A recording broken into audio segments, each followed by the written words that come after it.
right? You could get a PCR test likely today if you're willing to go to a pharmacy or a location that's doing it.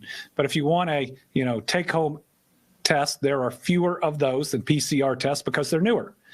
They haven't been on the market for all that long, though they are increasing. So what we're seeing right now for those take-home tests is a lot of the ramp up that we saw earlier in the pandemic about PCR tests. So again, we are building a new supply chain in new ways and in new versions almost weekly. It will catch up in that area. And I actually believe that it may get so robust that at least this year, and it's not forever, it's probably just this year, we'll have the opportunity in the months ahead when we're gathering with people for everybody to do a rapid test when they show up. Make sure everybody's safe at that moment. It'll give us new tools to be more flexible and enjoying time around one another. But until that's possible, continue to try to be as safe as you can. Listen, we can do this. We know enough about this virus, about how to protect ourselves. We have life-saving vaccines. We have boosters to stay highly immunized. There's no reason with masks we shouldn't be able to have our kids in school every day, that our economy can't continue booming like it is right now. There is no reason that we can't live with this virus even the way it is right now. But we all have to be willing to use the tools that God has given us to protect ourselves and one another. And if we do that, we'll beat it at the same time. So next update is on Thursday. I hope everybody has a good week. Make responsible plans. Is our next update not Thursday, Crystal? All right, so once again, that was the latest update with the Kentucky governor. We've been hearing so many stories, both some sad ones, some inspirational ones too, coming out of the state after that deadly tornado that again took dozens of lives. And we do have our very own LiveNOW from Fox's Daytona Everett speaking with one of those survivors about how they are recovering and continuing to heal through the Christmas season. I'm Daytona Everett. I am joined now by Dusty Vincent out in Dawson Springs, Kentucky. Dusty, first of all, happy holidays. Thank you. Happy holidays to you as well. Okay, so we talked last time, and that was pretty much directly after the tornadoes came through, really turned your community upside down. You got a little background noise in your shot, which means things are rebuilding. Oh yeah, they've been at it all day, and they're getting these roofs put back together so people will have to have water coming in their homes and stuff like that. And it's all over town. Everywhere you go, you can hear nail guns, hammers, and people just working hard. So when you say working hard, what does that mean? Because I know a lot of these homes were completely destroyed, businesses totally destroyed. So break it down for us. What's the latest update? For the houses such as mine that are repairable, still standing, and still livable, that there are multiple crews without my neighborhood and other neighborhoods where homes were left salvageable, just trying to repair roofs, repair windows, things such as that. Right. And as we know, it was just the holidays. I mean, Christmas Eve, Christmas, and people were trying to celebrate the best they could. What did Christmas look like in your community? Overwhelming, because you had places like our local Walmart, which is about 15 minutes away. They came in with 3 truckloads of toys set up at the school gymnasium, and that was huge. I mean, you had kids from all over the community and surrounding communities coming up there. They were giving away so many toys, clothes, you name it.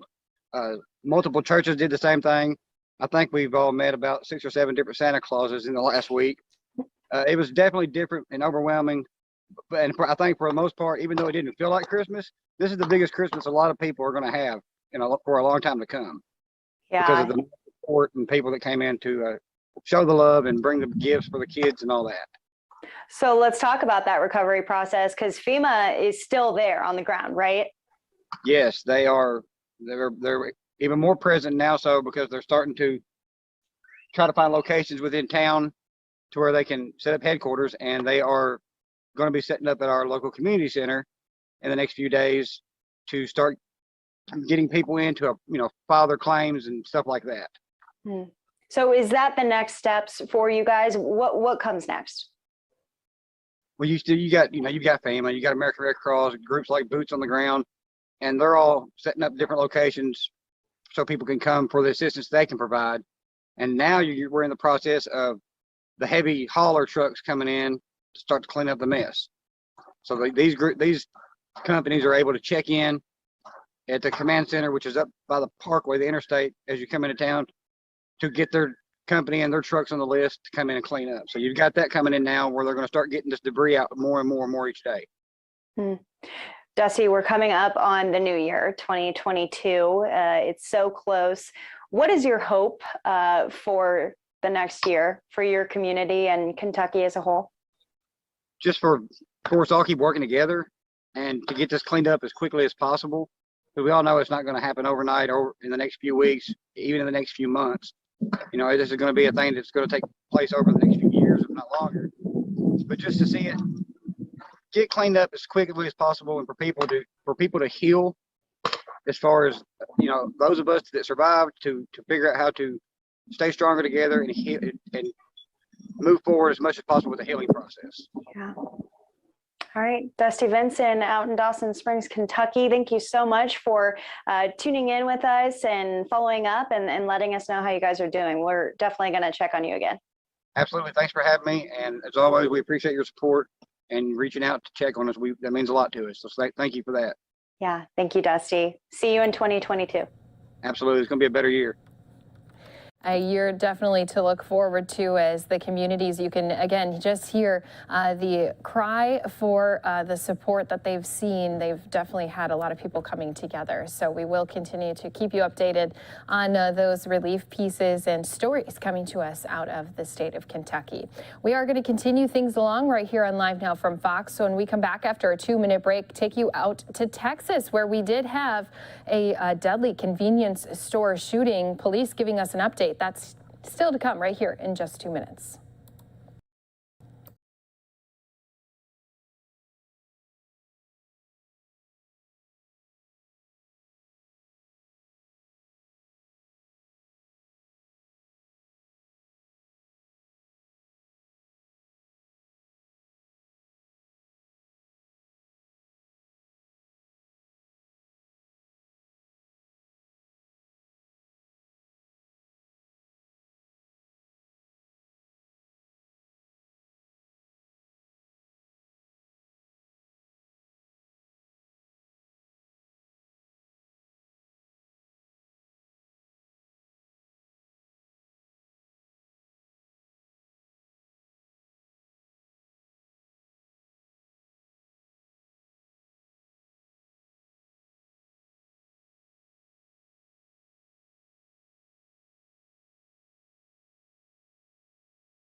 Live now from Fox. There was a deadly shooting that took place in Garland, Texas, that took the lives of 3 people, a 4th one wounded. This shooting taking place just yesterday on December 26th. This at a convenience store in the 700 block of West Walnut, again in Garland, Texas.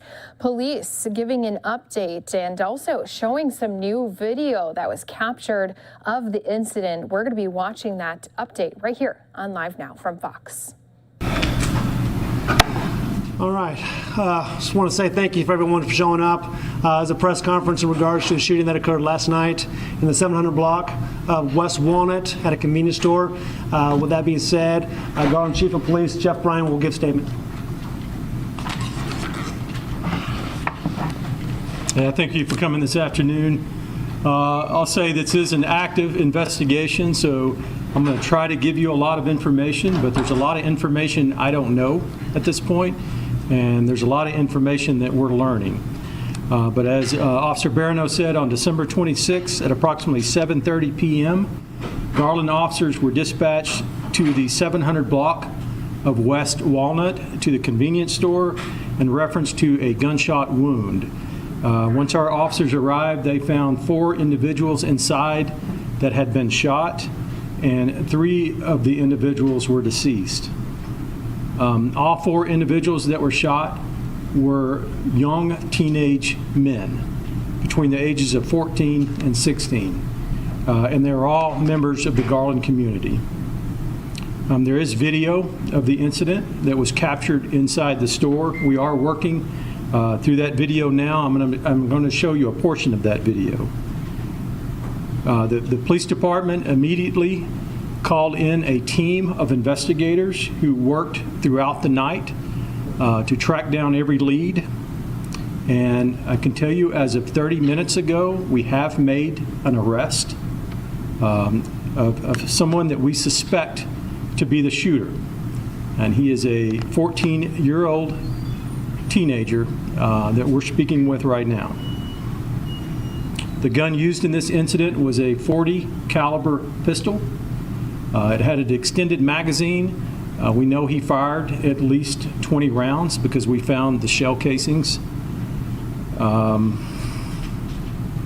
so I'm going to stop right there. And Trenton, I'm going to show you a couple of things. One, I'm going to show you a video. It's a disturbing video. It's not graphic, but it is disturbing knowing what happened. But I'm going to show you a video of outside the store, and you'll see this young man walking up to the store and what happens next. Trenton, you can go ahead and show that.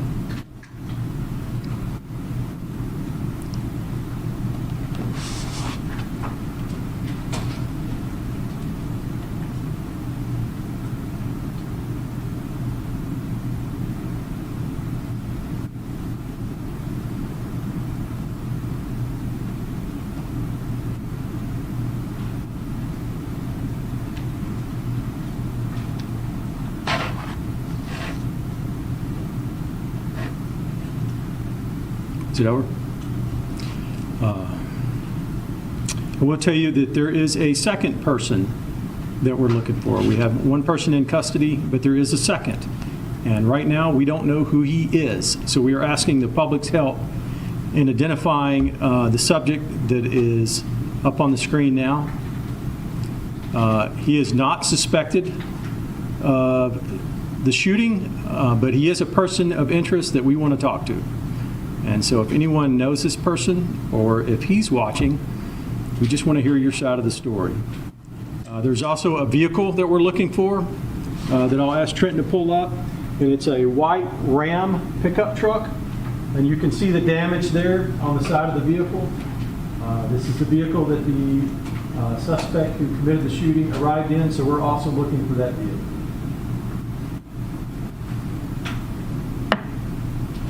I'll tell you that this investigation is difficult. It's difficult for us. It's difficult for me. It's difficult for our officers, and it's difficult for our community because we want to know why. We don't have an answer to why. We're trying to comprehend this, and we don't yet comprehend this. But we do have a job to do, and we have 2 things we're trying to accomplish right now.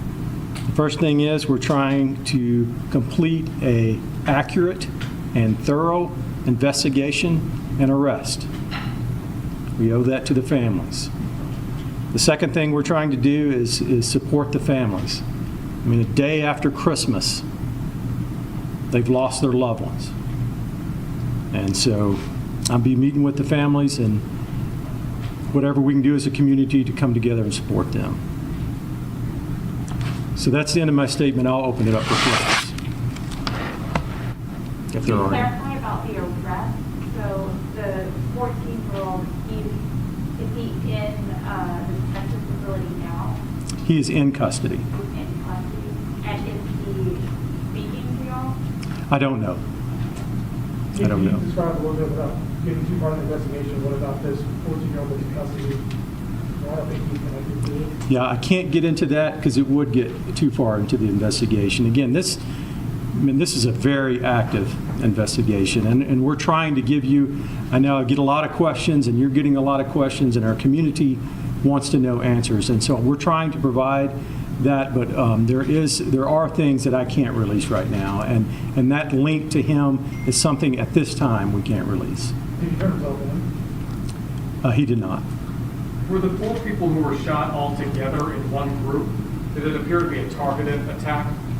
I don't know if it was targeted. I can tell you that 2 of the individuals came in together, so we know that they were together. One of the individuals that was shot and is recovering at the hospital was the cook. He was an employee of the store.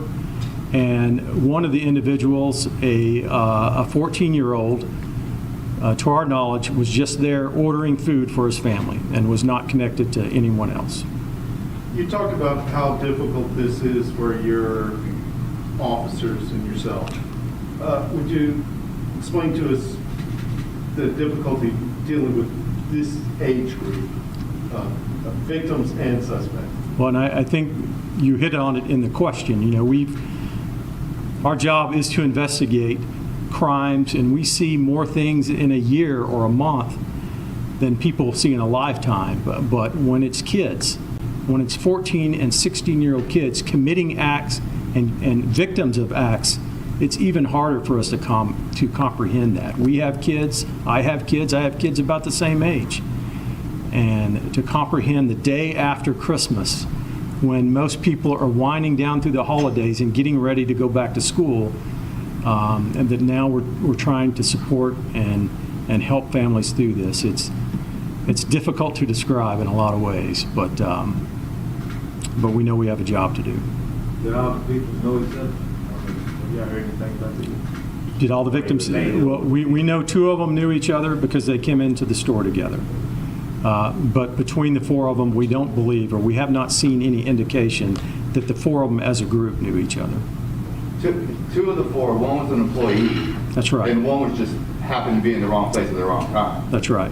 Okay, and so I'll let you characterize it, but in my amateur eyes, I mean, that just looks like a straight hit, assassination, targeted, shooting. Can you enlighten us to the 2 individuals who were targeted and the individual you have in custody? What's their beef? What's going on there?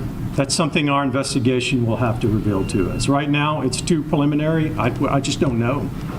I don't know if they were targeted or not targeted. I don't know. Could you clarify the age of the one who is still recovering and the ages of the other 3? I'm looking in the back, but I believe he's 15. So the one recovering is 15, and the deceased are 2 16-year-olds and 1 14-year-old. Chief, so the 14-year-old you have in custody, you are naming as the suspect of the shooting?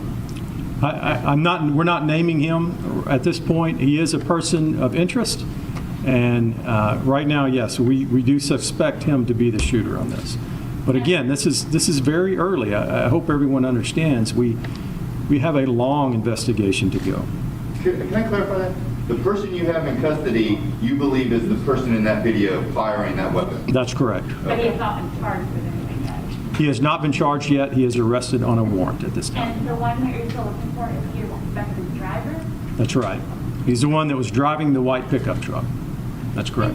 Can you talk to the fact that less than 24 hours of this happening, you already have someone in custody? I mean, you spoke about the team of officers working through the night. Just, talk to us about those efforts and how important this was for them and for you. Well, and yes, and thanks for the question, because it's something that unless you see or an experience, it's kind of hard to describe. But here it is the day after Christmas. Our officers respond. They show up for work, and they've worked almost 24 hours straight now, chasing every lead, chasing every angle, interviewing every possible person we could interview to track down at least someone where we can start this process. And that's how we do things in Garland. If you commit a shooting, we're not going to stop. We're going to deploy those resources. It's just not going to be tolerated. Given Do we know if these teens knew the shooter or either way? We don't know.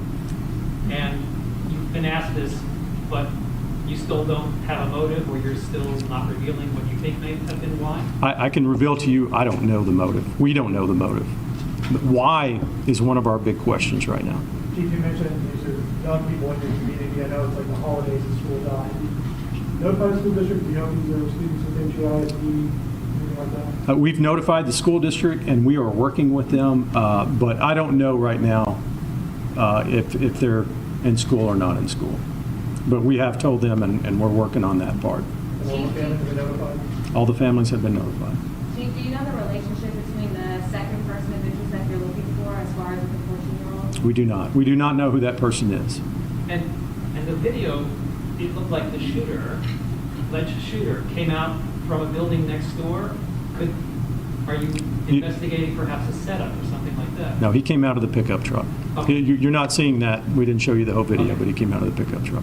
Did you say, are you able to release any names right now? No, but due to the fact they're juveniles, we're not releasing their names just yet. What about their ethnicity? They're all 4 of the deceased are Hispanic males. Can you share? I'm sorry, 3. I'm sorry, 3 of the deceased are Hispanic males. All 4 that are shot are Hispanic males. Can you share any more insight on what led you to that specific suspect? Was it community calls that came into your department, or was it victims, families that may have led you there? I'm not going to elaborate on that right now. That is part of our investigation. It is, like I say, it's very active. I'm trying to give you information, but that part is very active. Has that particular gas station been known for recent crime or loitering or young kids hanging out or anything like that? Was it on the radar at all? Not to my knowledge. Your suspected gunman, can you tell us where he was arrested and a little bit about when he killed and when and where? I'm going to hold those details because until I talk to my detectives, again, I want to make sure I'm giving you information, but not releasing too much that's going to jeopardize the investigation. I'll take one more question and then we'll wrap There's a lot up. of social media out there about who these individuals are. There's a GoFundMe account for funeral expenses. Can you confirm the names of these individuals? I know they're minors, but since they're deceased, perhaps that's different. I can't confirm their names yet. I'm not familiar with the GoFundMes or social media. Like I said, we've been working throughout the night on this, so we'll release those details when we make sure all the family is aware. We have notified the family, but we want to make sure the extended family is aware, and because they're juveniles, we're not releasing them yet, but we should be able to do that soon. Okay, I'll wrap it up. Thanks, Pedro. What's that? Yeah, Pedro will stick around for a minute if anyone else. Okay, yes, absolutely. Do you have any reason to believe that there's a continuing threat from associates of the suspect to the community? As of right now, we believe this to be the 2 suspects involved in the shooting. And we've identified, and we've, as the chief mentioned, we have that one alleged person in custody as we speak. We're still trying to actually identify and actually apprehend the other person involved here. More or less, they're a person of interest, so we need to find out their involvement and things to that effect. But based on the initial investigation, it appears to be this is an isolated incident. It does not seem to be that this is a random act that targeting the entire community. It seems as if more specific to this location from these suspects. However, that being said, this is still a very active investigation. There's still a lot of moving pieces. There's a lot of developments as we speak during this press conference. And so there may be some new information that arises that could help us in determining if there's any further risk. But based on what we have right now, there is not. Did they arrive in the car together? Yes, they did. Yes, they did. Yes. Do you have an official description for how police describe this person of interest? How would you describe that person that was in that photo? The one of the hat? Yeah. Okay, that one person, we believe that is to be the driver. So we believe that to be the driver of this investigation, of the actual truck. So from our preliminary investigation and the review of the video, the vehicle pulls up in the parking lot. It's in the parking lot, drives around. The shooter actually exits from the front passenger side of the vehicle, goes around the back of the truck and approaches the side of the building, and as you saw in the video, kind of, in a sense, walks very slowly, conspicuously to the front door. The driver remains in the vehicle. However, the photo that we received of the suspected driver involvement of the shooter was from an earlier video of him getting out and actually entering into the store. So do we have video or a photo? Yeah, that's the photo of him. When you say earlier, how earlier? Not too much earlier. I mean, from my understanding, they were in the parking lot probably within 30 minutes or so prior to this whole thing going down. I have not seen the actual timestamps on the cameras. However, it was all in a short amount of time. Did you be able to play the surveillance video? Yeah, can you cue up the video? It's on a loop right now, so that's why it just goes back. It just plays over and over and over again. Y'all can. I'll answer a question, another question that someone may have. What is that flashing actually that we see on the video? Is that anything? That's a light from one of the overhangs of the building there. That has nothing to do. There's not a strobe involved there that we know of, but it seems to be a malfunctioning light at the convenience store. Is the timestamp accurate? No, the timestamp is actually, I believe, fast. A little over an hour and 10, 15 minutes faster than the actual time that the offense occurred. But at the time that this video is, that driver, that person of interest remains in that white Dodge Ram. Correct. You see the truck actually parked, I guess, behind the parked vehicles, stopped behind the parked vehicles. The driver remains in there. Now, after the shooting occurs, the suspected shooter runs back and gets in the back passenger door of the truck. And at that point in time, the vehicle flees towards West Walnut and actually flees eastbound. Is there any gang, is the shooter a member of a gang that you know? Is it some kind of gang beef between those three people or maybe four people? But it sounds like, correct me where I may be wrong, the truck pulls up, the driver gets out, does a little recon to see if their targets are in there. The shooter gets out, and he's obviously sneaking up like they would, with intent.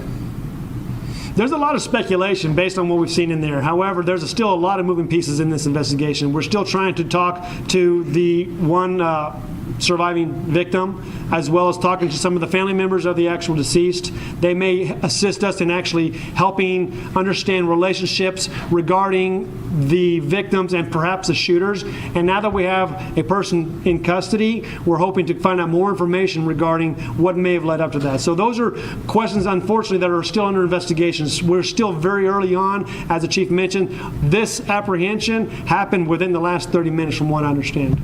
¿Cuál es el parte que se tiene en español oficial? Si lo pudiera decir. Ahorita la situación en español. Lo hago en español después que terminamos todo aquí. Yes, ma'am.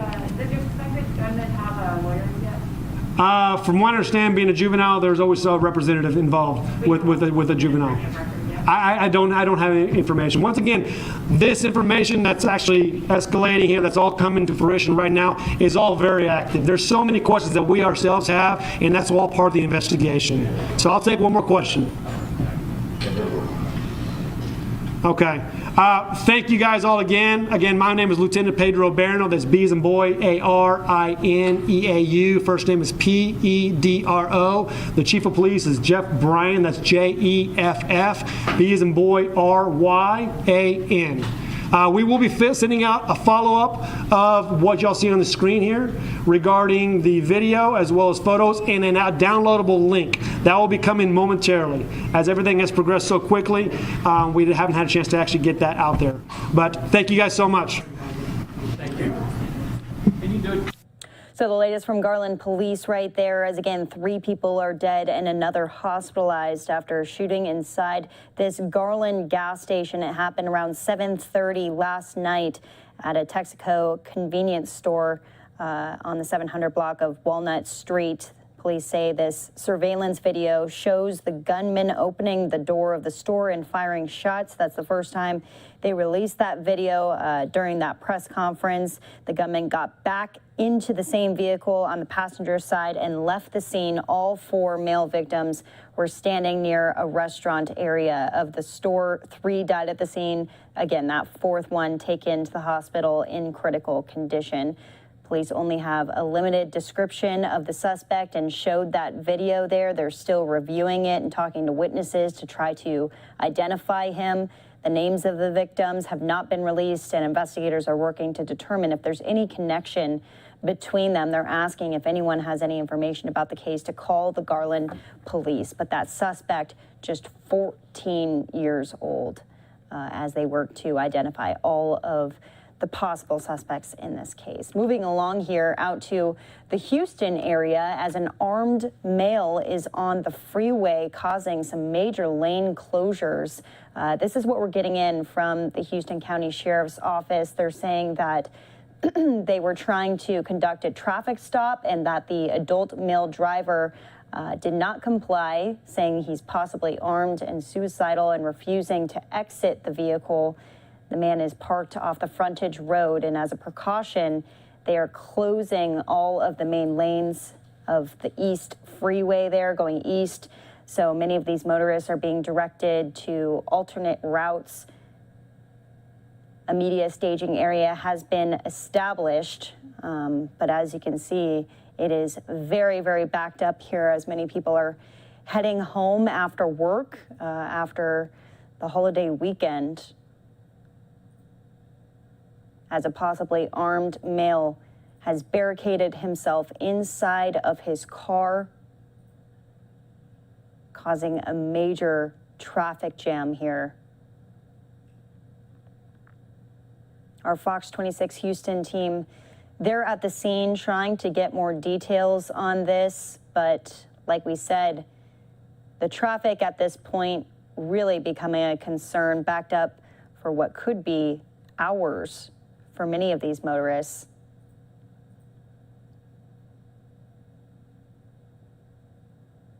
As it continues on down the freeway, this is the East Freeway side here. Only one way on and one way off, as the traffic jam is backed up for miles and miles here. Well, we are coming up on the 4 o'clock hour here in Phoenix, Arizona, 6 o'clock out on the East Coast, as we continue to track all of the top stories of the day. If you're just joining us right now, this is Live Now from Fox, where we bring you these live, raw, and unfiltered feeds from across the country as traffic is being diverted through the Houston, Texas area. An armed man barricading himself on the freeway. Lane closures have been put into effect to keep everyone safe here on this Monday evening, as many are trying to get home after work. We're going to take a quick break. We'll be right back with more details.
We are taking you out to this breaking news out in the Houston, Texas area. As we know, an armed man has been located on the freeway. Lane closures are underway, which is creating a major traffic concern.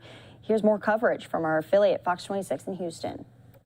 It's Bayou Drive. This is a live look courtesy of Skyfox, and you can see just standstill traffic. Now, we know that the Harris County Sheriff Department is saying that this is because of a driver who may have been armed and appears to be suicidal. Deputies are trying to convince him right now to get out of the vehicle. We will continue to update you as this situation develops. Now to information on the Omicron variant. We know that the CDC, Centers for Disease Control and Prevention, is now recommending shorter isolation periods for anyone who tests positive for COVID-19. Yeah, this comes, of course, after a surge in positive cases has caused massive staffing shortages across all industries. Fox 26's Natalie He joins us live with this latest update. Natalie. Well, Heather and Rashi, that's right. The CDC has now shortened that isolation period for anyone sick with COVID in half, from 10 days just down to 5. And also anyone who's exposed to COVID, the recommendation for quarantine also dramatically shortened.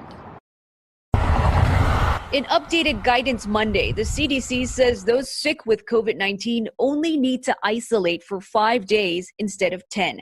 Those who are not symptomatic can then return to normal activities, but are encouraged to wear a mask. Similarly, those who are exposed to COVID only have to quarantine for 5 days, even if unvaccinated. But those who've received the booster shot don't have to quarantine at all. This is the most contagious variant that we've seen to date by a lot. And I mean, we're looking at something that's maybe as contagious as measles. The CDC changes are expected to help staffing shortages fueled by the rapid spread of Omicron. Nearly 3,000 flights were canceled Monday and nearly 12,000 delayed. The University of Houston men's basketball team forfeited their American Athletic Conference opener Tuesday against Cincinnati.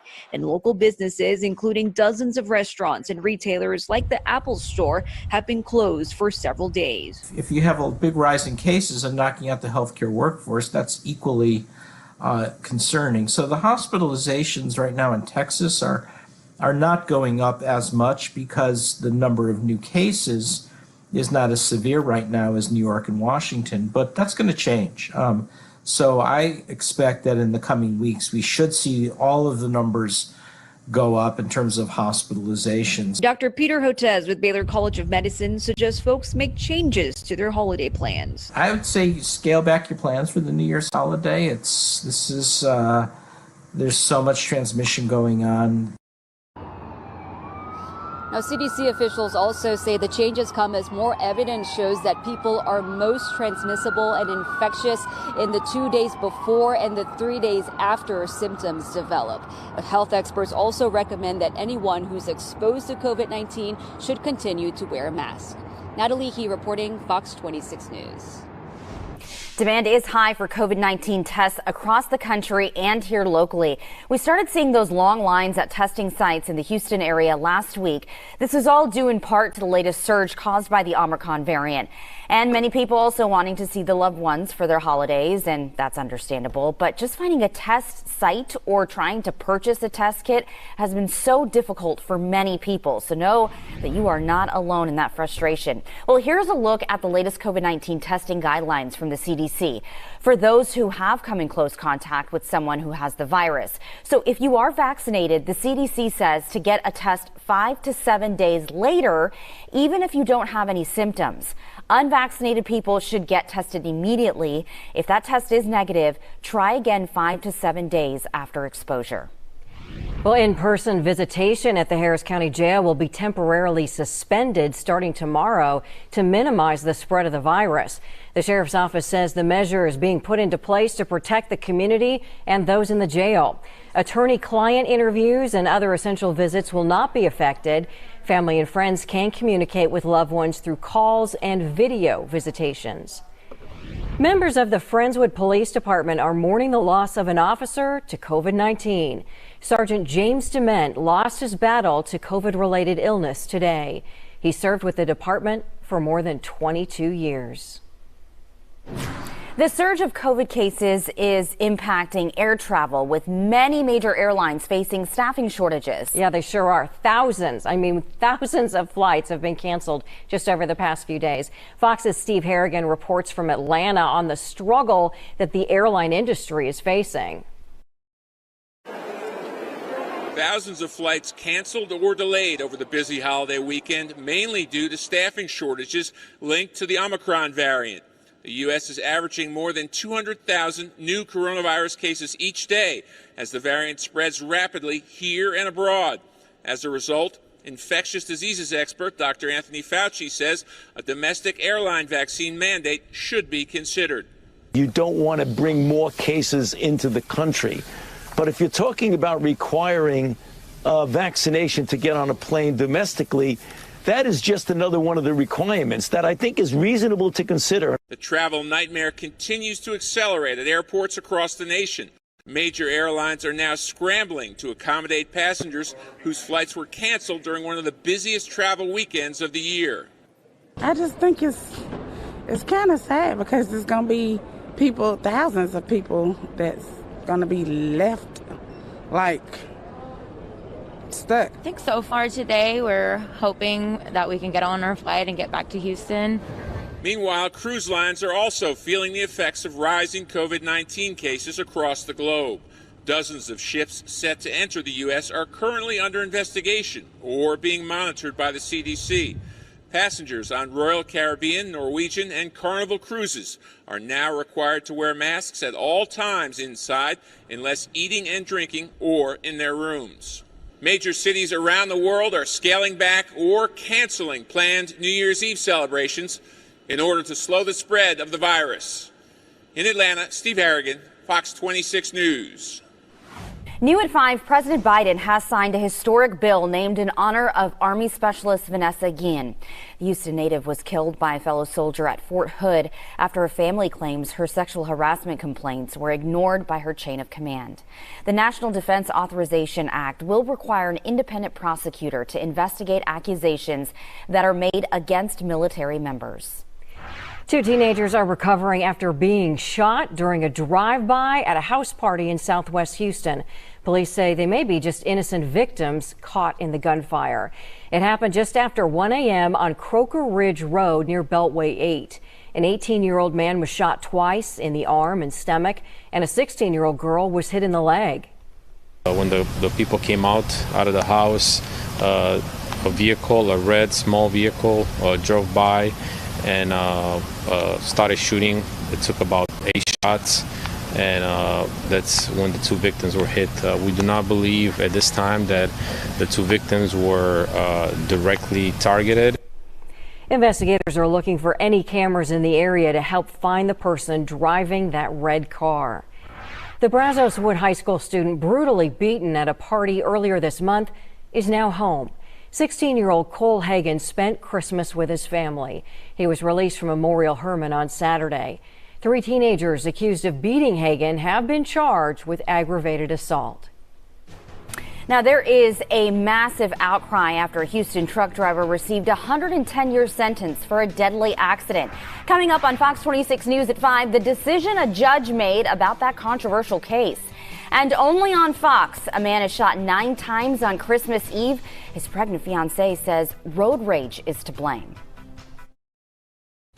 So you've been watching Fox 26 in Houston here on Live Now from Fox as we bring you all of these events from across the country, and we'll be going back into all of their coverage. There are 2 major stories coming out of Houston today about that Houston truck driver resentencing, and then also that devastating story on Christmas Eve, a road rage shooting, a man being shot 9 times, his fiancée speaking exclusively to Fox 26 in Houston. So we're going to have all of that for you, along with all of the other stories of the day. Live look from Capitol Hill right there, and from the White House. President Biden speaking COVID-19 today and talking to a series of governors across the country who are all trying to figure out what to do with the Omicron variant as it surges. And then a live look from inside of the airport out in Chicago as many travelers are having to figure out what they're going to do if they're stranded with all of these cancellations and delays that are really throwing a wrench into holiday travel. And then last but not least, a positive story of the day. It's always nice to have some positive stories as we are waiting on bald eagle hatch number 2. As you can see, the baby eagle who just hatched earlier this morning, the egg right behind him right there. We are waiting on that one as Mama Harriet has been there and helping and keeping warm her babies. So again, this is the Bald Eagle Cam as we take you through all of these top stories. I'm Daytona Everett. We're going to go back into coverage out of Houston. Fox 26 in Houston bringing us these major stories. Was found guilty of vehicular homicide in the crash that killed 4 people in Colorado. The DA who prosecuted Medeiros asked the judge to reduce his sentence from that 110 years to a term of 20 to 30 years. Nearly 5 million people signed an online petition urging Colorado's governor to grant clemency. And the jury in the trial of Ghislaine Maxwell is back in court for a 3rd day of deliberations. The British socialite who turned 60 behind bars on Christmas Day is charged in federal court with sex trafficking. Prosecutors say she was a partner in the alleged crimes of the late Jeffrey Epstein. But Maxwell's defense attorney says that she's a scapegoat for the government.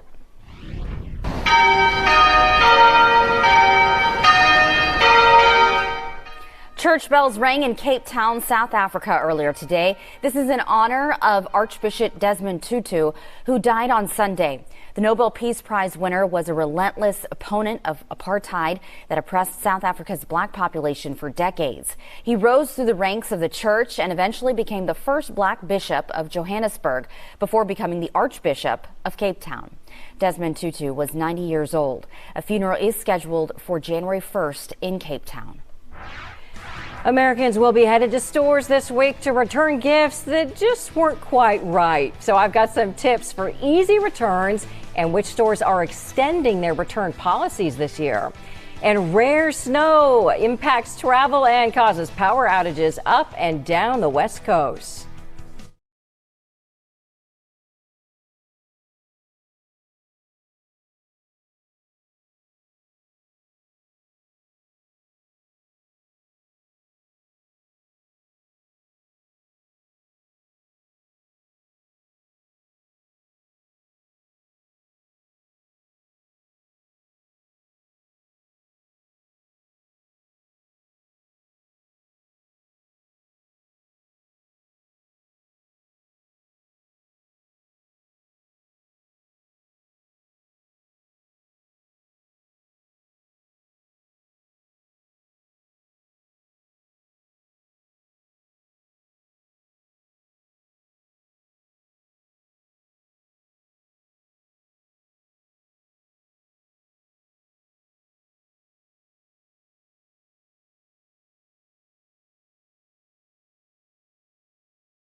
I'm Daytona Everett from our Phoenix, Arizona studios. We are going to go out to the coverage once again in Houston. Here's Fox 26. Dollars this year. The Federation predicted November and December sales could be up by more than 11%. This is compared to last year. Among the most popular items were electronics, and a lot of customers wanted to get the latest game consoles, phones, and computers. Retail stores saw an increase in customers because of limited equipment online, and malls also saw a significant increase in shoppers. Guess more people felt safer going outside. But now they're all going back because the gift return season is on. 2 out of 3 consumers will return something, and some retailers are extending their return policies. Too big, too small, not quite right? Take it back. But first, keep the packaging intact, the tags on, and the gift receipts to get the full value paid. If you don't have the correct documentation, it might be possible they give you an inflexible store credit that can be only used in store. Need to ask the giver for the receipt? It can be done politely. Polite way might be to say that it wasn't quite the right size or quite the right color, but that you loved what they chose and you just want to get a different version of it. And here's a secret worth trying. If you just can't get the receipt, some retailers might look it up if you have the sender's email address or phone number. Policies vary. Often that's a process that you might need to go through in person. If the retailer has a brick and mortar store, there might be ways that they can verify that purchase. If you return a gift by mail, keep the shipping receipt or tracking number so you know it arrived. Better still, save shipping costs by returning gifts in the store if you can. And several retailers are giving you more time this year. We saw that trend starting last year with COVID, and fortunately, retailers have remained equally generous this year by lengthening those return windows. Walmart is giving you 90 days from December 26th for items purchased between November 1st and Christmas. It's 90 days for Target, too, for gifts purchased since October 1st. You have until January 31st to return gifts bought on Amazon since October 1st, and Best Buy will take gifts back until January 16th, bought as far back as October 18th. And if you return gifts soon, you can take advantage of the after-holiday sales. You can reward yourself with something you actually do want and get it on sale. JD says lie if you have to about trying to get that receipt. Okay, if you have a gift or a gift card that you cannot return, coming up tonight at 6, I'm going to show you how you can actually turn that into cash. So stick around for that. Well, an unusual snowfall blanketed the West Coast over the weekend. Those conditions actually closed highways and caused some power outages across the region. Fox's Jeff Paul has more. It was a rare white Christmas for part of the western U.S. this holiday weekend. The conditions prompting winter storm warnings from Seattle all the way to San Diego. I don't think we were expecting quite this much. On Sunday, snow blanketed parts of the Pacific Northwest, dropping several inches of snow across Oregon. Plows worked across the state to treat and clear roads. The unusual weather catching many drivers off guard. You can prepare and you can go find a church parking lot and test the mechanical limits of your vehicle in the snow and things like that, but it's always keeping that safe distance and giving caution to other drivers. And in Seattle, more than 3 inches of snow fell, leaving many residents with the rare chance to go sledding. But just north of the city, it was a different story. The cold weather left thousands without power. We do have natural gas fireplaces, so that does keep the house somewhat warm, but when it's 10 degrees out like right now, it must be pretty chilly inside. Meanwhile, whiteout conditions forced the closure of several key highways in the mountains of Northern California and Nevada. Forecasters say travel in the Sierra Nevada mountains could remain difficult for several days as winter storm warnings continue. I go to Michigan and I want to spend the new year with my family. And my mom even came to visit us, but I couldn't go to meet her. This storm system will now bring heavy snow to parts of the Midwest through tomorrow morning. In Los Angeles, Jeff Paul, Fox News. Fox 26 is your Gulf Coast Weather Authority, and we are so lucky because meteorologist John Dawson brought with him spring/summer. Yeah, I heard there was a few folks that like that spring-like weather here across Houston, so yeah. That's so sweet of you. We're so over it.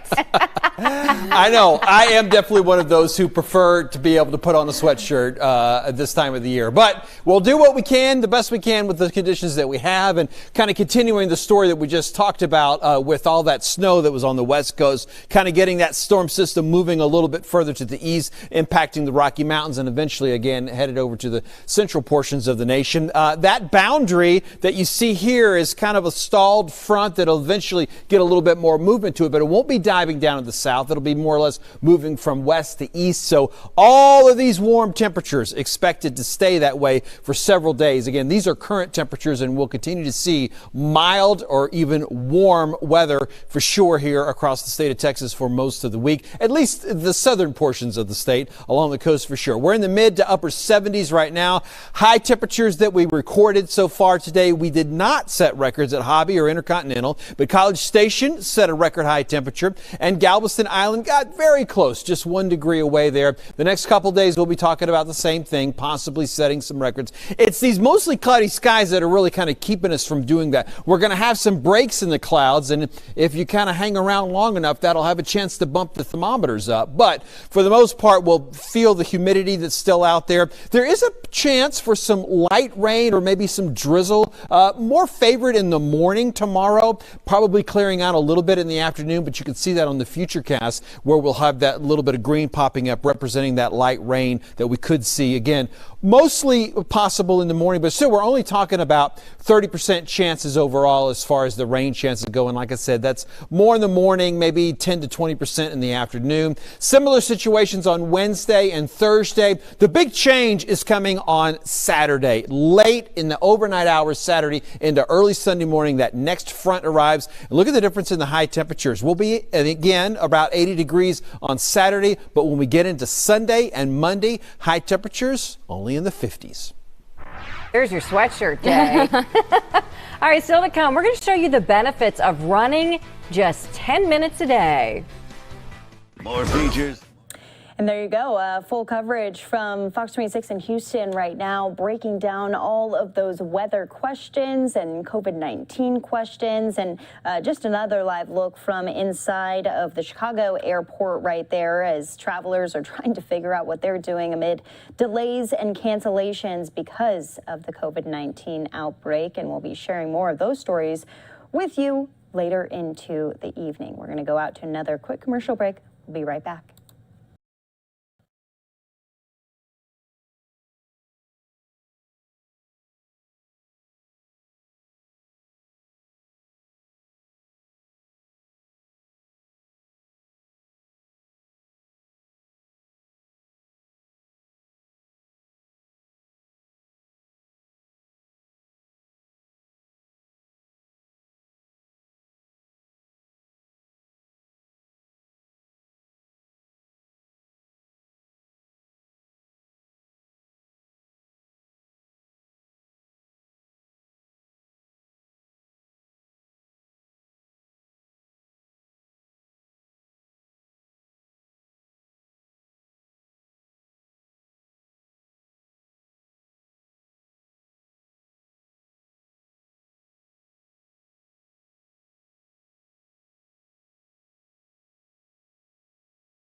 A man out in Houston shot 9 times during a road rage shooting on Christmas Eve. Fox 26 in Houston speaking with his fiance exclusively. Here's that story. He was just crying and yelling, and we were praying together and just trying to get here as fast as we could. Tears and prayers as Gabriela Granero's 26-year-old fiance, Anthony Hipp, drove his car to the hospital after being shot 9 times in a road rage incident. When we got here, he was so pale. I've never seen anyone look so white. The shooting happened around 8 o'clock at night on Christmas Eve at the intersection of West Green and I-10 in Katy. Gabriella says Anthony was preparing to make a right turn at a red light. Right as we came to the red light, the car behind us started honking like crazy. And then Anthony, I guess, didn't move fast enough, and we heard something hit the back of the car. She and Anthony thought they may have been rear-ended, so he went to check. Anthony got out of the car and threw his hands up like, what? And he went to go check, and it was like almost instant. I just heard the gunshots. And then he jumped back in the car, and I could see one of the bullet holes right here on his arm. The gunfire hit Anthony in his arms, stomach, and the back of his leg. But even after being shot 9 times, he still managed to drive himself and his pregnant fiancée away from danger. I was just praying for God to save him and keep him alive. Now Anthony, the father of a young boy, is clinging to life. Doctors uncertain if he'll pull through. Because the bullet hit his bowels, it's causing his body to go into septic shock. So he's fighting the infection. Gabriella says Anthony's windows are tinted, so she didn't see the shooter or his vehicle. But she says Anthony did. He told me on the way to the hospital that it was a black Equinox, and the man that shot him was either Middle Eastern or Hispanic. And now she's hoping anyone who witnessed what happened will speak up so that the person who has ruined the holidays for their family can be brought to justice. There was a lot of people stopped there. I think the cop told me that there was more than just me calling 911. At least one other person called it in. Gabby Hart, Fox 26 News. And we'll be tracking that story through our sister station, Fox 26. Going out to the Capitol now, Democrats working to keep the president's Build Back Better bill alive after Democratic Senator Joe Manchin announced before Christmas that he remains opposed. Now, some progressives are suggesting a workaround. Fox News correspondent Aisha Hasty is in Washington with the latest on where the bill stands. President Biden didn't get his Build Back Better agenda passed for Christmas, but Democrats aren't giving up on giving a belated gift to the White House, even if the nearly $2 trillion price tag needs to drop lower. We got to find that sweet spot. While President Biden has remained optimistic that he can still reach a deal with Democratic holdout Joe Manchin, progressives are plotting a path forward without him. On Sunday, House Progressive Caucus Chair Pramila Jayapal again called on the president to take executive action to, quote, make clear to those who hinder Build Back Better that the White House and Democrats will deliver. Yet Republicans say it's time to move on. I mean, there are real issues that we need to be dealing with rather than catering to the progressives on the left of the Democrat Party. But it's not just progressives looking for a workaround to pass Democratic priorities with fewer votes. Majority Leader Chuck Schumer told colleagues he's not only planning a vote on Build Back Better next year, but also an exception to the filibuster rule in order to pass voting rights legislation with just 50 votes. We will do and look at whatever is necessary to push for Congress to take this issue on. And we have to. We have to. And when it comes to voting rights legislation, President Biden says he supports an exception to the filibuster. In Washington, Aisha Hasni, Fox News. Meanwhile, the main focus of the president today has been on COVID-19, getting briefed alongside many of the governors. Fox's Madeline Rivera brings us the latest from Washington again. As long lines wrapped around COVID testing sites, many began the holidays with caution. Well, I'm planning to visit my family later, so I want to get tested just to be sure and be safe. Several people changed plans, skipping larger get-togethers for smaller ones. The U.S. has recorded nearly 52 million COVID cases, with the numbers expected to grow when new CDC data is released in early January. The Omicron variant now driving the majority of new cases. We're certainly going to continue to see a surge for a while. Now the president is speaking with governors about his administration's response as they await the arrival of 500 million free at-home COVID tests that he promised to give next month, a rollout many will be watching closely. We're going to continue to use the Defense Production Act to produce as many tests as possible. But we have to do more. We have to do better. And we will. Some experts are also closely watching cases in South Africa, which has been at the forefront of the Omicron wave. They believe the drop in new cases there could signal some hope for the U.S. Certainly, South Africa is a hopeful sign. that this wave of infections that's sweeping across America is going to rise very, very quickly, but hopefully peak quickly and start coming down quickly as well. Now that the CDC has eased quarantine time for healthcare workers who have tested positive for COVID-19, Dr. Fauci says the U.S. is also seriously considering shortening the isolation period for others as well. In Washington, Mallory Rivera, Fox News.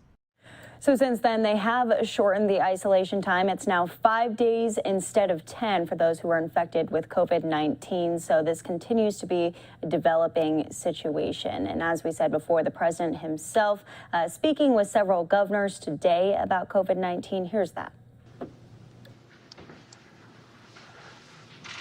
A lot of go. We ready? We are ready. Governors, can you hear me okay? Welcome, Mr. President. This is actually the 40th time we've convened this group of governors, and in addition, we're in constant one-on-one contact with the governors and their teams. More times than I've seen you. Their leadership on the ground, they are on the front line, as you know, has been essential to the progress we've made so far. I'm going to turn to Governor Hutchinson, who has done an outstanding job as chair of the National Governors Association, leading this group and ensuring we're all working together every step of the way. Over to you, Governor Hutchinson. Thank you, Jeff. And I want to thank all of the White House team for being such great support to the governors. And I want to thank, Mr. President, your address to the nation last week. Thank you for your comments designed to depoliticize our COVID response. I think that was helpful. As we face Omicron, the governors and your administration must be working together more closely than ever. I particularly appreciate your comments about increasing the supply chain on rapid COVID tests.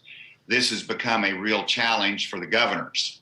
And your task force led by Jeff Zients has been responsive and has kept us informed every step of the way.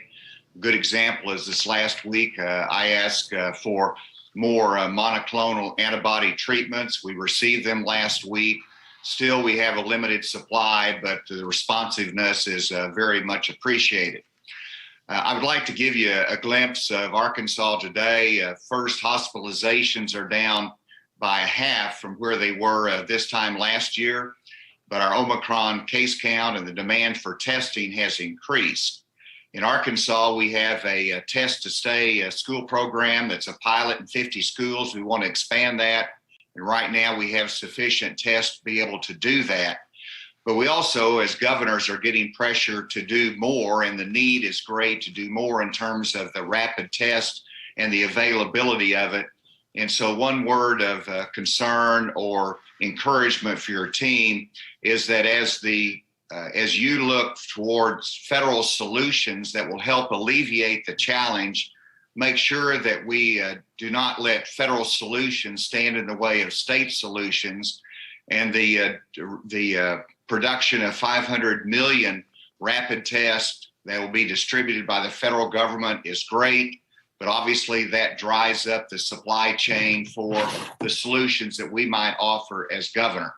And so just that brief comment before I turn it over to you, Mr. President, but I want to say personally, I've enjoyed working with you when I was in Congress as head of the DEA, and I appreciate your leadership.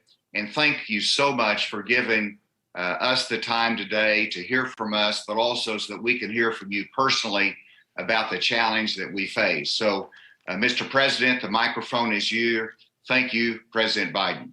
They said, thank you very much, Ace. Look, there is no federal solution. This gets solved at a state level. I'm looking at Governor Sununu on the board here. He talks about that a lot. And it ultimately gets down to where the rubber meets the road, and that's where the patient is in need of help or preventing the need for help. Look, Gov, thank you for what you're doing. Thank you for the National Governors Association and Vice Chair Murphy across the river. All's well in New Jersey, I assume, Gov. Amen, Mr. President. And here today, Democrats and Republicans. We've discussed the rising COVID cases, especially coming out of the holidays. And as As I said last week, Omicron is a source of concern, but it should not be a source of panic. If you're fully vaccinated and you get your booster shot, and you're highly protected. If you're unvaccinated, you're at a high risk of getting severely ill from COVID-19, being hospitalized, and in rare cases, even dying. And this is not like March of 2020, the beginning of the pandemic. We're prepared and we know what it takes to save lives, protect people, and keep schools and businesses open.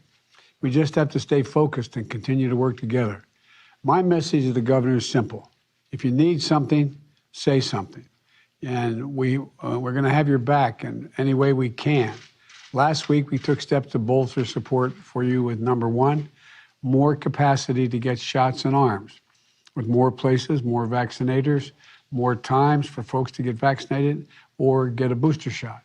And we've added appointments for booster shots, adding hours, getting more convenient to get a booster every day. The second thing we're doing is more testing. Seeing how tough it was for some folks to get a test this weekend shows that we have more work to do, and we're doing it. First, let's talk about how we got here. When I took office we were 10 months into the pandemic, and even so, we had zero over-the-counter home tests in the United States, none. And if you wanted to get one, to get a test, you had to go to a clinic or a drugstore to have someone give you the test, and there were very few places to go. So we got to work. We quadrupled the number of pharmacies offering a free test, and there are now more than 20,000 places where you can get tested for free. At many locations, you can book an appointment online in advance to minimize your wait. We've worked with Google, so you can now search COVID test near me on Google to find a location. And now I know the lines have gotten very long in some states. That's why I ordered FEMA to set up pop-up sites in places with high demand to shorten the wait. We stood up 6 new sites in New York City in 5 days, and there are more coming.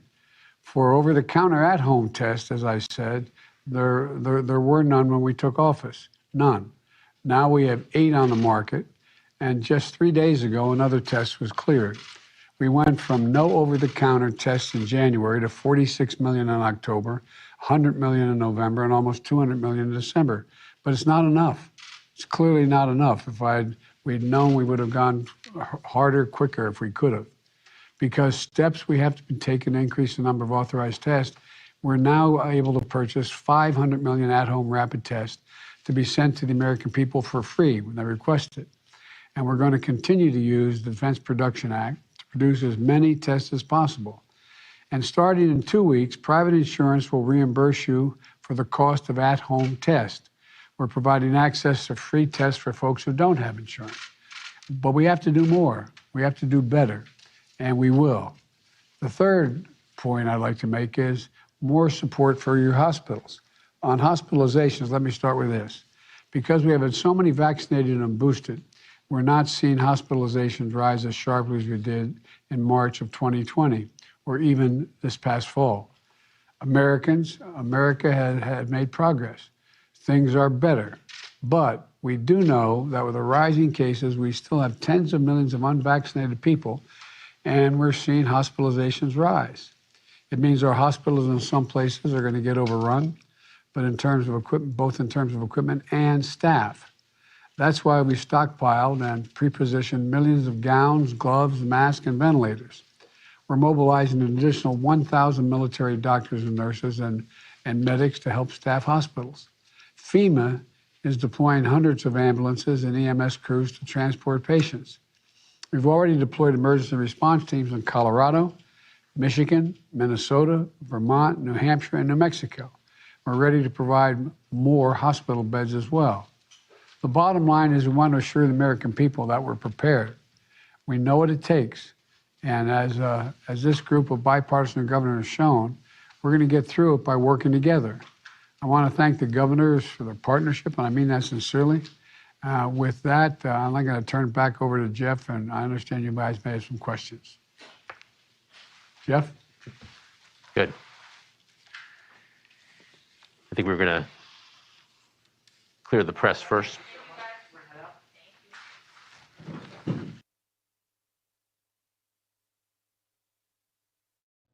Okay, so there you have it very briefly. President Biden talking about the initiatives that the Biden administration plans to take for the COVID-19 pandemic. 500 million tests to be administered to Americans come January, although that's being met with a bit of criticism from top officials saying just one test probably won't be enough to curb this pandemic, especially because so many are getting the virus even just during the holidays through the month of December. So more to come on COVID-19 and all of your other top stories after this commercial break.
Here in Phoenix, Arizona, as we take you through the top stories of the day, including out in Los Angeles. This is a really amazing story. Arnold Schwarzenegger making a major donation and gift to the homeless veterans out in California. Here's Fox 11's Alex Michelson with more. Of The Issue Is with former Governor Arnold Schwarzenegger. Veterans now have a home. A mini home. We're with the former governor as he visits tiny homes he purchased for homeless vets. I'm ecstatic. We also talk COVID. I don't think that villainizing them is the right way to go. California's crime spree. I think that you have to really let the people know that they're going to go to jail. And California's future. People couldn't find a better candidate than Newsom was, so that's why he won. Plus, what are the holidays like at the Schwarzenegger home? The Issue Is starts right now. Broadcasting across California, California's only statewide political show. You're watching The Issue Is. Welcome to a rainy edition of The Issue Is. I'm Alex Michelson at the VA in West LA, where a lot of the veterans here have been living in tents for some time. The good news is an increasing number of them are moving into these tiny homes. Some of them thanks to the former governor of California, Arnold Schwarzenegger. I'm going to show you inside one of these right now. Arnold Schwarzenegger gets a tour of a series of tiny homes he bought for homeless veterans and their animals who once lived in tents on the streets. The former governor delivering this gift just days before Christmas. I mean, that's got to feel so fulfilling, though, knowing that you're able to make this happen for them. I'm ecstatic. I'm really ecstatic. I'm so excited. To me, this is the greatest Christmas gift. Schwarzenegger donated to Village for Vets, the nonprofit that actually bought the homes. For more information, head to villageforvets.org. When I came over here in 1968, I had a lot of people making my Christmas full of joy, even though I had nothing. They lit a Christmas tree for me, they gave me gifts, and they made me kind of be part of America. This is what the tiny home looks like. You've got a bed, you've got space. This isn't occupied yet, but it's going to make life a lot easier for one of these vets. It's been a lifesaver for me. Veteran Bruce Henry Cooper personally thanking Schwarzenegger. He has not forgotten us. This scene, a lot different than this. It's not right. In early October, we joined the secretary of the VA as he toured this campus in West L.A. He discovered a long row of tents on the public street with some vets who'd been camping there for years. Is there a place to put some of these people so they're not literally outside here, but on the property? Well, I think you see some of it right here. Soon after that, action. We were here in November as Governor Newsom toured the property and announced an expansion of the tiny homes program. Former Governor Schwarzenegger saw that and decided to spend $250,000 of his own money to buy even more tiny homes. We brought everyone together, and there was no one that said it can't be done. How has that changed your life? It's home. Ferris Kearns spent months living on the streets. Talk about the difference between being in a tent and being in a tiny home. No squirrels and no rats. Rob Reynolds of AmVets advocated to make this happen. What kind of difference does the tiny home make? They have electricity, they have heating and air conditioning. Schwarzenegger joined by his son Patrick. They both provide food to the vets. We owe everything to our veterans. You know, they've sacrificed their lives, their familyhood, their futures for us and for our freedom. It's the holidays. Anything we can do to make other people's week a little bit better and happier, it's good. Afterward, Schwarzenegger sat down for an exclusive interview with The Issue Is. The last time I was here, I said, I'll be back. Remember that? Schwarzenegger says the rain on this day proves why these homes are so necessary. They're lying out there day and night in the rain with some tents that leak and stuff like that. So now they have a dry home where they can really sleep and really rest and feel good. And so it was great to do all that. Because to me, the important thing was when on Veterans Day, I asked them, I said, let's build more homes here. And they said, okay, you want to go and donate some money for that? And I said, absolutely, I'm in. But I said, I'm only in if the homes are here before Christmas. See, because for 20 years, people talk about homelessness. Right. But we don't see the action really, what we expect. And so the idea was to just show that it can be done, and they did it. So there was no one in the way.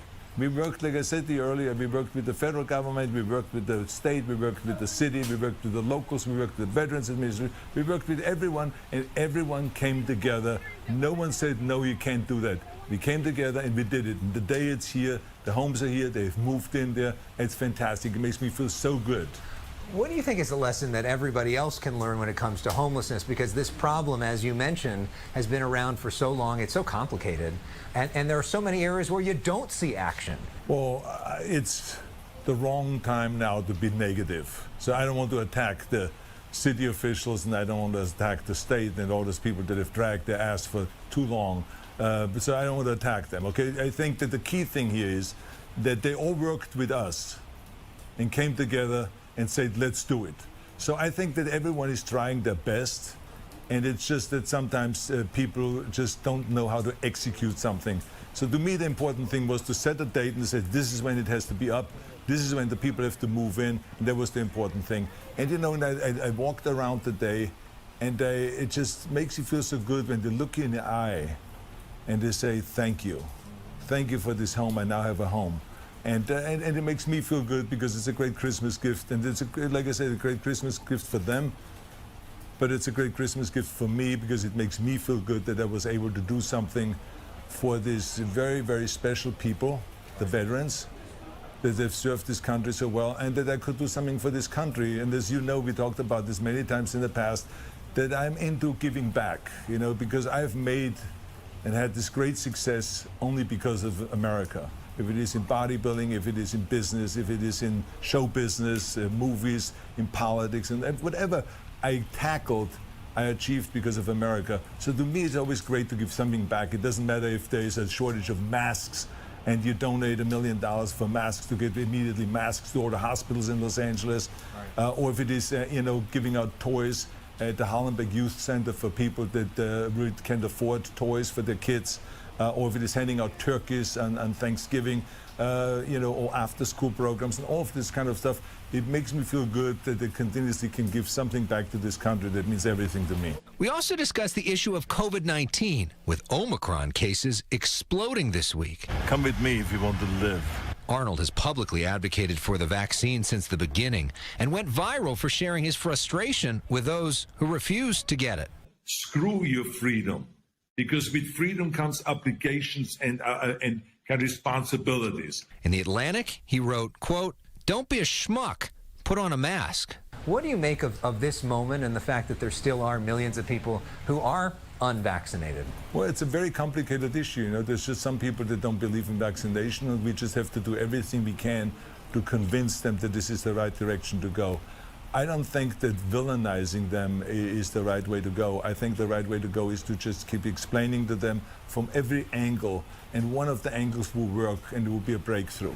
And maybe someone in their family has died because they weren't vaccinated, and then wakes up everybody and says, okay, I think we all should get vaccinated, and the whole family then goes and gets vaccinated. We've seen those kind of stories. And the more we see it exposed, the news that the people that are the most vulnerable and the people that are passing away because of corona are usually people that are not vaccinated. So I think this is a very clear message that vaccination is great. And of course, the government has made some real mistakes.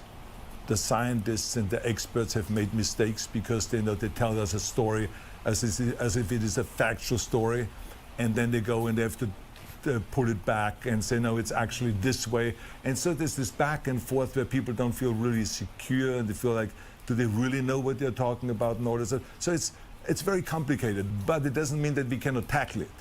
I think that this country is the best country in the world, and I think that if we get together, just like we did with this homeless situation here, we all got together and we tackled the problem, and we made a little bit an impact. Yeah, and the people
In the main conversation, Alex even asking the former governor out there about COVID-19 itself. He also asked about a series of other questions, including redistricting out in California.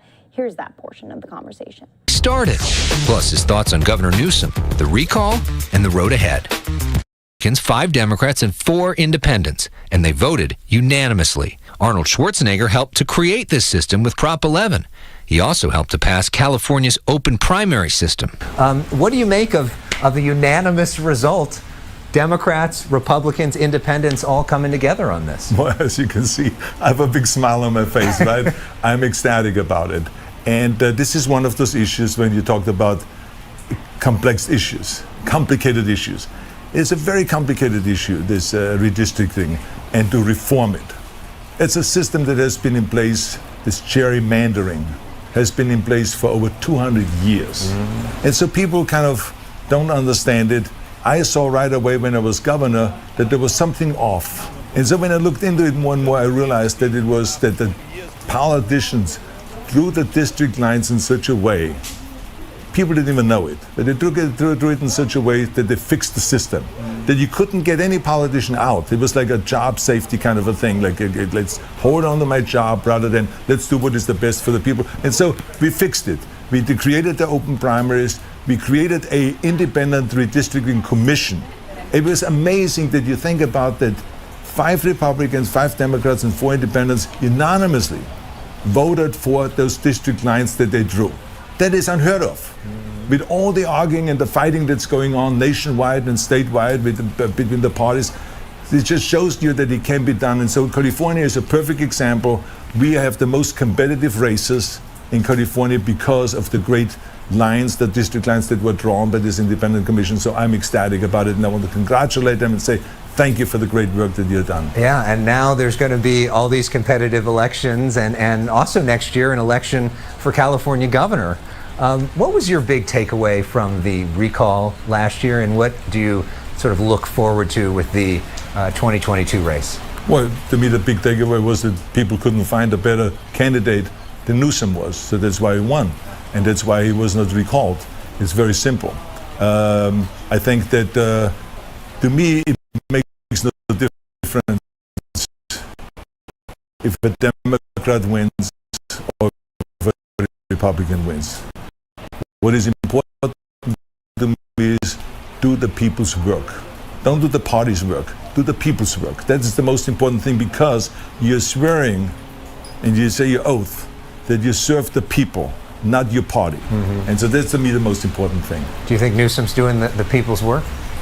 I think that I'm not, kind of agreeing with everything that he does. I think he has been very good, and that unless someone better comes along, he's, the man that is running the state. Right. A big issue is the budget, right? When you were in there, you had this sort of up and down process. We were with Jerry Brown last week. He talked about the fact that you had $60 billion deficit at one point. He thinks that California is headed for something similar in the years ahead. The current system that we have in place, we need a minimum of $80 to $100 billion in the surplus, a rainy day fund, and they don't have that yet. And so he's absolutely right, Governor Brown, when he says that we could be heading in that same direction. The former governor also weighing in on images like these of growing crime in California. What do you make of the images that we're seeing on TV of these smash and grabs of what's happening? Are you concerned about that? What do you think should be done? Another complex issue, isn't it? I think the key thing is to really make the penalties really tough, and to be tough on crime. I think that, and Jerry Brown, I think, talking about the governor, he always was very tough on crime, even though he was a Democrat. Normally Democrats are not known for that, but he was really good in that. I was really good in that, I thought, and I think that you have to really let the people know that they're going to go to jail. There is no kind of saving you. And today, the way things are with our district attorney and with the things the way they are with no bail and all this kind of stuff, it makes it very difficult to send that signal out there that you're going to get punished when you commit a crime, when people literally being let out the next day or the same day. They get arrested, and then they go out, and I feel sorry for the police that they have to deal with some of these people 5-6 times in a row. So this is uncalled for. I think we can do better. But to answer your question about California, California is the best state in the union. It has the greatest revenues in the union. It has the most successful in business. We have proven that you can protect the environment and the economy at the same time. I think that we're number one, we're the 5th largest economy in the world. So California is great, even though we have our problems that need to be solved, but it is the greatest state in the country. And we got Arnold Schwarzenegger living here, so that's pretty cool too. Thank you. When we come back, we have some fun. What's Christmas like in the Schwarzenegger house? Approaching Christmas, what's Christmas like in the Schwarzenegger home? Any special traditions, anything? One of the traditions that we spend it always as a family together. Maria and my kids come together, we celebrate, we do gift exchanges and stuff like that. It's a really wonderful time. And it's kind of a combination of the way Maria grew up, the way she celebrated Christmas and the way I celebrated Christmas in Austria. So we always combined us, and for the last 30 years, this is, since we had kids, we have been doing it that way. And so we're having a great time. And it's kind of also a time of not just celebrating our own victories and exchanging gifts, but also remembering that there are a lot of people out there that cannot afford to have a great Christmas like we have. You brought your son Patrick along today. How are your kids doing? My kids are terrific, and I think that with all the victories that I have declared in my life, in all the various different things I was successful in, I think this is probably the biggest victory. That Maria and I were able to go and to create kids that are really fantastic kids. I mean, that with no problems, no drugs, no alcohol, no one is lazy or anything like that. They all want to work and they all have visions, big visions and stuff like that. They all want to give back to the community and all this. So it's really fantastic. I mean, I'm so proud of my kids. You know, when Patrick put the blonde hair on social media, he said his mom's going to kill him. What do you think of the blonde? You know, to me, I think it's funny, when Patrick runs around with pleached hair. It doesn't matter what hair color he has. Yeah. The important thing is to me what is in here, and what is in here. And, Patrick will always be a business genius, and he always will work his way up in acting and become a superstar. And all of those kind of things. So I'm very proud of him. And this is a great thing about all my kids. It doesn't matter what their hair color is or what their hairstyle is or what clothes they wear or anything like that. To me, it's just the person that really counts. Do Whiskey and Lulu get Christmas presents? Whiskey and Lulu, by the way, did not get their hair bleached. They get Christmas gifts, but they get gifts every day. They come in every day to my kitchen and they give them oatmeal cookies and stuff like that. And they are very, very happy.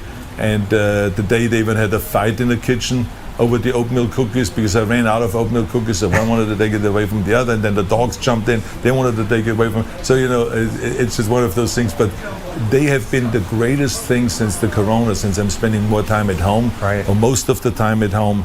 Having those animals is just wonderful, and having them roam around in the house and feel like it's like their house too. And it's just really, it's really funny. Made the pandemic better for everybody. Oh yeah. Yeah. Up next, we talk about Arnold Schwarzenegger, the grandfather.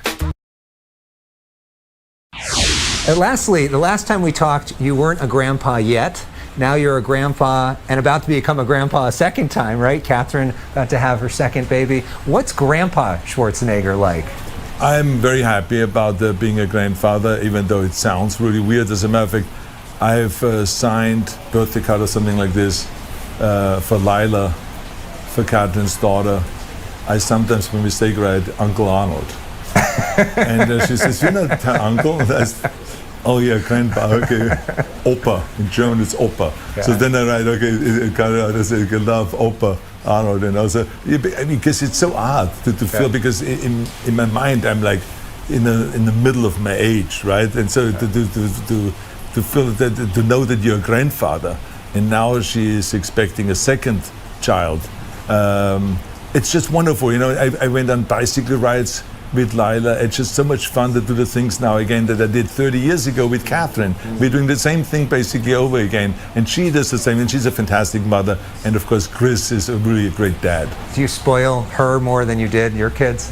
You always do that. Yeah. Because it's not my responsibility if there's any kind of a negative effect, right? It's her responsibility. Yeah, of course, we give her everything, we let her do everything, and all that. That's normal. And do you have a New Year's resolution, just to wrap things up?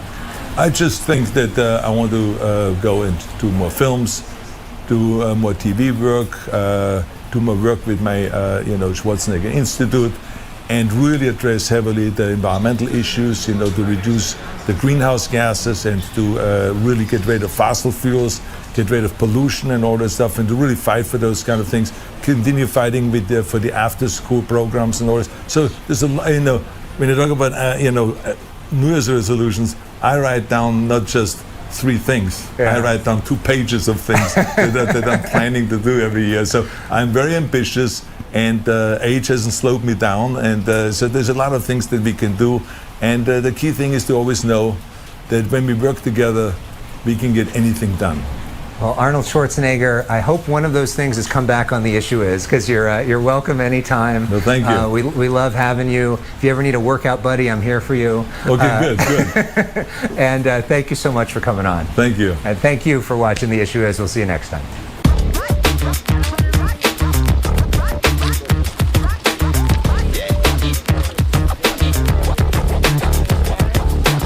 So a pretty great segment right there with Fox 11 in Los Angeles, Alex Michelson talking to the former governor out in California. A series of different topics. We're going to be staying with California as we cover the delays and cancellations inside of these airports.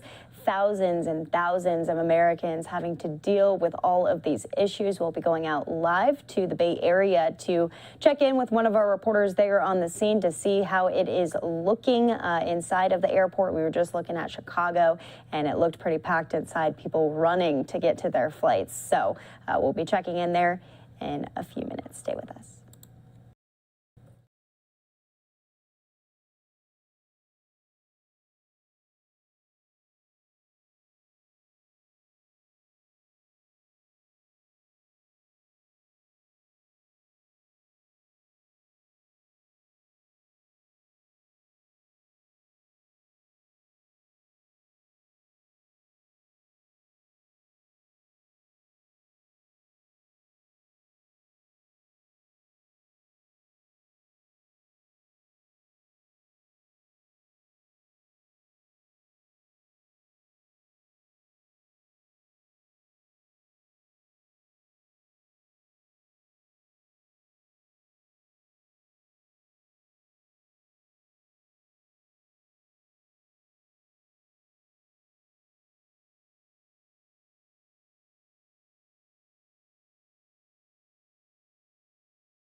We have been talking all day about COVID-19 and how that's been affecting flights. Many canceled, many delayed, and each of these airports having their own specific issues. We want to go out to Brandy Campbell with Fox Weather as she's inside one of the airports out in Florida. Here's what they were experiencing inside today.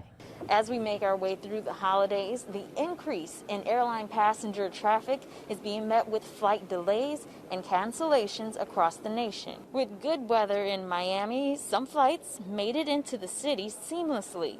So how was your flight coming from Denver this morning? It was fine. It was actually, we landed 45 minutes early, so that was great. And others didn't make it here so easy. These folks behind me flew in from Seattle after their flight was delayed for over an hour due to the weather.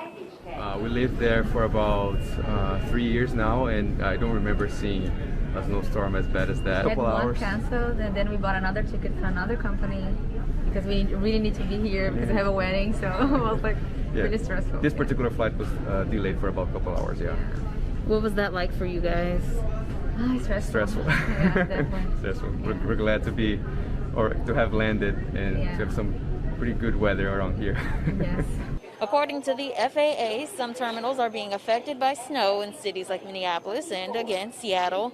Others are experiencing low cloud coverage, calling for air controllers to space out planes more than usual, which could lead to delays. Weather isn't the only contributor. The continuous effect of the COVID-19 pandemic is affecting staffing for some airlines. One father spent $3,000 getting his daughter to Miami on a last-minute flight to make their cruise. Her original flight was canceled after several delays. We take it for granted that usually, for the most part, planes are usually on time for the most part. And so, when they're not and things get disrupted and you've got tight window schedules, your anxiety and it goes up. And so you're trying to scramble and figure out solutions. I really think it's the airlines' just lack of planning and lack of, resources.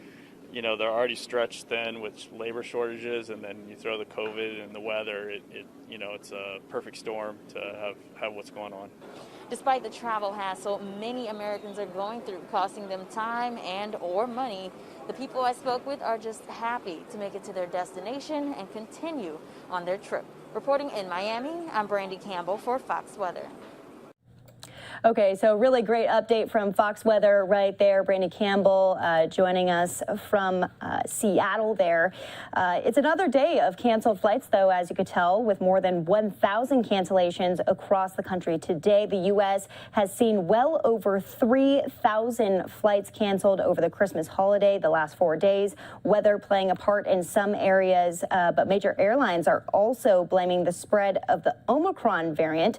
Airline employees are getting sick, preventing flights from taking off as they are forced to quarantine. KTVU's Amanda Quintana is live at SFO with how this is affecting passengers and how it's going to possibly change the guidelines, how that could help with all of these people who are trying to get on a flight. Amanda, how's it looking now? Yeah, well, we've had 70 cancellations just today here at SFO. But as you mentioned, those guidelines are changing, and major airlines, they've been asking the CDC to change those quarantine guidelines from 10 days to 5 days. They're hoping that that will help prevent some of the issues that we're seeing here with all the cancellations. But we've seen a lot of cancellations from SkyWest and from Alaska Airlines here, and it's leaving a lot of people just stuck. We got here about 2 hours and 15 minutes before our flight. 2 days after Christmas, and thousands are catching their flights and heading back home. It was pretty busy. I mean, not as bad as some holiday travel I've done before, but not bad at all. But holiday travel isn't always plain sailing. Today, passengers were met with delays, diversions, and cancellations. Dean Anderson's flight to California is delayed 6 hours. You can't get too upset because you can't change what you can't control, so. And as the Omicron variant ramps up, many international travelers are having to arrive even earlier to get COVID tests. Well, we got here at 2:30, I guess, and our flight's not till 8:30. A lot of places will say they can give the results within 3 days, and you can't risk it. According to FlightAware, there were more than 5,000 delayed flights across the United States and 1,200 cancellations today alone. Here at Sky Harbor, they're reporting about 200 delays and over 96 cancellations in the last couple days and into tomorrow. Airlines have been dealing with disruptions for the last few days. Delta, United, and JetBlue blamed the Omicron variant for staffing problems that then led to cancellations, all while the industry is already suffering from a lack of staffing and other factors today too, like bad weather. I'm pretty mellow, but it's still annoying. It sounds like this year there's some more problems than usual for sure. Now, the CDC is changing that guidance to make it 5 days instead of 10 days. So any pilots or flight attendants that might get COVID, that might be easier for them. They can come to work a little earlier, and they're hoping that that will make it so that we don't have to cancel as many flights as we've been seeing the last 4 days. At SFO, Amanda Quintana, KTVU Fox 2 News. All right. Thank you so much, Amanda. We appreciate you speaking with us, and we'll keep our eyes on any more of those delays and cancellations. We are going to take a quick break here on Live Now from Fox as we track all of your COVID-19 news, as you can see, even affecting the people who are just trying to get home after the holidays. We'll see you back here in 2 minutes.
As we take you through all of these top stories of the day, one coming in out of Houston, a truck driver who was sentenced to 110 years in prison.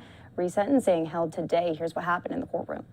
A Colorado district attorney is asking a judge to reconsider the 110-year sentence of a truck driver convicted in a fatal interstate wreck. 26-year-old Rahel Aguilera Medeiros was sentenced in December for the crash that killed 4 people and injured several others. District Attorney Alexis King is suggesting a range of 20 to 30 years behind bars instead. On Monday, a hearing to reconsider the sentence was scheduled for next month. The prosecution knew when they charged this case, there was 41 charges altogether. They knew how much exposure, meaning how much time this defendant potentially could get if he were found guilty. Police say Aguilera Medeiros was driving a semi at least 85 miles an hour before the crash in April 2019. He drove past a runway truck ramp after his brakes failed and then crashed into stopped traffic. He was found guilty in October of 4 counts of vehicular homicide and nearly 24 other charges. It wasn't intentional. At his sentencing, Judge Jones says he was bound to the mandatory minimum sentencing laws in the state, but the decision drew widespread criticism. Nearly 5 million people signed an online petition urging Governor Jared Polis to grant clemency. Protests were also held at the Capitol in Denver. This type of injustice has to stop.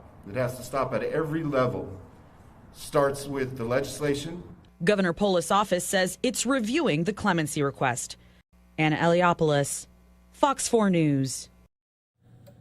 And also continuing coverage on that reaction coming from all the way to the top, Kim Kardashian weighing in and tweeting about this circumstance. Here's coverage with Fox 26 in Houston, along with all of your other top headlines. Was found guilty in October of 4 counts of vehicular homicide and nearly 24 other charges. It wasn't intentional. At his sentencing earlier this month, Judge Jones says he was bound to the mandatory minimum sentencing laws in the state.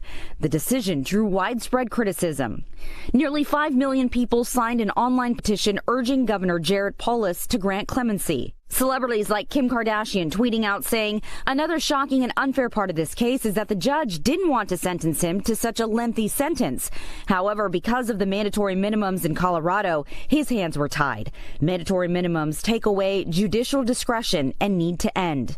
Protests were also held at the Capitol in Denver. This type of injustice has to stop. It has to stop at every level. Starts with the legislation. Governor Polis's office says it's reviewing the clemency request.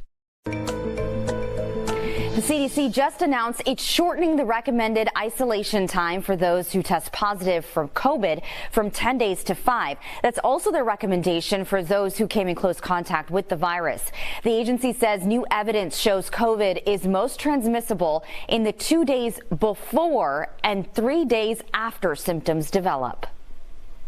The rationale here for the change is basically they're acknowledging that people who are vaccinated may have vaccine breakthroughs. They have a 35% protection from infection, but people who are boosted have a 75% protection from infection, and that's why there's a little difference as to whether you should be quarantining or not. The new recommendation is also meant to prevent an overflow of patients at the hospitals. The Omicron variant is surging here in Houston. In fact, Houston Methodist is saying now that 94% of its COVID patients have the Omicron variant. Methodist says it's seen more than a 50% increase in positivity rates over the last few days. Testing also in very high demand. Rapid tests are in short supply. Long lines can be seen outside of testing sites here in Houston. And a lot of people just can't get their hands on some of those home tests. Fox 26's Matthew Seedorf joining us live tonight outside of a testing location downtown. And Matthew, what are you seeing there? Well, Rashi, it's pretty quiet at this location right now. They actually closed about 3 minutes ago, but we still are seeing some people waiting around for those results and not quite as busy as we're seeing across the city. Go ahead and take a look at this video. This is what we're seeing across Houston. Pharmacies across the city, empty shelves where take-home COVID-19 tests used to be. Many people now looking for these tests after returning from Christmas with family and friends or before going on vacation for the new year. At several testing locations across Houston today, we also noticed long lines. Some people getting tested because they think they might be sick, others because they have to for work after traveling, or others just trying to be cautious. Why come get tested today? It's the day that I looked for other places and they were also like all booked, so we got today at 5 p.m. More so for sanity to take him to daycare and like see family. That's kind of our concern now, is because we have parents that are a lot older, so we just don't want to risk their health. So if you think you might have COVID-19 but can't quite find a test right now, the CDC is still recommending to take those 5 days and pretty much just isolate yourself thinking that you might have COVID-19. We'll have much more on this story tonight at 9 o'clock. We're live in Houston tonight. Matthew Seedorf, Fox 26 News. As mentioned earlier, the quarantine period changes. It could be a game changer for the businesses who have had to shut down again because of Omicron. Staffing shortages hitting across all industries at this time. Fox 26's Natalie He is live with more tonight. Natalie. Rashi, that's right. Across the board in all industries, from travel to sports and restaurants, a lot of these industries are reporting that staff members keep getting sick and they can't operate. The rapid spread of Omicron has exacerbated staffing shortages after industries across the board report an uptick of positive COVID-19 cases. Nearly 3,000 flights were canceled Monday and nearly 12,000 delayed. The University of Houston men's basketball team forfeited their American Athletic Conference opener Tuesday. And local businesses, including dozens of restaurants and retailers like the Apple Store, have been closed for several days. This is the most contagious variant that we've seen to date by a lot. And I mean, we're looking at something that's maybe as contagious as measles. While health officials say Omicron appears less severe than previous COVID-19 variants, Dr. Peter Hotez says its high transmissibility is still extremely concerning. Any advantages gained by having a slightly less severe illness is offset by the fact that there's fewer people to take care of you. And we've seen this, Natalie, for the last 2 years, that where things really go badly, where mortality really starts to go up, is when there's not enough healthcare workforce to take care of you.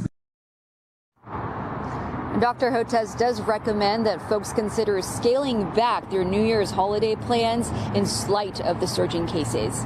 Natalie He reporting, Fox 26 News.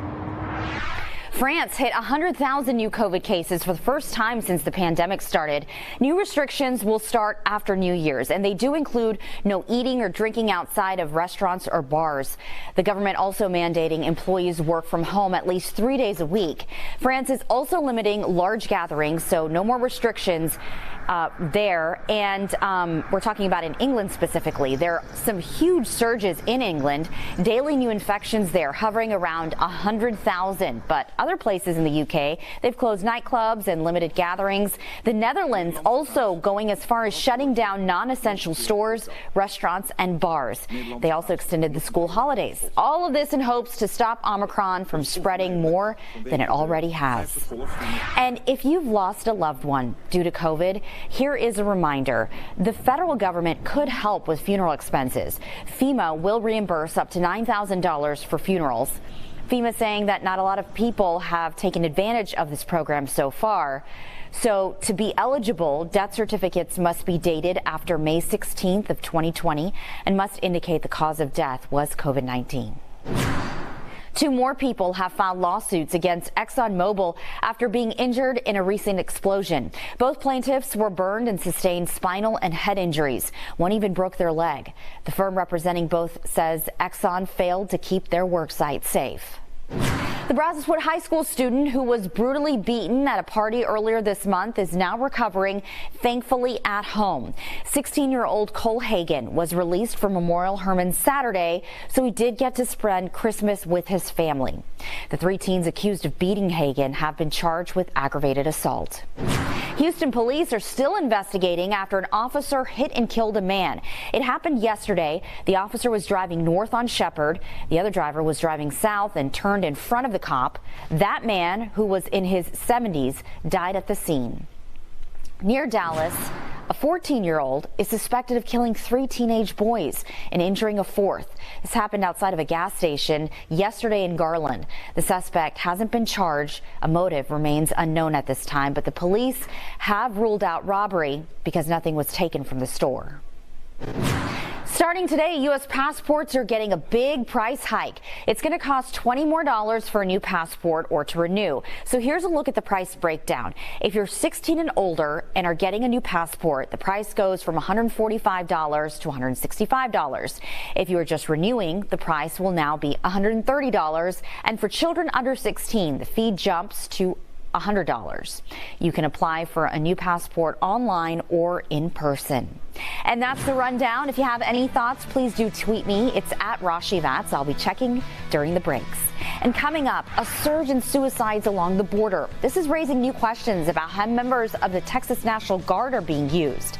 Plus, we have meteorologist John Dawson here. Yeah, Rashi, keeping track of those high temperatures this afternoon. Some of us even saw record high temperatures. We'll talk about more warm weather coming at you this week in just a few minutes. And we'll get to that after our commercial break as well. You're watching Live Now from Fox. That was Fox 26 in Houston, breaking down all of the top headlines for you. We'll see you back here in minutes.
For yet another day. Airlines are blaming it on COVID and staffing shortages.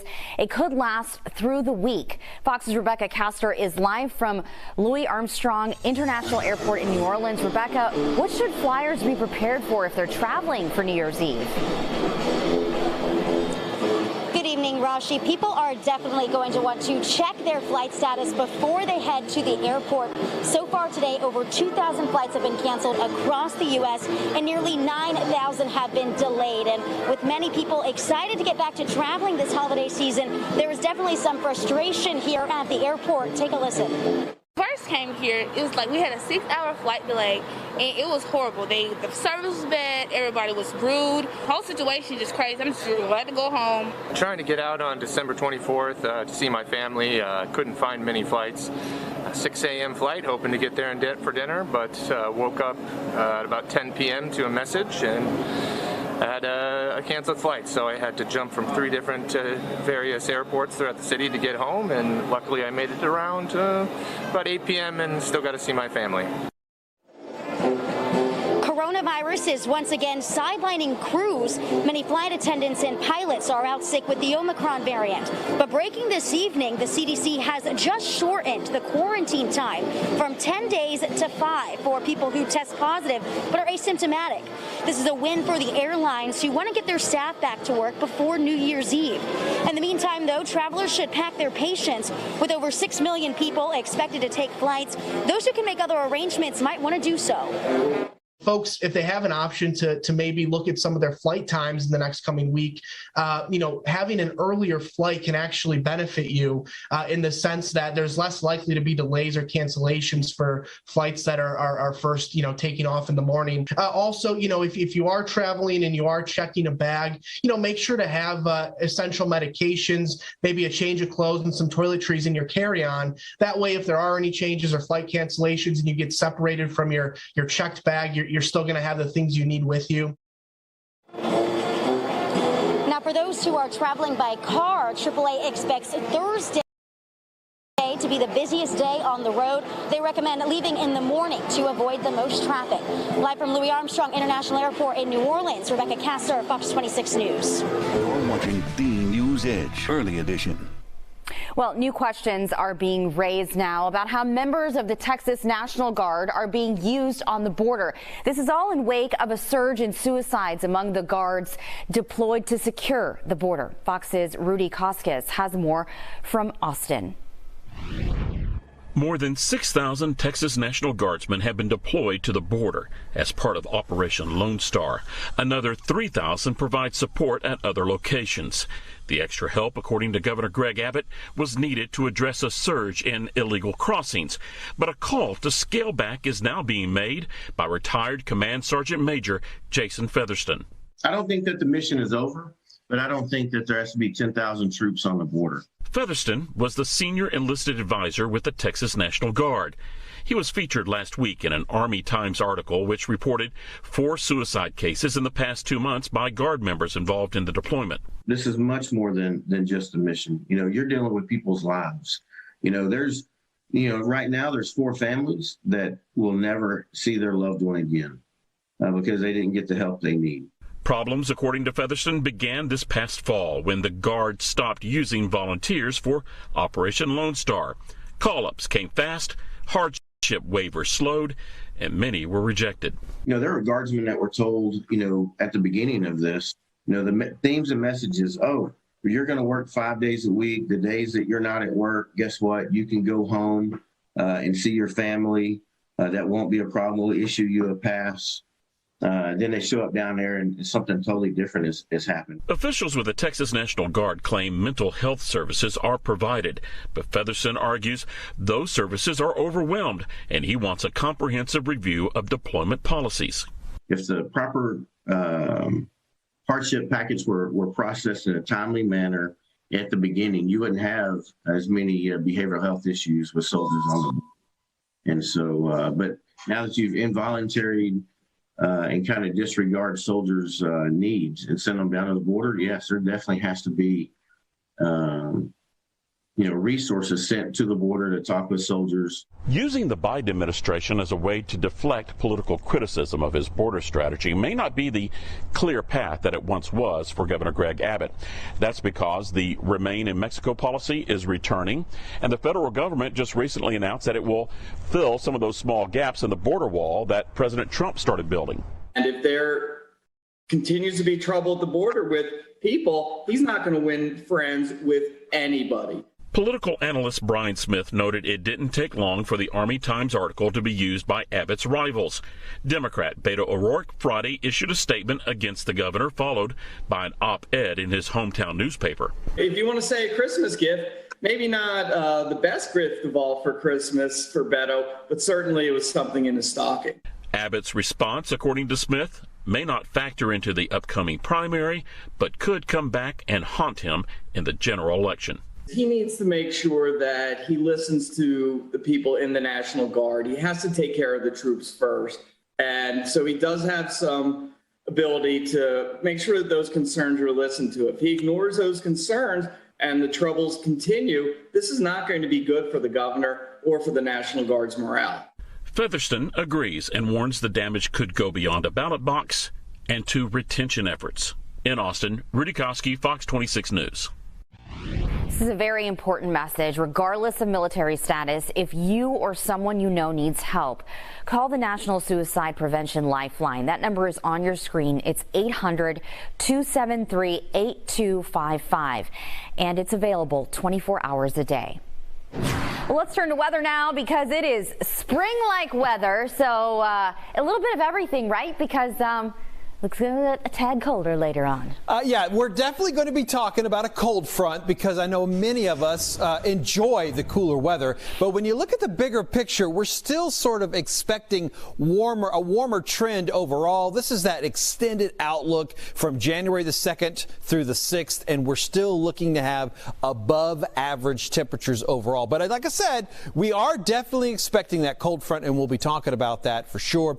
We do see a bit of a mess, a little bit, we'll call it, some unstable air to the north of Texas, and that's really behind this somewhat stationary front that we see sort of draped across the panhandle, at least of Texas. A little bit of movement eventually will get going here, but it's not going to be diving down to the south and impacting us anytime soon. So we're continuing to see these very mild temperatures. Some would call them downright hot temperatures as we're moving forward. But right now we're in the upper 70s with some mostly cloudy skies. We did make it up to the lower 80s for most of us. That water on the Galveston there really influencing only upper 70s, but did not set a record in Galveston. Did set a record in College Station. And tomorrow, and as well as Wednesday, possibly could be setting some records. So we'll be looking for some similar situations for tomorrow, but except a little bit higher chances of rain. There'll be light rain or maybe even just some drizzle. Light fog, a possibility of some scattered fog if the winds calm down enough. But definitely you'll be continuing to feel the humidity that's out there. We'll be struggling to warm up with some where we'll be seeing some clouds that will kind of keep us from automatically setting some records, but we will definitely be coming very close. And I mentioned this earlier in the 5 o'clock newscast. Both 83 and 82 are both higher than the current records for these dates. So if we do hit those forecasted highs, we will be setting records. But here's that front at the end, and there's the colder air that comes in behind it.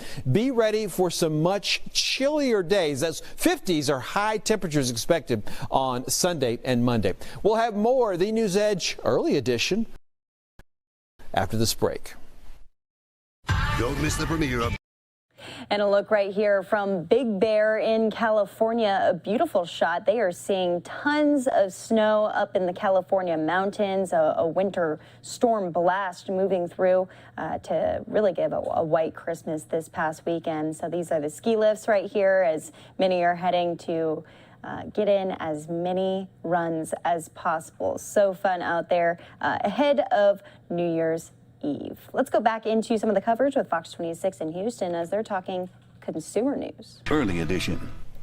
You get a gift card and you're like, I don't shop there. Well, no worries. $120 billion worth of holiday gift cards, in fact, are expected to be returned this season. And if you're striking out without the receipt or have a gift card that you just won't use, consumer reporter Heather Sullivan joining us live with some smart sense. Hi there, Heather. Hi there. Yeah, you bet. If you have a gift card that you know you're probably not going to use, you can sell it on several gift card sites. Sites like Ray's, Gift Card Granny, Card Cash, and Card Pool let you buy and sell gift cards.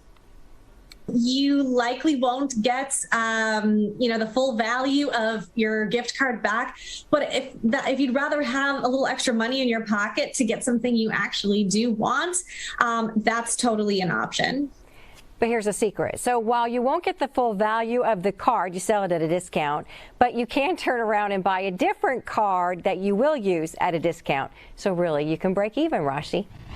Yes, that does make sense now if you think about it. So what if you have an item that you can't return because you don't have the receipt? Yeah, that's a toughie. Now, if you want to, you can sell it on several reselling platforms. There's Facebook Marketplace, eBay, Mercari, Poshmark, many more. And of course, you can always trade it with someone that you know, or you can do the old thing of regifting it. Just make sure that you note who gave it to you so you don't accidentally give it back to them. Yeah, that can be awkward. So what if you got a new cell phone? You know what? These, I don't know why anyone would want to get rid of that. That's a good gift. But if you do, there are also more sites like Gazelle, Cell, and Bubak Boss. All these sites, you'll find them on Sullivan Smart Center, Houston.com. This news segment is... All right, so that was, again, Fox 26 in Houston, going back out to this live look at Big Bear Ski Resort as the Sierras actually got some major snowfall. Here's Fox 2 in the Bay Area with this winter storm blast. Welcome back. As Steve Paulson has been telling us, rain in the Bay Area and snow up in the Sierra.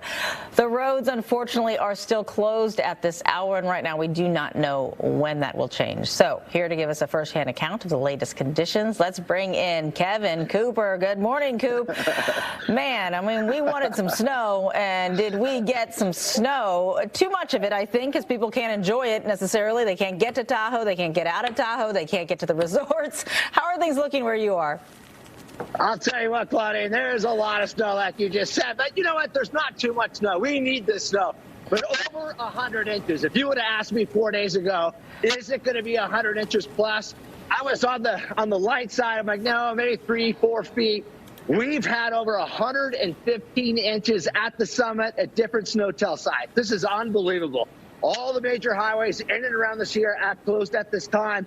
Placer County CHP, Truckee, Donner, South Lake Tahoe CHP, out at Alpine County State Route 88 are all asking people to stay off the roads at this time. There's a lot of work to do. This is a lot of snow in a very short period of time. It's great for the water tables, but for us right now in the Sierra, we need to dig out. We need to take a little breath. And let's let those state, city, and county crews do their jobs. It is long-term good. It is short-term, though, something that people need to be very concerned about. You know, and in terms of really getting in and around, we're already getting reports of avalanches. People don't really want to be on these resorts anyway until the snow teams have time to go through it and just make sure everything is safe. So while we are frustrated with this, it's not just people sitting around waiting for it to happen. You've got to make sure that the resort, you know, has to go through their protocols.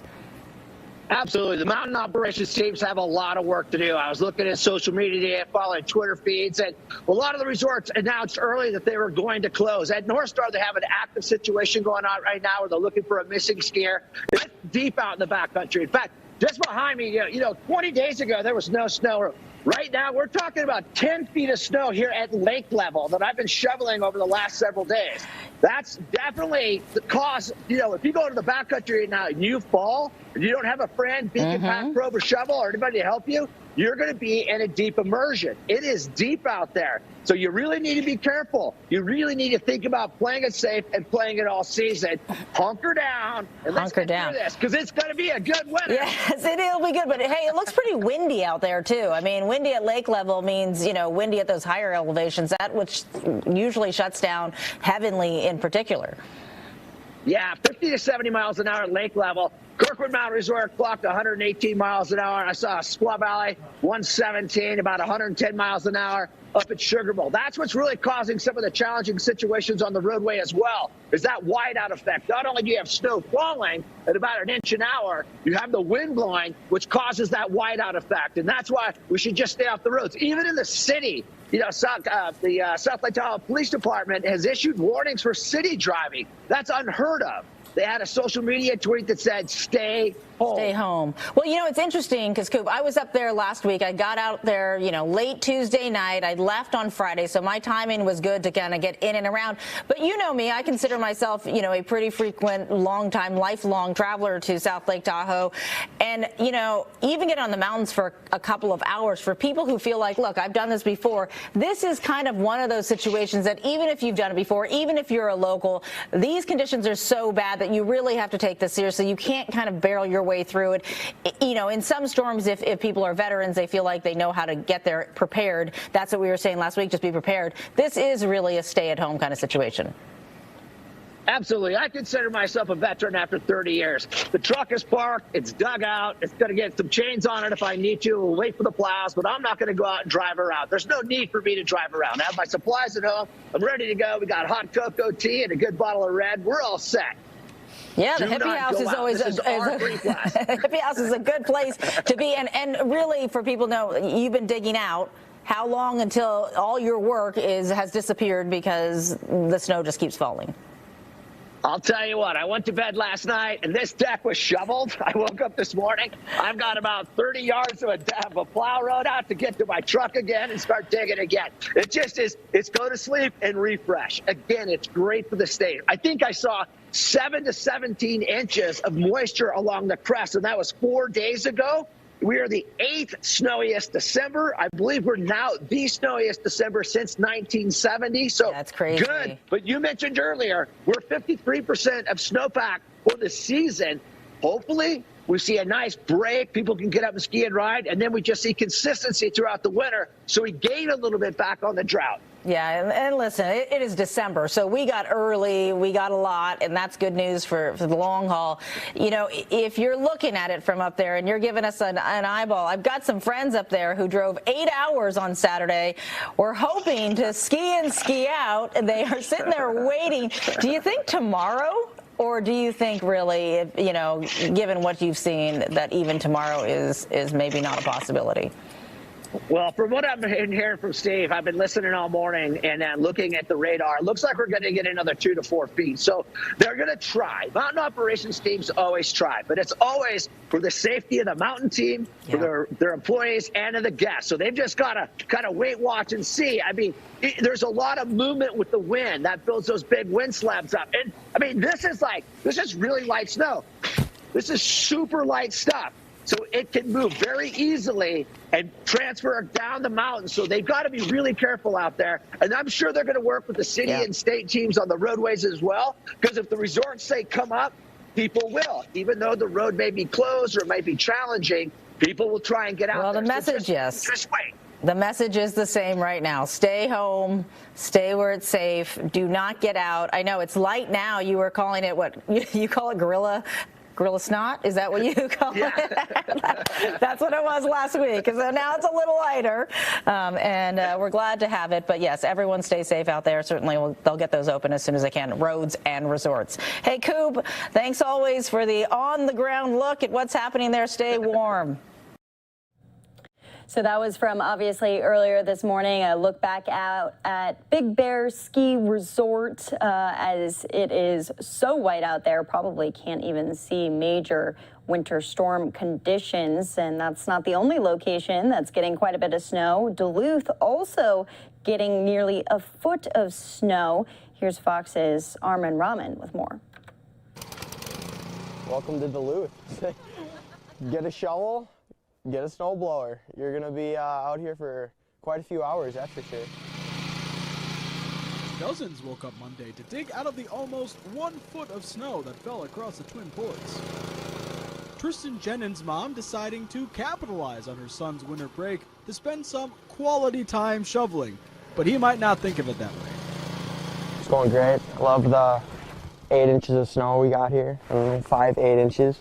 It's always nice to wake up early in the morning. Yep, not on a school day. Get to waste the Christmas break on shoveling snow all day. I think we both just kind of put our heads down and just get to it. There's not a lot of talking going on other than a lot of grunting and shoveling. Meanwhile, it wasn't all work and no play for everyone. The freshly fallen snow providing the perfect powder for one family. We know about this area, and we knew we had to hit up some sledding.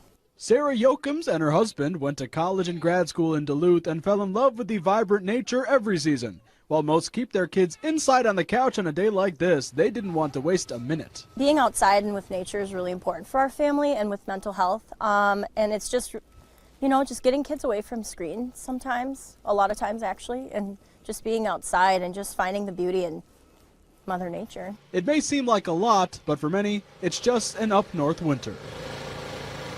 I mean, we live in Minnesota, so this isn't anything new for us.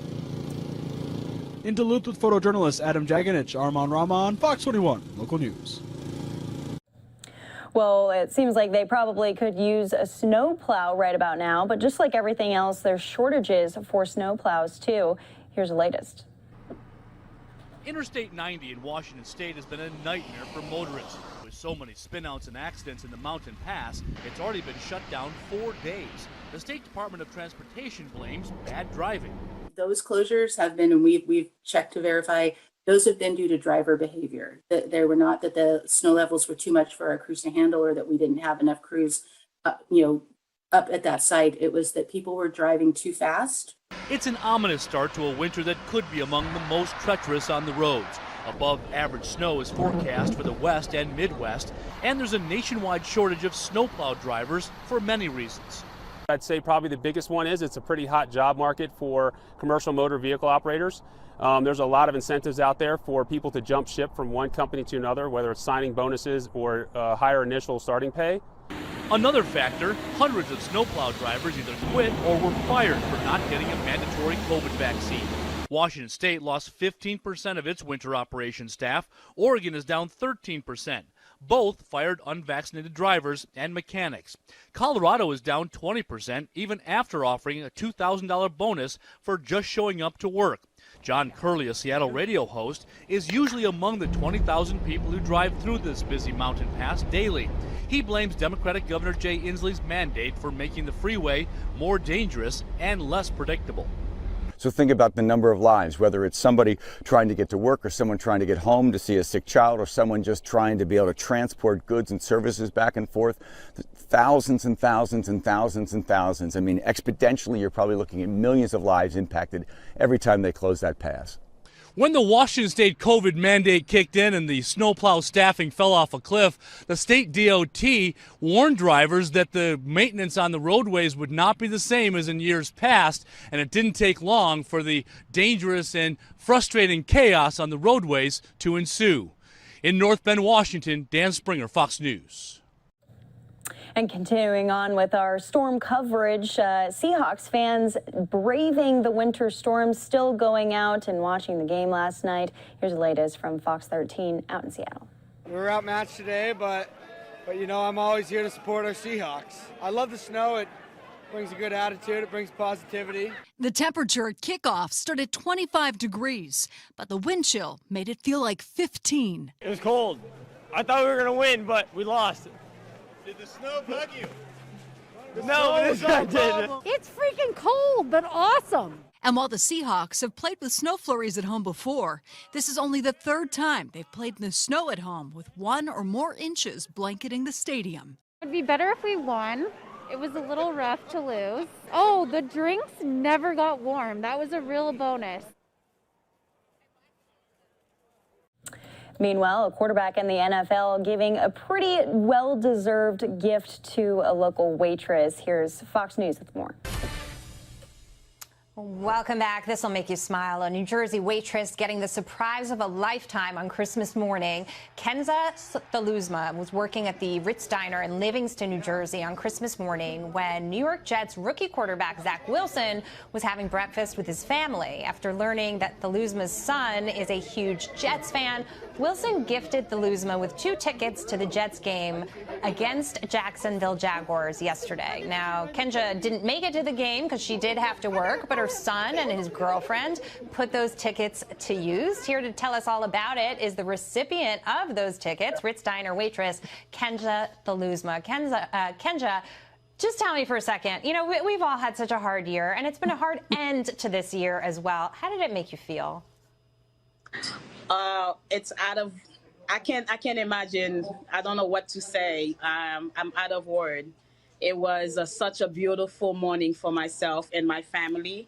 I did not even have any idea of any of this was gonna happen, because that morning I did not want to come to work because, you know, it was Christmas. I wanted to spend it with the family, but my diner is open, so I had to come to work. And it was just out of this world. He was such an amazing. I was out of breath. It was crazy. This is my honor. This is the honor, Marion Feldman, the honor of the Ritz Diner, is next to me as well. Well, good for you for working on Christmas. So many folks have Yes. you know, chosen not to work because of the pandemic and so many issues and stay home. But, you know, you Yes. got up and you went, and this, you know, amazing gesture happened. How did it feel to take those tickets home and give them to your son? Well, I called my son. He said to give me your email, and I couldn't even remember my email, so I had to call my son to face. So I was out of breath, and it's like, let me just call him. So I just called my son and say, he's giving you a ticket to the ball game. Then my son just texts me the thing, and then I just show it to him, and he emailed it to him directly. And he just showed me, Mom, look at the view. He had a beautiful view. He enjoyed himself. He went. And he had such an amazing time, and I was so happy they won yesterday as well. Oh, everyone hearing beautiful. this story is going to be happy. But I have a question for you. So, of course, this football player comes into the diner. And what did you say to him? How did you let him know that you were a huge fan? I feel like I wouldn't even know what to say. Well, at first, I didn't know who he was. One of my my regular, told me, Kensia, do you know who's sitting with you? And I say, no, I don't. He said, oh my God, are you serious? I said, no, I don't. He said, that's the quarterback of Jet. I said, shut up. So I was like, I said, I said, hello, because I was taking care of them in the beginning. They just sat because they're a big family, and I'm a mother of 4, and I love the big, you know, there was a party of 10, and the whole family was there. So I said, oh my God, I love this. That's gonna get me soon to be me, because my kids are getting older. And then we start having conversation. That was before I even know who he was. And then after that, when the table told me about who he was, I say, are you Zach Wilson? And he was like, yeah. And then I was like, are you kidding me? I was like, my son is a big fan. My son is a big fan of yours. I can't believe this. So I like, let me call my son to FaceTime. So I called him. My son was driving. He had to park the car because he was like, he couldn't even believe that. So excited in front of me. I was like, Mom, are you serious? So I said, yes, he's right here. The whole family, but I didn't even know they were recording. Because, you know, somebody was recording. I didn't know who it was. So I was like, oh my God. It's the next morning I'm hearing people was like, you on TV? I was like, what are you talking about? That's amazing. But he was like out of breath. He had to call his manager. First he was like, Mom, I don't think I can go. Yeah. But his manager saw that and said, no, you're going to the game. So his manager gave him the day off to go to the game. Well, if you couldn't go, I'm glad that he could go with his girlfriend. Yes. And I'm so glad that you shared this with us because, again, it's been tough. And people watch this story and they remember there's kindness in the world and people help each other. No, it is because... Yes, because with this COVID and everything, with this situation happened, it was a beautiful gift. And we know, like, we are going to have to go. We're going to have to go, but thank you so much for sharing with us. Great to see you today. Thank you so much. Have a wonderful day. Bye. All right, that's it for us. The 5 starts now. A really great segment right there, as it's nice to hear these positive stories coming out of the holiday season. Well, a New York woman with a Midwest name has spent time behind bars, and she has a holiday wish to give the gift of freedom to other women who are also in prison. Fox's Lauren Green has that story. I was laying in my bunk one night, and God woke me up. I will start an organization called the Ladies of Hope Ministries. Topeka Sam says she is on a divine mission of hope that began in prison on federal drug charges. You're almost there, almost there. Sam founded Ladies of Hope Ministry to help formerly incarcerated women do more than just transition back into the world, but to empower them, providing access to education, entrepreneurship, and lifelong sustainability. Hope House in the Bronx provides a safe housing space for women and girls coming out of any system. It's important that people feel, some sense of normalcy, especially coming out of such darkness. In just a few short years, Sam has taken the ministry to national heights with 20 full-time employees, but the journey was rocky. She grew up privileged, the daughter of 2 business owners near the wealthy enclave of the Hamptons on New York's Long Island. I was captain of every team, president of every club. She briefly sold drugs in college, but years after graduating and gainfully employed, a friend got her involved in a drug deal that ended up being a federal sting operation. She pled guilty and was sentenced to 10 years. With good behavior, a humble letter to the judge, and prayer, she was released in less than 4 years. I knew when God expedited that for me in my life that there was a great work that not only I was responsible to do, but that I was anointed to do. Starling Thomas is one of the program's graduates.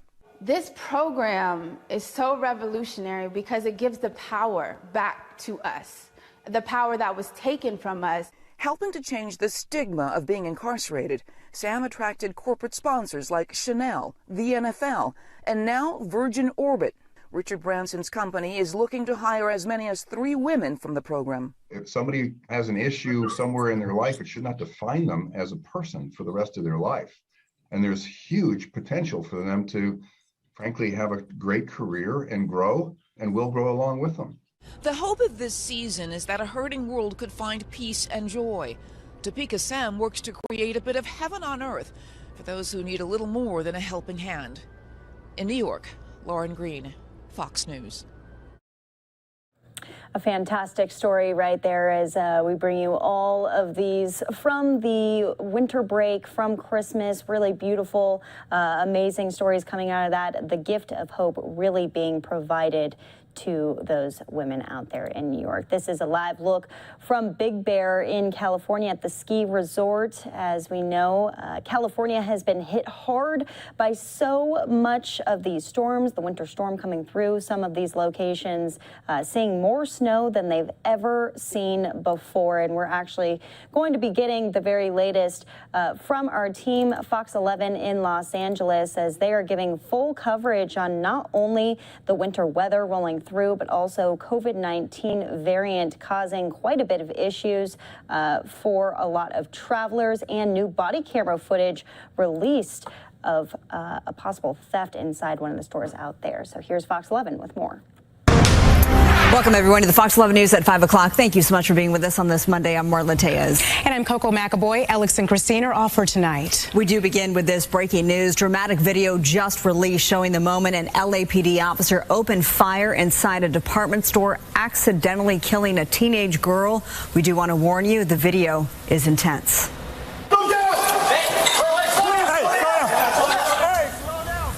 New at 5, video from inside of the North Hollywood Burlington store as police confront an assault suspect. The dramatic LAPD body camera video is just released. Yeah, the suspect was killed and that officer involved shooting, and so was an innocent teenager who was in a dressing room. Phil Schuman has seen this video and joins us live with all of the new details. Phil, what are you learning? Well, there was 35 minutes of video released, an edited presentation, a critical incident community briefing, the LAPD calls them. They played some of the 911 calls, which talked about a man assaulting a woman, which talked about shots being fired, which ultimately turned out not to be correct. And the last couple of minutes showed the body camera video of the officer who fired 3 shots, one killing the suspect, another killing 14-year-old Valentina Oriana Peralta.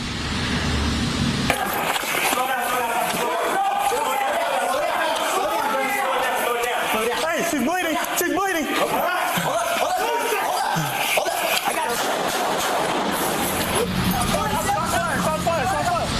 her! 3 shots fired. Again, one of them penetrating the wall behind the suspect who was killed. He was later identified as a 24-year-old Los Angeles man, Daniel Lopez. He had been in the store acting erratically, had assaulted a number of women. Police were called. Again, multiple 911 calls. Some said a man with a bicycle lock, which he turned out to have. Others erroneously said that he had a gun.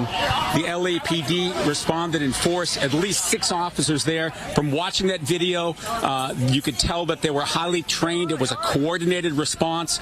Officers told each other to slow down, who had point, who was going to do the handcuffing, and then you saw the suspect in the background killed by one of the 3 shots, and again, one of the bullets penetrating the wall behind him. One of the LAPD officers who helped put together this video also spoke on it.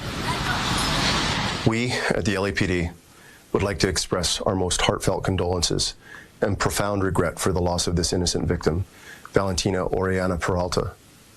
There are no words that can describe the depth of the sorrow we feel for this tragic outcome. So we are in the West Adams district awaiting a news conference by community activists. You might know the name Earl Ofari Hutchinson, Coco, and Marla. They're demanding that the officer who fired the fatal shots be immediately fired, arrested, and prosecuted. I can tell you that's not going to happen. I want to tell you what the LAPD's manual says specifically on the use of deadly force. This is verbatim from the policy. To defend against an imminent threat of death to the officer or another person, and then the second element, to apprehend a fleeing person for any felony that threatened or resulted in death or serious bodily injury. So multiple investigations are ongoing before ultimately the Board of Police Commissioners, who are appointed by the mayor, decide whether this shooting was in policy or out of policy, and then Chief Moore will decide any disciplinary action. See the LAPD in action right here on Jefferson and 11th. So it's very unusual, Coco and Marla. This video was released that quickly. It used to almost never be released, and then the police commissioner said it has to be released within 45 days of an incident, and here we are 4 days after the incident, and 35 minutes of video has been released. We're going to have more on this at 6, and also on Special Report at 7. For now, I'm Phil Schuman live. Marla, Coco? All right. Thank you so much, Phil. Obviously a very difficult story for a number of reasons. And our other top story today, another winter storm is underway. Take a look at the current conditions. A mixture of rain and snow across the Southland. And it's going to stay this way for nearly every day this week. We have live team coverage. Haley Winslow, she is in Ventura. But we begin with Christy Fajardo. She is near the Grapevine in Lebec. How are the roads right now, Christy? Well, right now they're actually pretty good, but we know that that could change very soon. Snow is expected at about 5 o'clock. Right now we're seeing drizzle, not quite cold enough for snow flurries, but as we know, as the sun goes down, it's only going to get colder. And I want to show you here behind me, this is the 5 freeway. Very wet, but traffic is moving smoothly in both directions. But take a look at the video we shot on our way up here. There are snow, light dusting of snow, I would say, on the hillsides next to the freeway, but none on the freeway itself, at least not so far. Now, I did talk to one tow truck driver who tells me he expects it to be a very busy night. As we all know, people in Southern California, we're not good at driving in the snow. We're not used to it. So inevitably, sadly, there are accidents. He says the biggest mistake that people make is that they underestimate black ice. They don't see it, they forget that it's there, and then they have an accident. Now, back out here live, of course, the other big concern every time it snows on the Grapevine is that there's always a potential that if things get too bad, the CHP will come in and shut it down. There's no indication that is going to happen anytime soon, but we are going to be out here all evening long. We are monitoring the situation, and we will, of course, bring you the latest. Live in Lebec, I'm Christy Fajardo, Fox 11 News. Thanks so much, Christy. Stay safe and warm out there. And our team coverage continues now with Haley Winslow. She is live in Ventura. This is where people are heading to the beaches, hoping to get a glimpse of the rainfall there. Well, that's a beautiful horizon behind you, Haley. Oh, you just missed an epic sunset about 15 minutes ago, and the rain let up about an hour ago. It was a pretty steady downpour all day today here in Ventura County. We talked to a couple of college-age students who are home for the holidays, and they came here to the beach to stand in the rain and check it out. I welcome it. We need it. Like all the trouble it brings, all the flooded streets, the wet hair. I still know we need it, and we're still getting out of this drought. Yeah, you don't seem to mind it. You don't even have a hood on your head. bad? I'm used to it. I welcome it. I embrace it. It is what it is. Same. I know California needs it, and I live up in Washington State, so I'm pretty used to the rain.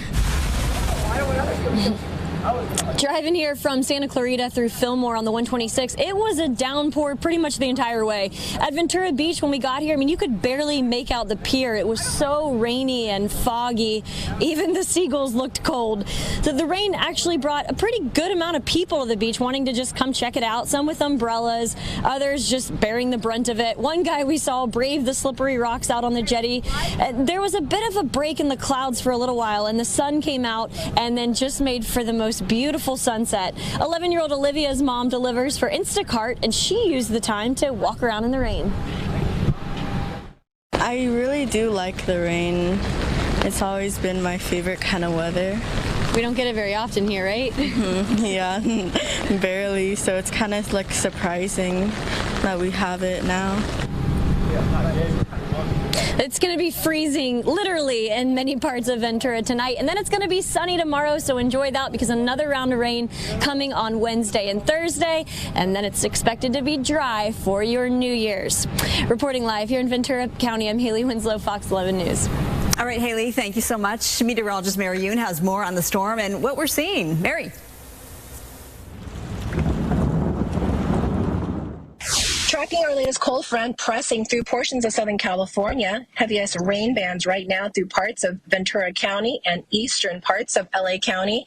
We're starting to also see some snow developing in our higher elevations and some heavier rains across portions of San Bernardino County. We'll continue to see this cold front move through the area for the rest of this evening. All right, thanks, Mary. And now to a developing story in Huntington Beach. Police officers were called to the Sunset Beach area just before 12:30 this afternoon. They found a shooting victim and a man armed with a gun. Officers apparently told the man several times to drop the weapon. They eventually opened fire. A woman who lives in the area says there's a large homeless population there, and she says she worries about her safety. There's common transient community to the point where I feel like there's been times when I've been threatened. I run down here 3 times a week, so I always kind of have to watch my back a little bit. Both the victim and the suspect were taken to the hospital. Their conditions are unknown, and no officers were injured. New details today. A man has been charged now with murder in connection with the death of a father of 3 in Covina. 34-year-old Trevor Howard Thompson was taken into custody last Wednesday, accused of shooting Joey Casillas. Detectives believe Casillas confronted Thompson after seeing him attempt to carjack and steal a car in Casillas' neighborhood.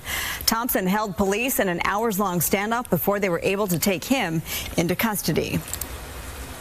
And spiking coronavirus cases and holiday gatherings are spurring a desperate search for COVID tests. That's causing anxiety, frustration, and crowding in the locations where tests are still available.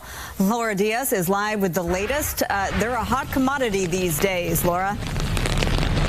Yes, they are a hot commodity. That is, if you can find one. As you just mentioned, people just getting back into town over the long holiday weekend. Of course, they spent time with family and friends, and now they're worried, are they COVID free? If we pan off to my left, you can see that there is a line of cars trying to get in at this late hour in to get tested at this facility here in East LA.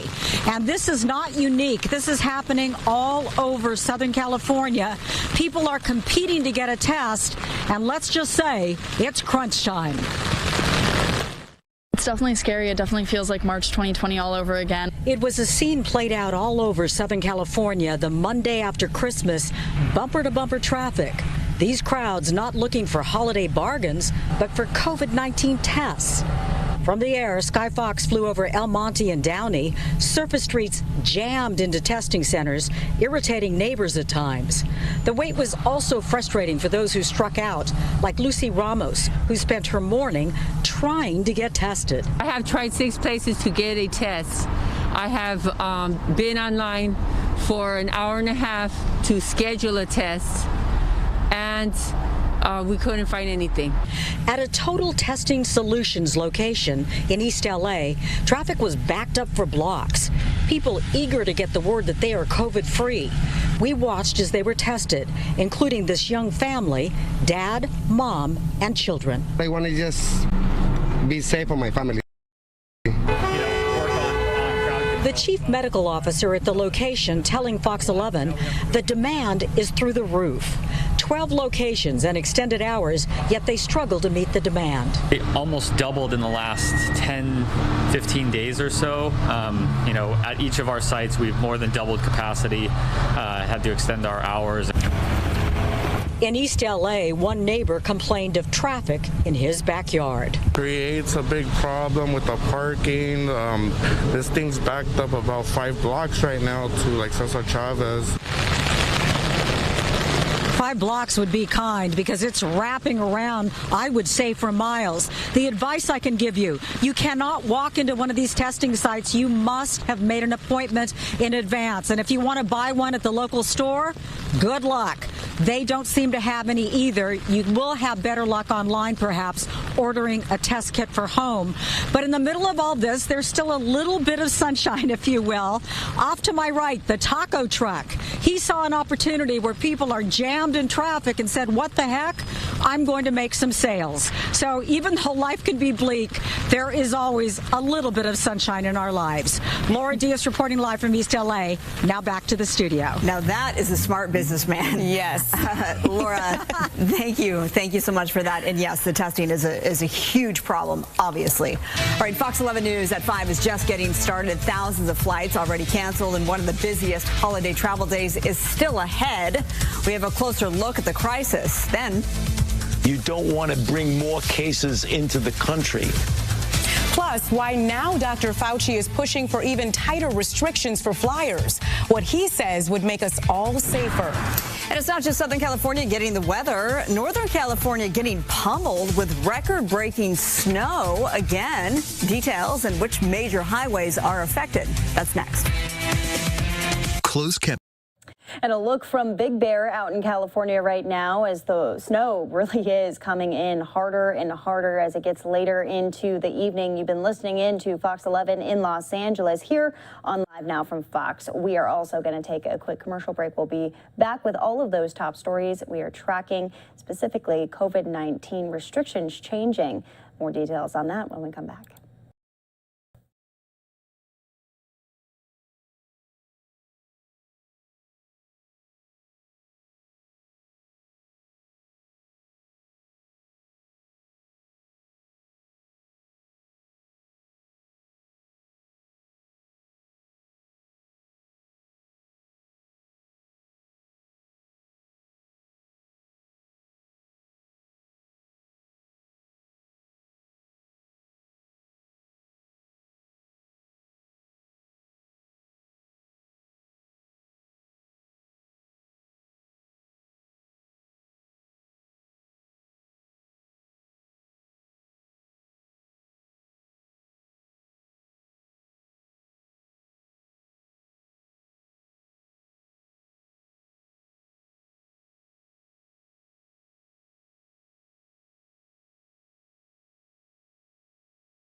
Hit the mountainous areas of Northern California today. Highways 20, 49, and 80 are all closed because of downed trees and power lines. Snowplows are working around the clock to clear roads. Researchers at the UC Berkeley Central Sierra Snow Lab near Donner Summit reported a new record for total snowfall in December. Nearly 194 inches of snow has fallen, breaking the previous record set in 1970. Researchers say there's a chance that 200-inch mark could be passed today. Turning now to some COVID headlines. In LA County today, there were more than 7,400 new positive cases and 9 new deaths reported. Hospitalizations are continuing their rise, up to 966 people now in LA County hospitalizations. Also rising in Orange County. The CDC has shortened quarantine time from 10 days to 5 days if there are no symptoms. And Dr. Anthony Fauci said today that the U.S. should seriously consider a vaccination mandate for domestic travel. And a nightmare week is shaping up for travel. COVID-19 surges due to the Omicron and Delta variants led to staff shortages impacting several major airlines in the U.S. Steve Harrigan has the very latest on the travel troubles that's infecting passengers. Thousands of flights canceled or delayed over the busy holiday weekend, mainly due to staffing shortages linked to the Omicron variant. The U.S. is averaging more than 200,000 new coronavirus cases each day as the variant spreads rapidly here and abroad. As a result, infectious diseases expert Dr. Anthony Fauci says a domestic airline vaccine mandate should be considered. You don't want to bring more cases into the country. But if you're talking about requiring vaccination to get on a plane domestically, that is just another one of the requirements that I think is reasonable to consider. The travel nightmare continues to accelerate at airports across the nation. Major airlines are now scrambling to accommodate passengers whose flights were canceled during one of the busiest travel weekends of the year. I just think it's kind of sad because there's going to be people, thousands of people that's going to be left like stuck. I think so far today we're hoping that we can get on our flight and get back to Houston. Meanwhile, cruise lines are also feeling the effects of rising COVID-19 cases across the globe. Dozens of ships set to enter the U.S. are currently under investigation or being monitored by the CDC. Passengers on Royal Caribbean, Norwegian, and Carnival cruises are now required to wear masks at all times inside unless eating and drinking or in their rooms. Major cities around the world are canceling or scaling back planned New Year's Eve celebrations in order to stop the spread of the virus. In Atlanta, Steve Harrigan, Fox 11 News. Thank you, Steve. Back here locally, 2 members of the Saugus High School track team are in the hospital tonight. This is after being struck by a vehicle during a morning practice run. The 2 students, both sophomores, were a mile from campus at the intersection of Alamogordo and Bouquet Canyon when a driver traveling about 50 miles per hour reportedly ran a red light. Both students were rushed to Henry Mayo Newhall Hospital, where they required surgery. They are said to be stable. The driver, identified as a woman in her early 20s, remained at the scene to speak with investigators. Police in Chatsworth have charged a 20-year-old drunk driving suspect with murder. There was a candlelight vigil at the crash site yesterday to support the parents of the victims, who were a brother and sister, just 14 and 16 years old. The accident happened a week before Christmas. Arjit and Akshata Reddy Chetupalli died when a driver rear-ended their family's vehicle.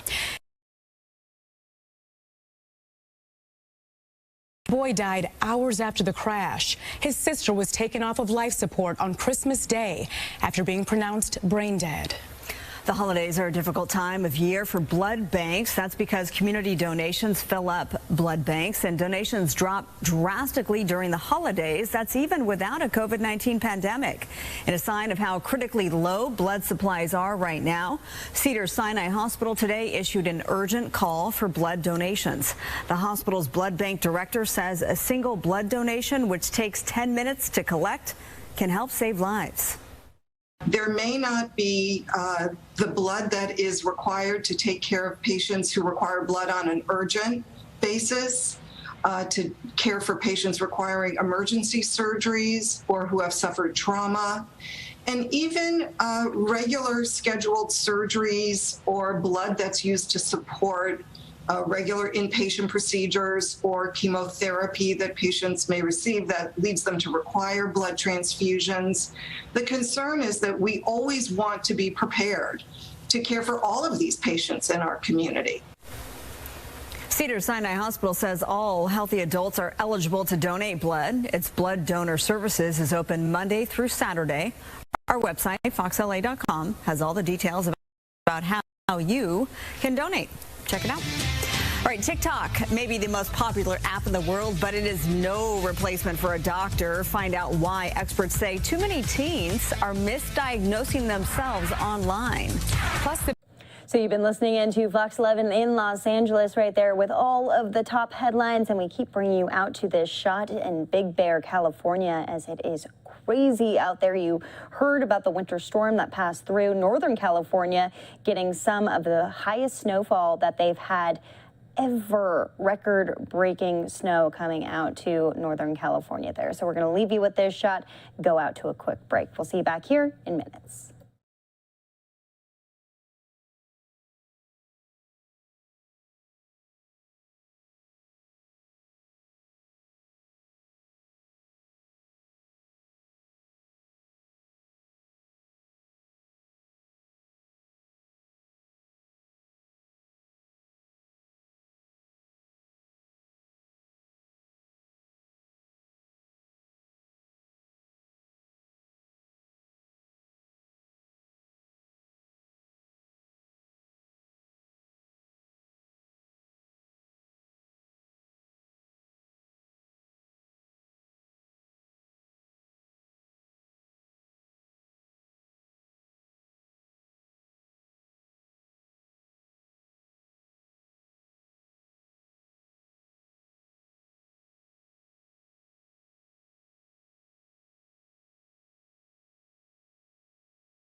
And welcome back here to Live Now from Fox. A look from Big Bear Ski Resort out in California, Southern California. If you've never been to Big Bear before, it's beautiful. You should go, but it's really quick move in snow as a winter storm has been hitting Northern and Southern California. Rainfall, snow in the mountaintops, and so much more. So we'll be tracking that into the rest of the evening, as well as other weather events across the country, including out of Kentucky, because they are still recovering following that storm. Tornadoes rolling through, killing so many, over 70 people, and the communities just trying to build themselves back up. Governor Beshear holding a press conference out of Kentucky today, talking about tornado recovery as well as COVID-19 cases. They are getting hit on all ends right now. So here's that event from earlier. We've also had an amendment to the major declaration by the president. Marion County has been added to the disaster declaration for individual assistance and public assistance, now bringing the number of counties that qualify to 16. That means residents in Marion County can now apply for FEMA assistance. So let's go over how to apply for FEMA assistance again. First, you can do it online at disasterassistance.gov. Second, you can do it through the phone, 800-621-FEMA. That's 800-621-3362. You can download the app. You can also go to mobile registration centers in Christian, Graves, Hart, Hickman, Hopkins, Logan, Lyon, Muhlenberg, and Ohio counties. Finally, there are FEMA folks that are working their way through neighborhoods, you can work with them directly. These ways not only help you file your claim, but ultimately help you follow your claim. And I believe we've been doing collectively as a state, community, and the rest a pretty good job. We have 11,400 validated registrants, and that number will grow. So, it's good and bad. It's good that many people are getting signed up. It's a question I ask each of these folks when we see them. It's really tough that we know more than 11,400 families have been significantly impacted by this tornado. It's about 11,600 insurance claims that we know have been filed to date. And FEMA's getting dollars out faster than we've ever seen. A little over $4.7 million has gone out thus far. 3 additional disaster recovery centers have been opened to bring the total number to 7. These are permanent. These are places within these communities that you can go to talk to FEMA as well. The new locations are in Fulton, Marshall, and Graves counties. Those are in addition to the mobile registration centers. Remember, if you have homeowners or renter insurance, you must first file a claim with your insurance agency. And what FEMA does is cover damages above and beyond that. Make sure you file both claims.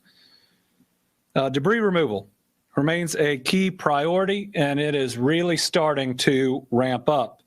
We are working with our federal partners to remove debris from our neighborhoods, roads, and highways as quickly and safely as possible. Counties have identified and continue to identify approved location for debris to go, and county and city leaders are working to ensure program understanding and compliance while at the same time securing contracts to remove and monitor debris.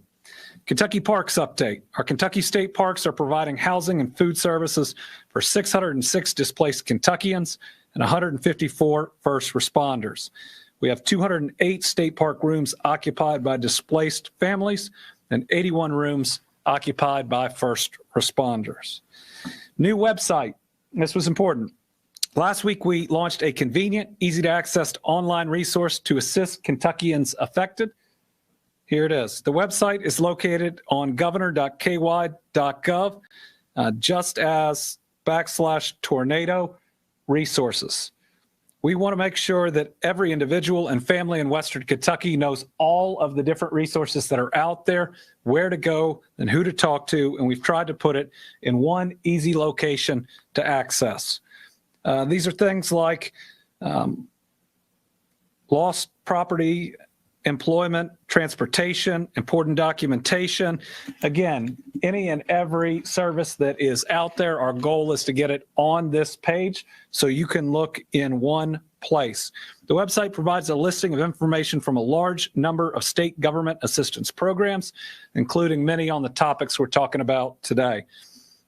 Again, the address is governor.ky.gov /tornado resources. Food benefits. This is new today. We haven't quite gotten our disaster SNAP benefits yet, though it is moving faster than we have ever seen. But 3 waiver updates that will help people that are currently getting food assistance.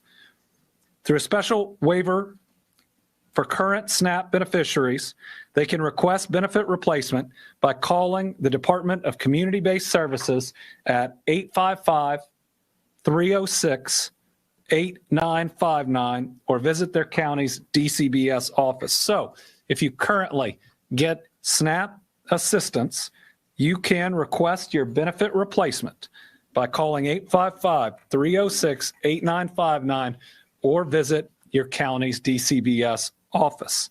Benefits are available through a waiver approved by the U.S. Department of Agriculture, Food and Nutrition Services. Replacements can be requested until January 8th, so you want to get on that quickly. A second waiver has also been approved. It provides automatic replacement of December benefits to some residents of Warren and Hickman counties, Mayfield, Dawson Springs, Auburn, and Pembroke. A third waiver has also been approved. This one allows the purchase of hot food from authorized SNAP retailers with their benefits. Under normal circumstances, it can be tough to get hot foods with those benefits, but Kentuckians in 30 counties may make hot food purchases through January 17th, 2022. More information is going to be posted on that Governor Tornado Resources website. All right, workforce investment. Residents who temporarily or permanently have lost their jobs because of the tornadoes that swept through Kentucky are eligible to receive disaster relief assistance. U.S. Department of Labor has approved up to $25 million to assist dislocated workers in Kentucky with a first distribution of $8.3 million to the Commonwealth. The federal dislocated worker grants are available in the FEMA declared disaster area, which includes Caldwell, Fulton, Graves, Hopkins, Marshall, Muhlenberg, Taylor, and Warren counties. More information will be forthcoming, and we'll be working with the local workforce development areas to get information out. Next, disaster unemployment assistance that's available. Individuals who became unemployed or those who are self-employed and have work interrupted in 16 Kentucky counties as a result of these tornadoes are eligible to apply for the DUA Disaster Unemployment Assistance Benefits through the Kentucky Office of Unemployment Insurance. These, again, includes Caldwell, Christian, Fulton, Graves, Hart, Hickman, Hopkins, Logan, Lyon, Marshall, Muhlenberg, Ohio, Taylor, and Warren. And Barron and Marion counties were just added to the list that are approved for this assistance. We've updated locations for this week's disaster unemployment insurance clinics. So today, tomorrow, and Wednesday, that's December 27th, 28th, and 29th, from 8 a.m. to 5 p.m., except for Madison and Mayfield, which is 8 a.m. to 3 p.m., we have sites to help people at 262 Scottsville Road, which is in the Greenwood Mall, in what's the old Sears store in Bowling Green. We actually did a vaccination clinic there. 56 Federal Street in Madisonville, 233 Ring Road in E-Town, 3108 Fairview Drive in Owensboro, and 1220 Eagles Way in Mayfield. It is not necessary to attend an in-person session, which these are being held, but we've learned over the last 2 years that in-person help in filing an unemployment claim or a DUA, Disaster Unemployment Assistance Claim, is really important and helpful. So make one of these sessions. The deadline to apply is January 18th, 2022. And remember, you have to apply for regular unemployment first. This is primarily for people who would not qualify for it. So you get denied from the regular unemployment, and then you can qualify for the disaster unemployment assistance. For more information, visit kcc.ky.gov. All right, transportation cabinet. And this is information about driver's license. Again, folks have lost every bit of documentation they have. This is one of the most important ones to get up and going. So a portable pop-up driver's licensing team began operating this morning in Dawson Springs City Hall to issue replacement or renewal driver's license and ID cards for tornado survivors. Tomorrow, the pop-up team will move to Hopkins County Central High School near Earlington and return to Dawson Springs on Wednesday, the 29th. Also tomorrow, pop-up licensing team will be at Pennyrile Forest State Resort Park. We know so many families are there. We want to bring as many of the services directly to them as possible.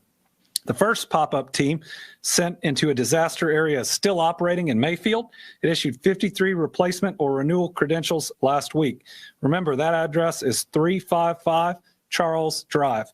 Again, that will be on the new website that lists everything that's out there. As a reminder, we're waiving the fees for replacements. You shouldn't have to pay for a new driver's license because a tornado took all of your documentation. Department of Insurance is joining the unemployment insurance officials and transportation cabinet to provide a one-stop service at Pennyrile State Park, December 28th to 29th, 8 a.m. to 4 p.m. That's Central Time. So that'll be the transportation cabinet. You can get a new driver's license. Department of Insurance is there to help you, and the unemployment insurance officials to file your claim or your DUA claim. You can do it all at the same time. Our goal is to make that happen. A few other pieces of news. Small Business Administration. Right now, I believe 174 applications have been received. All displaced Kentuckians who wanted to be out of a congregate shelter are now out of one. That means we put them in a hotel or we've put them in a state park. There are about 11 individuals that wanted to stay in one of the congregate shelters. And I mean, at this time, if that's where they want to be and that helps and where they are right now, then good. We want to support them, but especially in the midst of a pandemic, getting folks into their own room and in a place where we know that there's a big support system around them was critically important. And this was pretty fast to get folks into a less temporary shelter. Now we're going to take care of them while we have them, and we're going to work on more permanent housing as we move forward.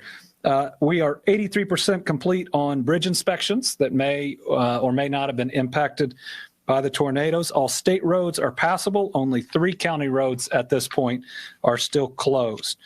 All wastewater systems are operational. One system has limited operations. All systems for drinking water are operational, but there are service connections that are without water. Looks like about 26% of Graves County still without power. It's under 1% anywhere else. And this was an important note that was probably too far back in the report that I get. Behavioral, emotional, and spiritual care teams have made over 4,000 contacts in the region, and they continue to provide emotional and psychological support to displaced or distressed individuals.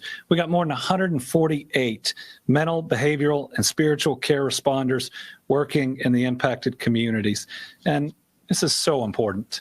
I mean, the level of trauma is hard to describe with these families. Many of them were already struggling with the neighborhoods that were hit. And when you don't have much, and a tornado takes what you have, it can be even harder. There's some families that were dealing with trauma before this hit. But as Brittany and I have gotten to know many of these families, you can see it on their face. And you try to find that moment where you say, we've got folks here that you can talk to. And we hope everybody reaches out and gets the help they need. Now, for a little bit of positive news.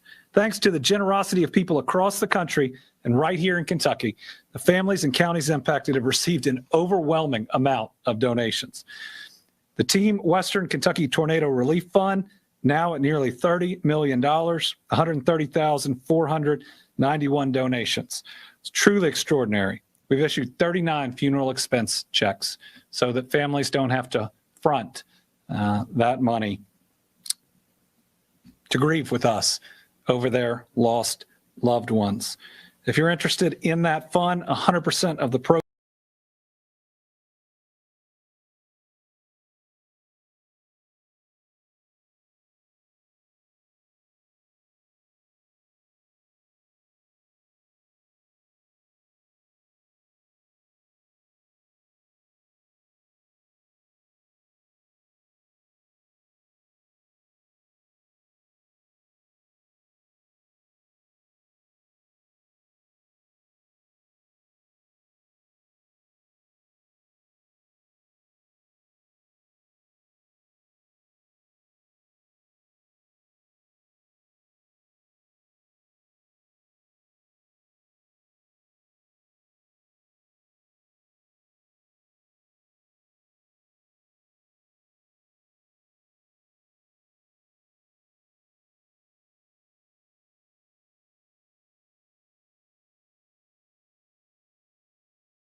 Proceeds go to those directly impacted by the storm, and it's wkyrelieffund.ky.gov.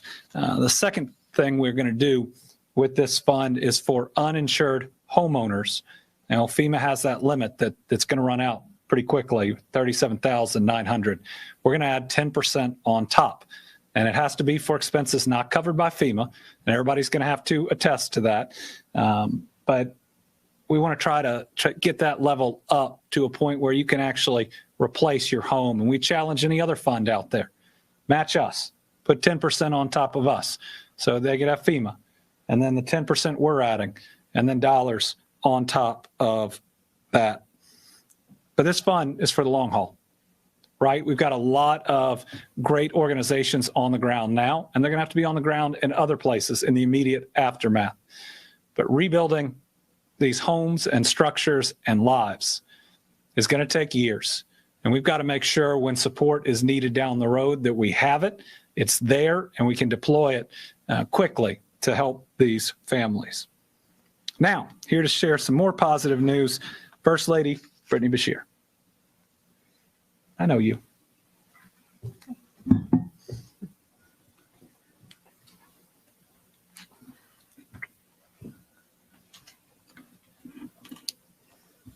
Good afternoon.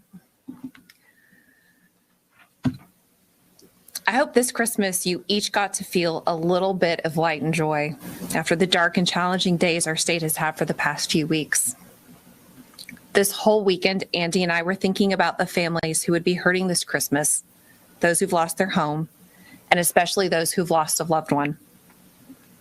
But Team Kentucky, because of your incredible generosity, we got the best Christmas gift possible, knowing that you brought peace and hope to our children going through the most pain. You helped Santa so he could make their holiday special, even if Christmas looked different for them this year. Through the Western Kentucky Christmas Toy Drive, thousands of donors from all across Kentucky and even across the country took the time to provide hundreds of thousands of toys for children of Western Kentucky. They also contributed thousands of dollars in gift cards, which helped provide presents for teens and will continue to help families get back on their feet. In less than 1 week, you gave millions of dollars in-kind donations to help provide financial relief to parents at Christmas time. The true value of this initiative can't be measured with a dollar amount. It can only be measured in smiles like this. Because of you, we reached every single family who contacted us before the end of the toy drive to ask Santa for a little extra help this year. We even helped some additional families on Christmas Eve itself after the drive ended. None of that would have been possible without the tireless work of our volunteers. From the bottom of my heart, I want to thank all of our volunteers, and stick with me because it is an incredible list. The Kentucky State Police, Kentucky State Parks, the Kentucky trucking industry, Miss USA L. Smith, who is a proud Kentuckian, Coach John Calipari, and the UK men's basketball team, who donated 5,000 shoes with Samaritan's Feet.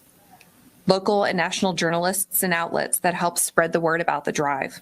The Fayette County Sheriff's Office, the Jessamine County Sheriff's Office, Paducah Police Department, the St. Matthews Police Department, the Kenton County Police Department, the Litchfield Police Department, PRATS, the City of Covington, the City of Lexington and Consolidated Baptist Church, the City of Louisville and Broadbent Arena, Kentucky Venues, Hope House, the Green River Educational Cooperative, the West Kentucky Educational Cooperative, the Kentucky Department of Education, Owensboro Independent School District, Davies County School District, Rowan County Schools, Madison County School District, many other K-12 teachers and staff from Kentucky's public schools, the Silverton Oregon Firefighters Association, Northeast Christian Church, Hunt Brothers Pizza, Meyer, Kroger, the Lee Initiative, Stack's Barbecue in Frankfort.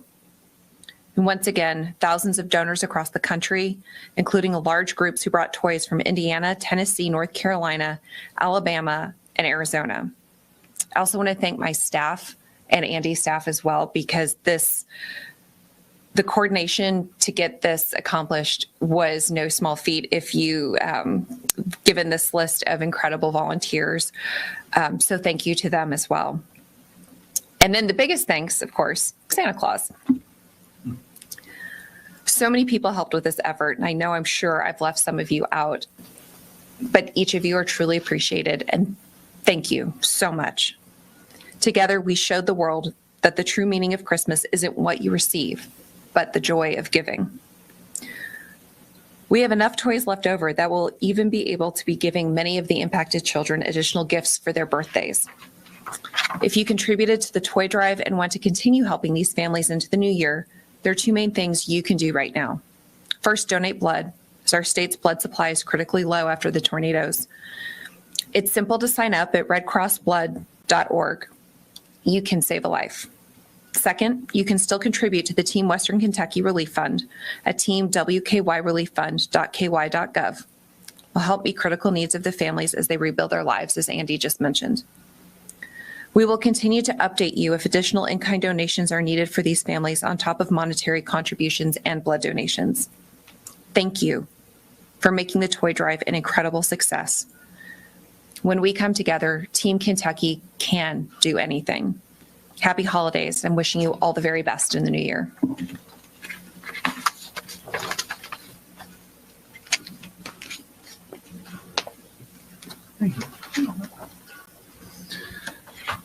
Yeah, I'm very proud of our First Lady, and I'm very proud of this country for the way that they have shown us love, responded to these families in many ways, made their Christmas their own. And we got some folks who I'm going to mention a little bit later from out of state that spent their Christmas right here, trying to make sure that we were safe and that our families were taken care of. And that seems to be, to me, the true meaning of Christmas. And something that is not in the Christmas spirit, we'll now move to our COVID update. First, Omicron is increasing significantly across the United States. While we have not yet seen that major increase here, it is hitting other places like Maryland, which its curve looks like a line going straight up. Multiple hospitals now overrun in the area. Positivity rate jumping to almost 16% there. We're seeing this in a number of states. Not all of them will see the hospitalization rate increase as dramatically, but even in some states where it had been low, it can increase very quickly. At least the good news for now is we are not seeing the same type of increase yet. It remains to be seen exactly how much we will see. We were hit harder with Delta, months ago, just coming out of it, than many of the places that are seeing the significant numbers right now. So we'll really need to watch carefully, and we really need to be careful as we move forward. Obviously, the best thing you can do to protect yourself from Omicron, to keep our kids in school, to keep everything thriving, not just open, is get vaccinated and get your booster. All the studies have shown that that holds up really, really well against this variant. If you are unvaccinated, it is one of the most contagious viruses we've seen in 100 years. That ought to be startling enough to get vaccinated. So I'm going to go through our numbers of cases and deaths starting on the 23rd. That'll catch us up from days we did not report. So the 23rd, 2,878 new cases, 39 deaths, including a 44-year-old woman from Kenton County. 24th, 2,847 new cases, 44 new deaths, and that includes a 42-year-old man, also from Kenton County. Christmas. Not supposed to lose people on Christmas.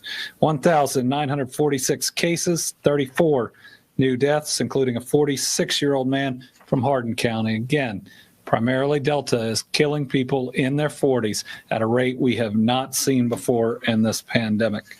Yesterday, the 26th, 981 new cases. That may be impacted by reporting. We'll see in the next couple days.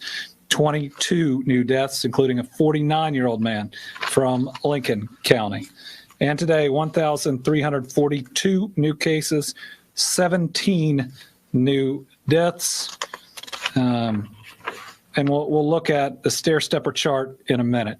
So where we are in terms of cases right now is pretty stable from the last 3 weeks. And we'll take that compared to what others are seeing. It is still too high. But what we're seeing in other areas is Delta Omicron, when it hits, if it hits, will increase those numbers precipitously in a much smaller time period than Delta. And remember how fast we went up for Delta. One reason for concern, positivity rate now up to 11.8%. You'll see on that stair-stepper chart that is increasing. So let's look at a case stair-stepper chart. Now, this is really any pre-Omicron hit. When it hits, if the cases go way up, we're really going to have to start looking at hospitalization, much more so than cases, though again, cases will tell us how prevalent the virus is. And remember, a certain amount of Omicron cases will require hospitalization. Even if, and we have reason to believe that that percentage is much lower than Delta, which was higher than Alpha, it's still, if the overall number of cases is high enough, can be really significant. So as we look at the stair-stepper chart, again, fairly steady for about 4 weeks, but look at where that plateau is. I mean, it's still in a very tough place. We're reporting, 40 deaths a day. So still in the midst of a pandemic that is real. We all want to see those numbers go back down like we had last summer. The way to do that is to get vaccinated and to get boosted. But with the prevalence of disease right now, with Omicron out there, again, our suggestions are get vaccinated, get boosted. At work, you ought to be wearing a mask. School, got to be wearing a mask. And when you get together with people, get tested right before you do it. I think a lot of this next year is likely going to be using rapid tests just to make sure you're a little bit safer. Going to get together with friends or family, have everybody get tested the day before. Or if you can get them, and they're going to be more out on the market, get rapid tests and have everyone do them when they show up. A whole lot of people did this for Christmas. And I'm actually kind of proud that this last week we saw almost a 10% rise in testing and number of tests. That went down significantly at Christmas last year around holidays. This is the first one where it went up. So people really seem to be heeding the advice and the good advice on how to protect themselves when you're going to get together. You want to get together without wearing masks. So I get that. If everybody's vaccinated, that's a good step one. Step two is get everybody tested as close to that get together as possible. And remember how far we've come with testing. I mean, originally there were no tests. And then there were only tests for people who were really sick. I still remember standing here telling people that if you think you're going to make it, don't get tested because we don't have enough. It's one of the hardest things I've had to do in my life. But now you can get tested in an hour. You can get online. You can find a dozen different places that you can get to get tested. And soon there will be rapid tests that are easily available that you can take at home. That's going to help add an extra layer of protection. Okay, so if that's the good news for the moment, that's the not so good news. That is the increase in positivity rate on these last 4 weeks. Remember, we always talked about positivity rate being a leading indicator. The challenge here is going to be if it's Omicron, it's not going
it will be a leading indicator about how much virus we have.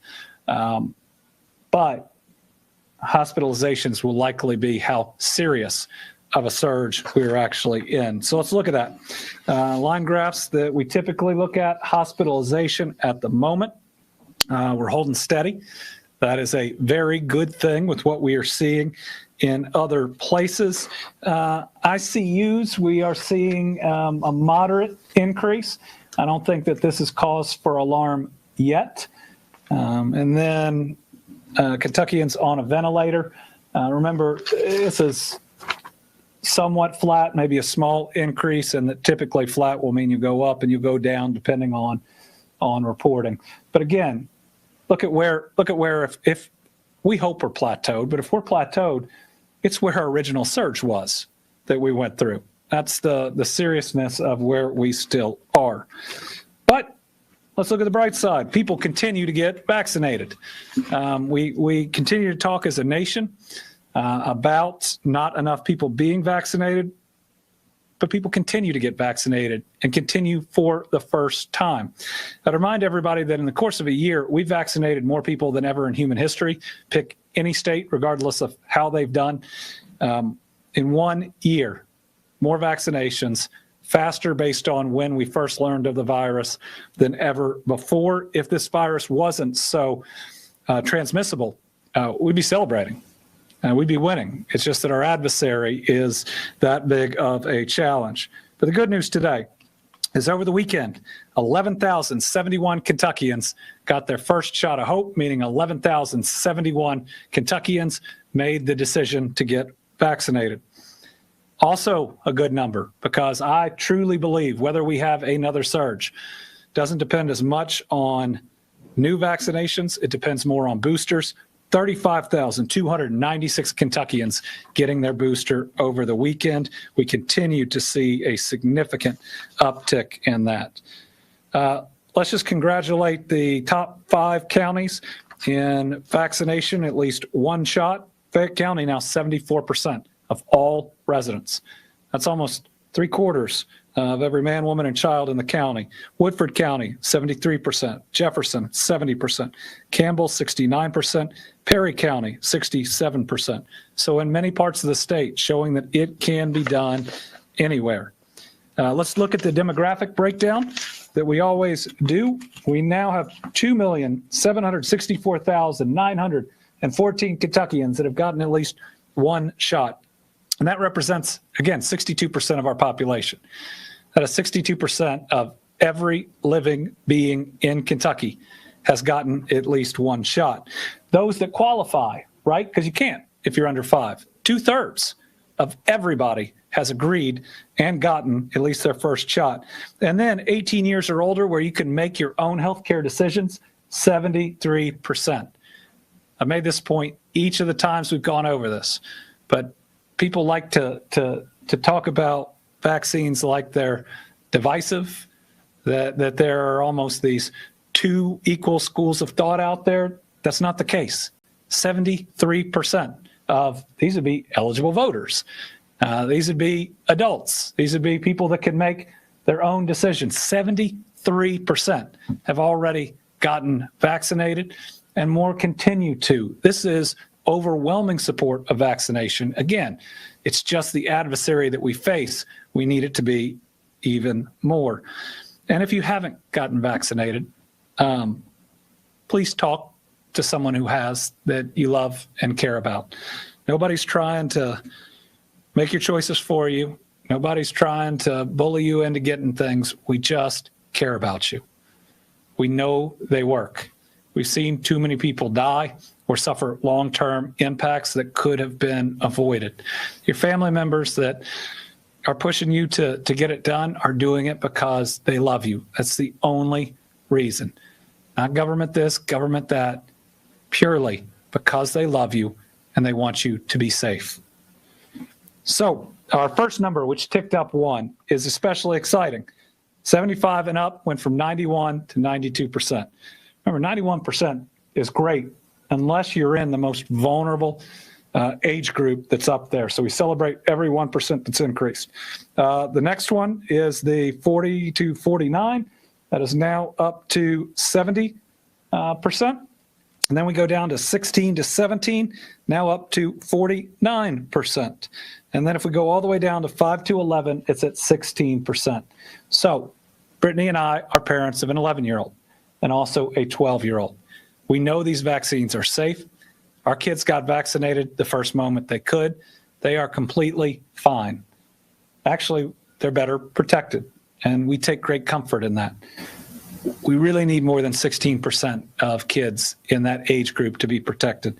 That is for them because some small percentage of kids who do get COVID in that age group have really tough reactions or results from it.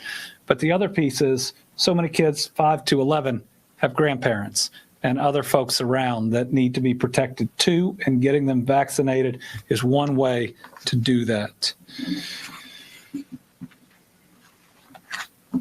Quick update on our school testing. That is what we put in place that allows people to do things like test to stay. 105 counties using the structure set up by our Department for Public Health, 1,300 schools using it.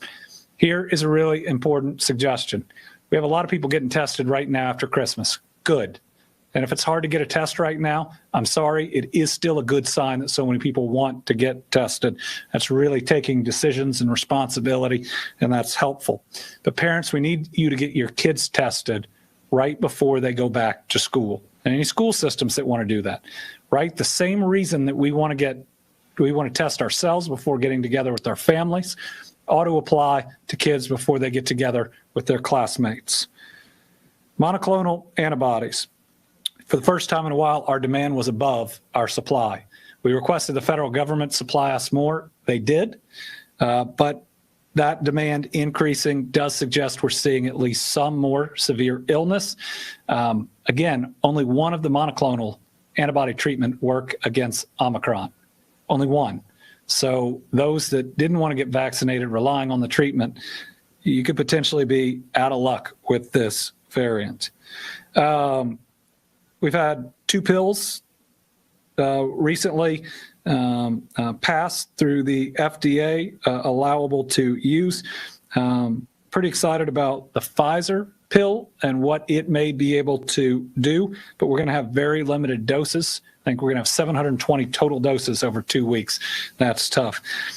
The other one, which is the Merck, we would strongly suggest that you have a long conversation with any healthcare provider about potential side effects there and what it means, as well as its effectiveness, before making the decision to take that one.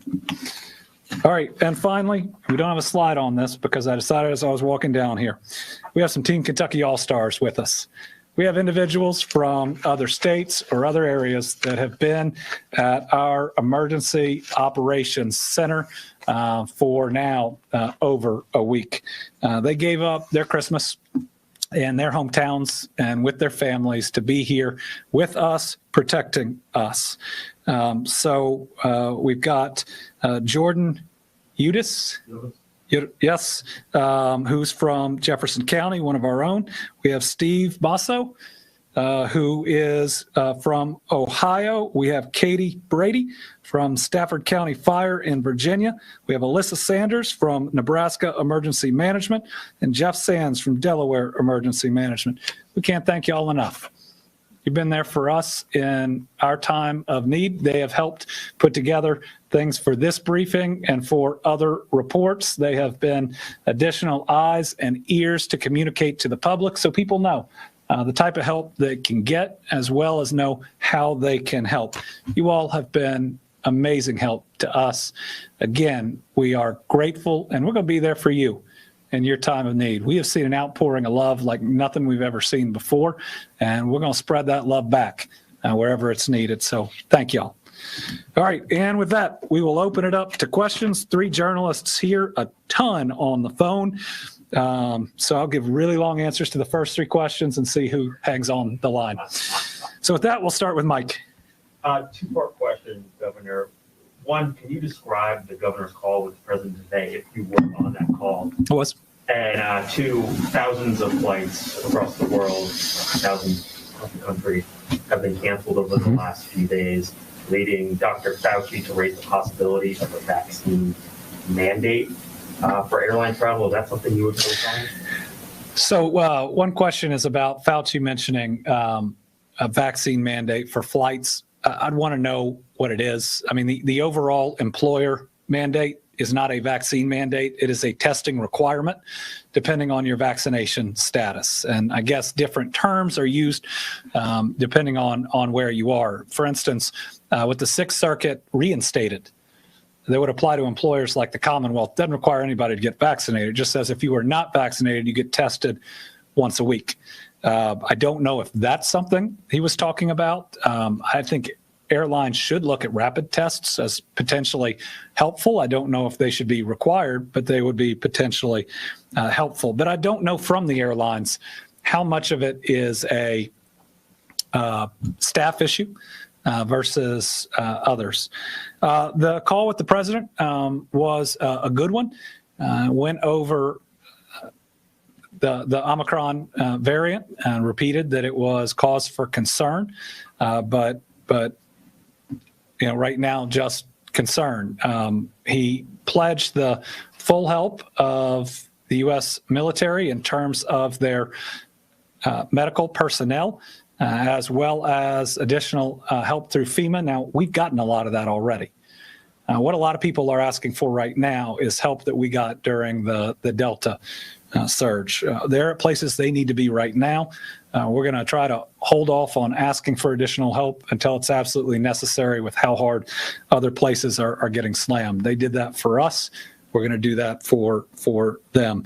But everybody talked in a very positive way. And one of the big points coming out of it, and I hope it doesn't get misconstrued, is the only solution is one we work through together. It is not federal. It is not simply state. It's one where together we can get the job done. Chad.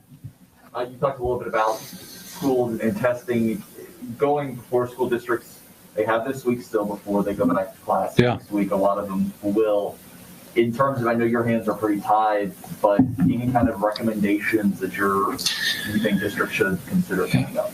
So recommendations for returning to school. We have seen over holidays that cases can spike. Right now we have the highest transmissible virus, maybe since the measles, meaning that if you go back and you are not wearing masks, that thing could spread. I mean, it doubles every 2 days. Could spread through your school immediately, and right when you go back, you could be out again. And that's even with test to stay. It's just the number of people who could get this variant. Then that hits their parents, and that impacts the workforce significantly too.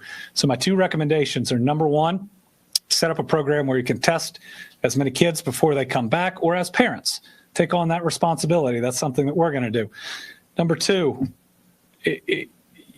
you got to have universal masking in schools. I get that there's pressure, and some folks out there might not like it, but it's basic science. It's as clear as it can be. I mean, you see what happens before all this with flu in schools. If you truly want your kid to be and to stay in school, this is just something that we have to do. Our kids have been universal masking the whole year combined. They have missed one day due to exposure to somebody, one total day, and we're halfway through the year.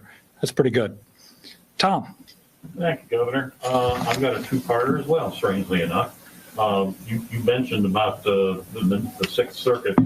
Does this mean that the state government is going to be test to stay? And secondly, any other plans for the relief funds beyond the burial expenses and the FEMA supplement? So on the Team Kentucky Fund, we're working through the next piece, the Team West Kentucky Fund. Again, we're looking for those that are most in need. The next is likely to be uninsured renters.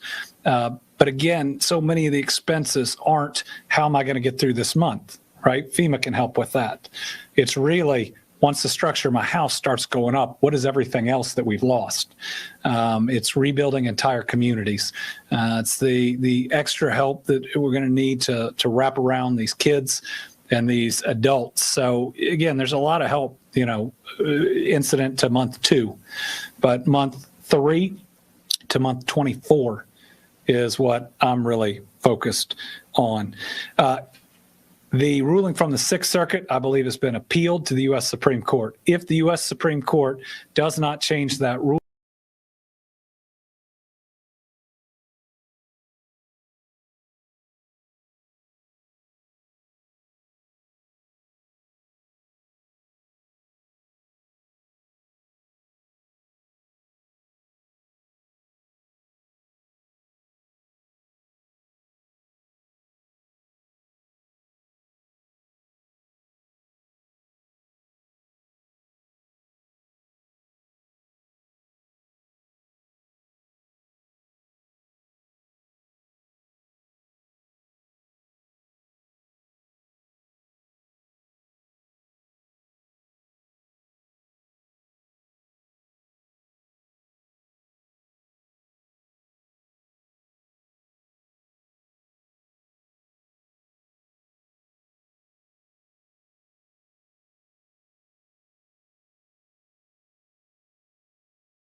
Kentucky will be required to institute what I believe is a testing requirement, the frequency of which depends on your vaccination status.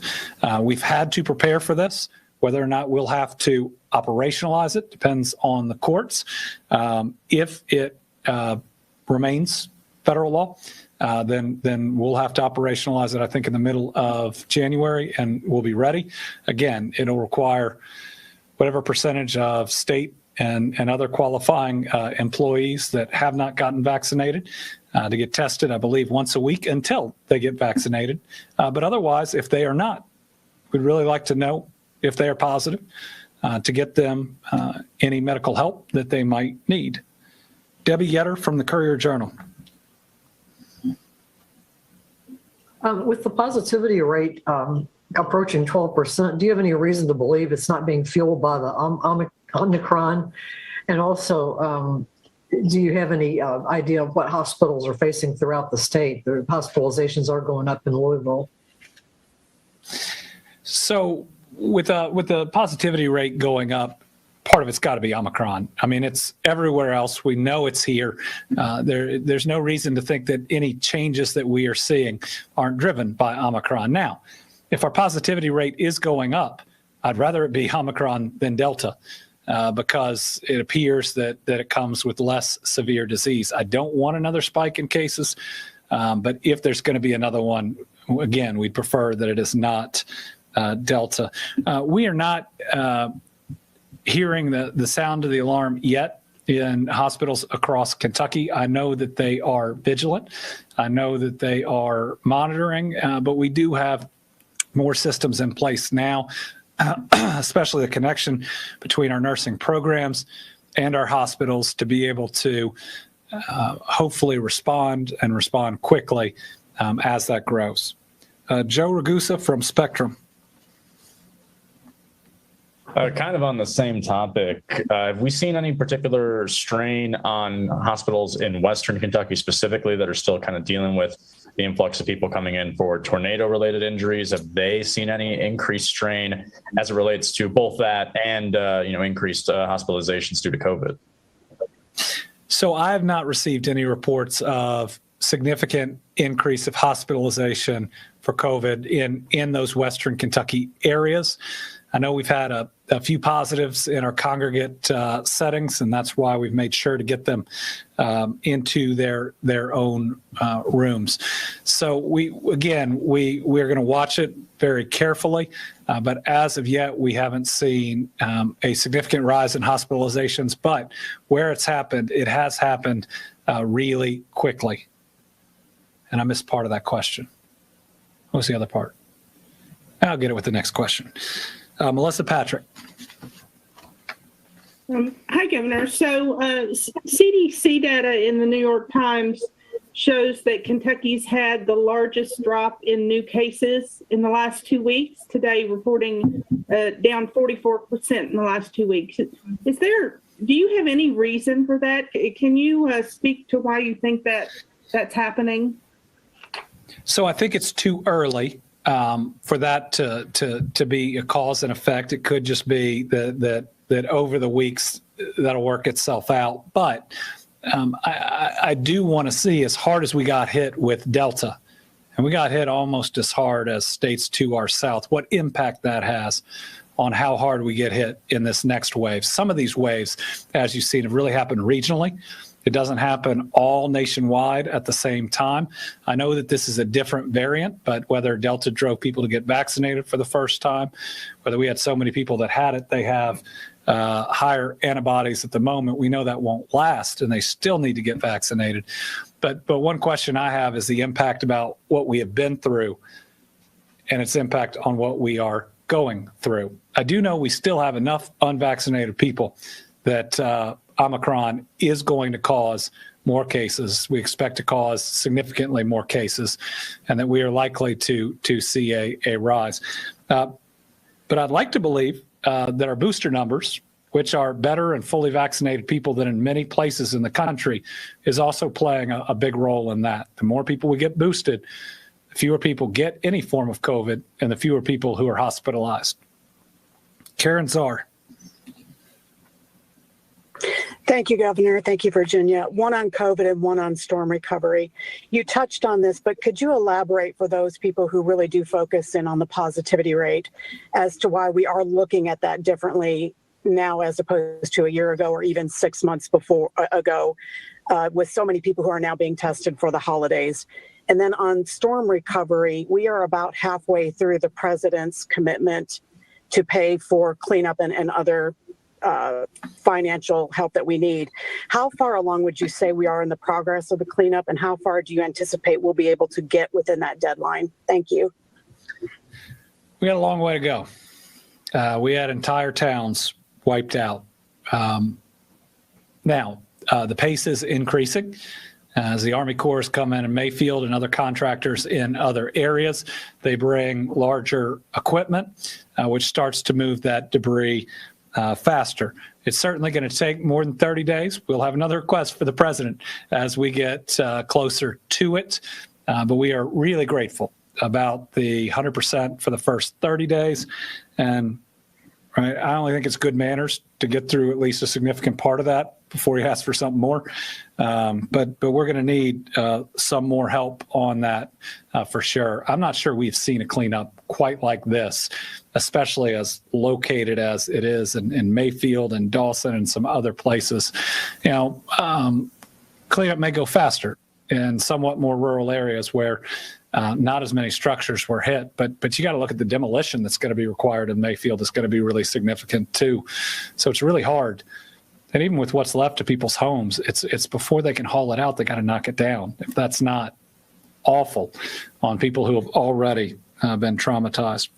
So the positivity rate, if it's Omicron, I mean, if it's Delta, we're not looking at it differently. If the positivity rate's going up and it's Delta, we are greatly concerned. If it's Omicron, then we are concerned, but we're not panicked, because thus far, in every place that we have data, save maybe one, the level of disease that it causes is much less severe than Delta. Many less people in the hospital, and we have more people vaccinated. So you look at those two things together, and the total concern about positivity rate is less, though it's still an indicator that we are watching and that, again, it's cause for concern, but not panic. James Pilcher, WKRC. Good afternoon, Governor. Following up on that question, do you think the state is ready for another wave if it does get as bad as it was in Delta? Is the state ready for such a large number of new cases and potentially severe cases? It's hard to know how high it will go, right? We haven't seen the peak in some places, though hopefully they've seen the peak in places like New York. It also hasn't, I don't think it's played itself out in places that have gotten hit as hard as we did and as recently as we did with the Delta surge. I believe that we are prepared in our hospitals in new ways. Sadly, going through difficult times teaches you some lessons that you can apply going forward. Our regional hospitals are ready to escalate the level of care they can provide because they had to. During Delta, they've learned what rooms they can convert into ICUs. They've learned the practices they can put in place in those critical situations. We've got better connections now between nursing schools, which, oh my goodness, were such a lifesaver in the midst of that Delta surge, providing additional bodies that could do some really good work. Our Guard performed incredibly during that time and are available if necessary again. So do I believe that we are better prepared? Yes. But what we will see, depending on the level of transmissibility. We're also a little better prepared because a few more people are vaccinated. But the number one thing that people could help us.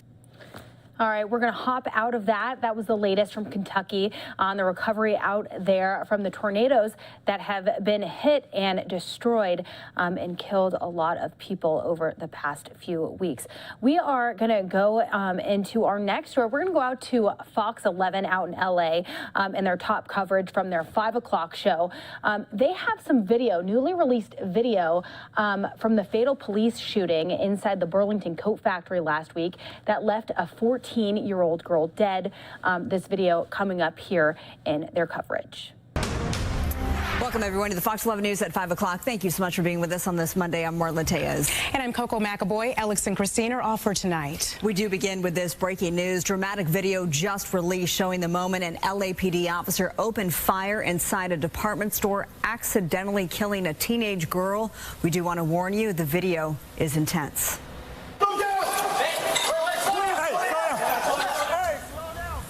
New at 5, video from inside of the North Hollywood Burlington store as police confront an assault suspect. The dramatic LAPD body camera video is just released. Yeah, the suspect was killed in that officer-involved shooting, and so was an innocent teenager who was in a dressing room.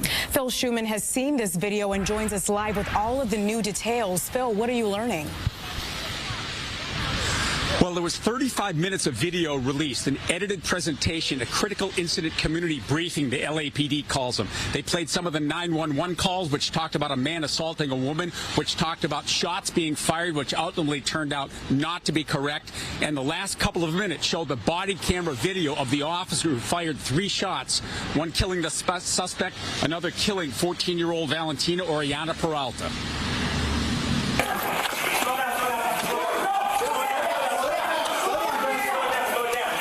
She's bleeding. She's bleeding.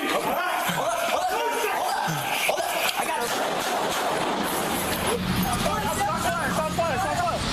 3 shots fired. Again, one of them penetrating the wall behind the suspect who was killed.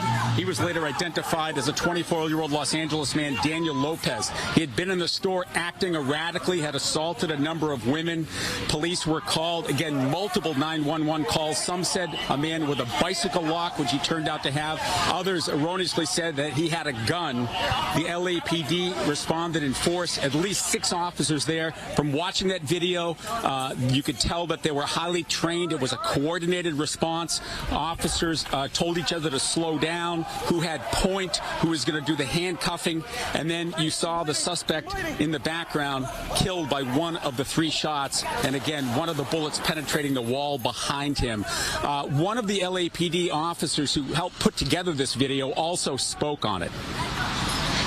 We at the LAPD would like to express our most heartfelt condolences and profound regret for the loss of this innocent victim, Valentina Oriana Peralta. There are no words that can describe the depth of the sorrow we feel for this tragic outcome. So we are in the West Adams district awaiting a news conference by community activists. You might know the name Earl O'Farrell Hutchinson, Coco, and Marla. They're demanding that the officer who fired the fatal shots be immediately fired, arrested, and prosecuted. I can tell you that's not going to happen. I want to tell you what the LAPD's manual says specifically on the use of deadly force. This is verbatim from the policy. To defend against an imminent threat of death to the officer or another person, and then the second element, to apprehend a fleeing person for any felony that threatened or resulted in death or serious bodily injury. So multiple investigations are ongoing before ultimately the Board of Police Commissioners, who are appointed by the mayor, decide whether this shooting was in policy or out of policy, and then Chief Moore will decide any disciplinary action. See the LAPD in action right here on Jefferson and 11th. So it's very unusual, Coco and Marla. This video is released that quickly.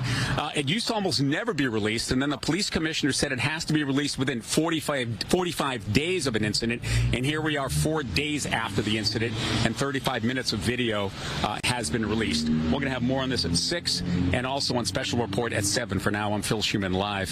Marla, Coco? All right. Thank you so much, Phil. Obviously a very difficult story for a number of reasons.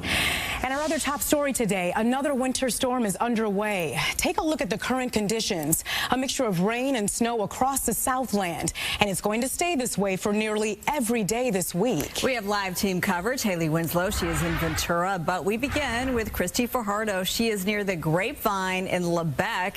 How are the roads right now, Christy?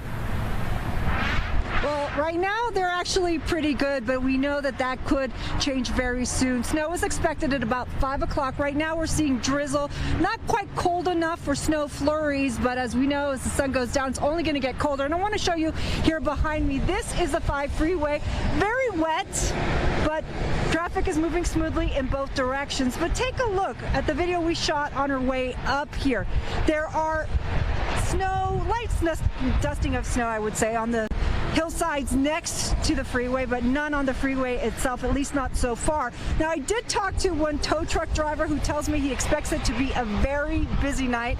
As we all know, people in Southern California, we're not good at driving in the snow. We're not used to it. So inevitably, sadly, there are accidents. He says the biggest mistake that people make is that they underestimate black ice. They don't see it, they forget that it's there, and then they have an accident. Now, back out here live, of course, the other big concern every time it snows on the Grapevine is that there's always a potential that if things get too bad, the CHP will come in and shut it down. There's no indication that is going to happen anytime soon, but we are going to be out here all evening long. We are monitoring the situation, and we will, of course, bring you the latest. Live in Lebec, I'm Christy Fajardo, Fox 11 News.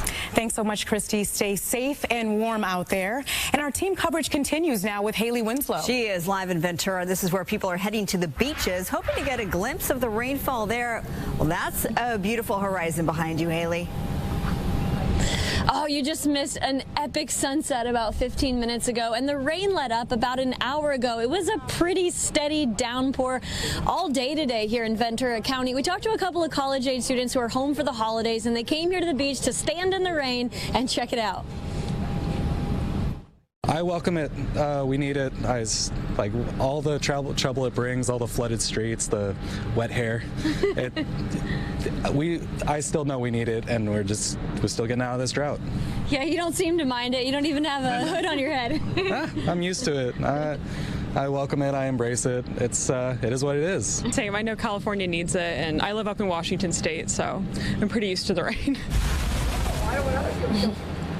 Driving here from Santa Clarita through Fillmore on the 126, it was a downpour pretty much the entire way. At Ventura Beach, when we got here, I mean, you could barely make out the pier. It was so rainy and foggy. Even the seagulls looked cold.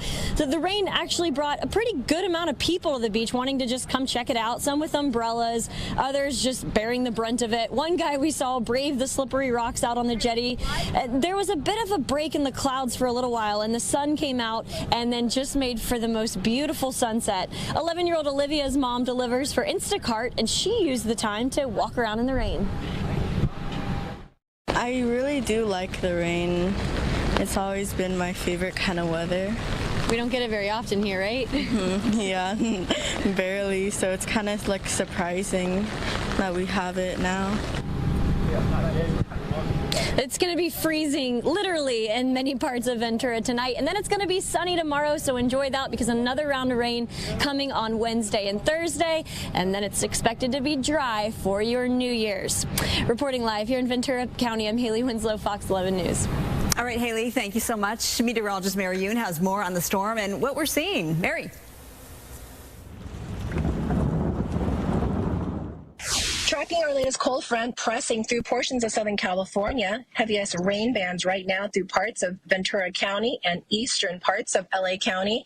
We're starting to also see some snow developing in our higher elevations and some heavier rains across portions of San Bernardino County. We'll continue to see this cold front move through the area for the rest of this evening. All right, thanks, Mary. And now to a developing story in Huntington Beach. Police officers were called to the Sunset Beach area just before 12:30 this afternoon. They found a shooting victim and a man armed with a gun. Officers apparently told the man several times to drop the weapon. They eventually opened fire. A woman who lives in the area says there's a large homeless population there, and she says she worries about her safety. There's common transient community to the point where I feel like there's been times when I've been threatened. I run down here 3 times a week, so I always kind of have to watch my back a little bit. Both the victim and the suspect were taken to the hospital. Their conditions are unknown and no officers were injured. New details today. A man has been charged now with murder in connection with the death of a father of 3 in Covina. 34-year-old Trevor Howard Thompson was taken into custody last Wednesday, accused of shooting Joey Casillas. Detectives believe Casillas confronted Thompson after seeing him attempt to carjack and steal a car in Casillas' neighborhood. Thompson held police in an hours-long standoff before they were able to take him into custody. And spiking coronavirus cases and holiday gatherings are spurring a desperate search for COVID tests. That's causing anxiety, frustration, and crowding in the locations where tests are still available. Laura Diaz is live with the latest. They're a hot commodity these days, Laura. Yes, they are a hot commodity. That is, if you can find one. As you just mentioned, people just getting back into town over the long holiday weekend. Of course, they spent time with family and friends, and now they're worried, are they COVID-free? If we pan off to my left, you can see that there is a line of cars trying to get in at this late hour in to get tested at this facility here in East LA. And this is not unique. This is happening all over Southern California. People are competing to get a test, and let's just say it's crunch time. It's definitely scary. It definitely feels like March 2020 all over again. It was a scene played out all over Southern California the Monday after Christmas, bumper-to-bumper traffic. These crowds not looking for holiday bargains, but for COVID-19 tests. From the air, Sky Fox flew over El Monte and Downey. Surface streets jammed into testing centers, irritating neighbors at times. The wait was also frustrating for those who struck out, like Lucy Ramos, who spent her morning trying to get tested. I have tried 6 places to get a test. I have been online for an hour and a half to schedule a test, and we couldn't find anything. At a Total Testing Solutions location in East LA, traffic was backed up for blocks. People eager to get the word that they are COVID-free. We watched as they were tested, including this young family, dad, mom, and children. I want to just be safe for my family. The chief medical officer at the location telling Fox 11 the demand is through the roof. 12 locations and extended hours, yet they struggle to meet the demand. It almost doubled in the last 10, 15 days or so. At each of our sites, we've more than doubled capacity, had to extend our hours. In East LA, one neighbor complained of traffic in his backyard. Creates a big problem with the parking. This thing's backed up about 5 blocks right now to like Cesar Chavez. 5 blocks would be kind because it's wrapping around, I would say, for miles. The advice I can give you, you cannot walk into one of these testing sites. You must have made an appointment in advance. And if you want to buy one at the local store, good luck. They don't seem to have any either. You will have better luck online, perhaps, ordering a test kit for home. But in the middle of all this, there's still a little bit of sunshine, if you will. Off to my right, the taco truck. He saw an opportunity where people are jammed in traffic and said, what the heck? I'm going to make some sales. So even though life can be bleak, there is always a little bit of sunshine in our lives. Laura Diaz reporting live from East LA. Now back to the studio. Now that is a smart businessman. Yes. Laura, thank you. Thank you so much for that. And yes, the testing is a huge problem, obviously. All right, Fox 11 News at 5 is just getting started. Thousands of flights already canceled, and one. All right, that was our sister station Fox 11 out in LA covering the top stories out there. And of course, COVID-19 moving into the new year, obviously a bunch of big festivities happening across the country. How is COVID-19 and the new variant going to affect these events? Here's the latest. In Times Square, the famous New Year's Eve ball getting its finishing touches. But with COVID cases on the rise, New York City officials this year are scaling back, capping attendance at 15,000 spectators, down from the normal nearly 60,000. Plus, organizers are requiring attendees be fully vaccinated. We will be checking vaccination status. But New York isn't the only city scaling back or canceling this year's festivities heading into the new year. Across the world, other major cities are doing the same, including London, Paris, and Rome. Meantime, White House Chief Medical Advisor Dr. Anthony Fauci suggested the Biden administration consider vaccine requirements for all domestic flights, while urging Americans to steer clear of New Year's Eve parties due to the Omicron COVID variant. There will be other years to do that, but not this year. But critics question whether canceling celebrations slated for outdoors goes too far, even as U.S. officials announced they are cutting the recommended quarantine time from 10 days to 5 for close contacts. All it really does is decrease morale. It hurts the industry, its workers, cancels plans, and it's not really going to do much to lessen the spread of this virus. President Biden told a group of governors on Monday the next steps in fighting the pandemic have to be taken at the state level and that there is no federal solution. In Washington, David Spunt, Fox News. And here is more of that conversation from President Biden and his COVID response team. They met virtually with the nation's governors earlier today to discuss efforts to curb this Omicron variant. Seeing how tough it was for some folks to get a test this weekend shows that we have more work to do. You ready for me? For many Americans, COVID tests are difficult to find or at the end of an hours-long line. Unfortunately, we do not have enough tests. This really is something we should have been on top of for months, and I'm disappointed that this is where we are as a country right now. President Biden says his administration is prepared for this Omicron-powered surge, though he's admitted the federal government should have purchased more testing 2 months ago. If we'd known, we would have gone harder, quicker if we could have.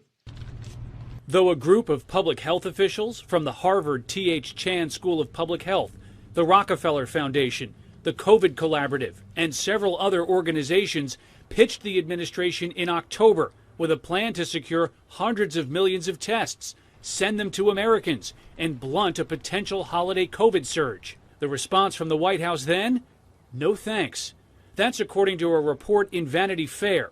White House officials say the story is not rooted in reality and argue there wasn't enough production capacity in October. On his way out of the White House and to the Delaware shore, the president denied the report. Why did your administration reject the holiday testing surge in October?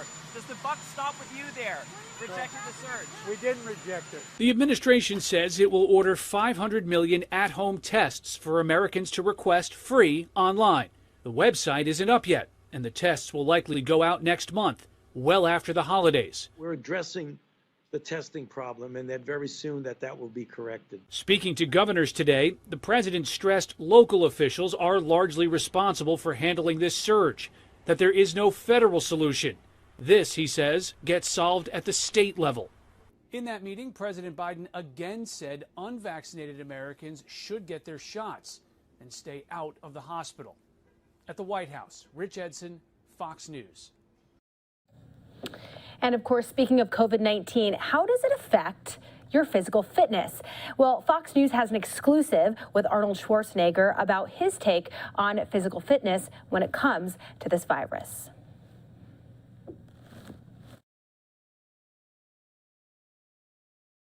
As he visits tiny homes he purchased for homeless vets. I'm ecstatic. We also talk COVID. I don't think that villainizing them is the right way to go. California's crime spree. I think that you have to really let the people know that they're going to go to jail. And California's future. People couldn't find a better candidate than Newsom was, so that's why he won. Plus, what are the holidays like at the Schwarzenegger home? The Issue Is starts right now. Broadcasting across California, California's only statewide political show.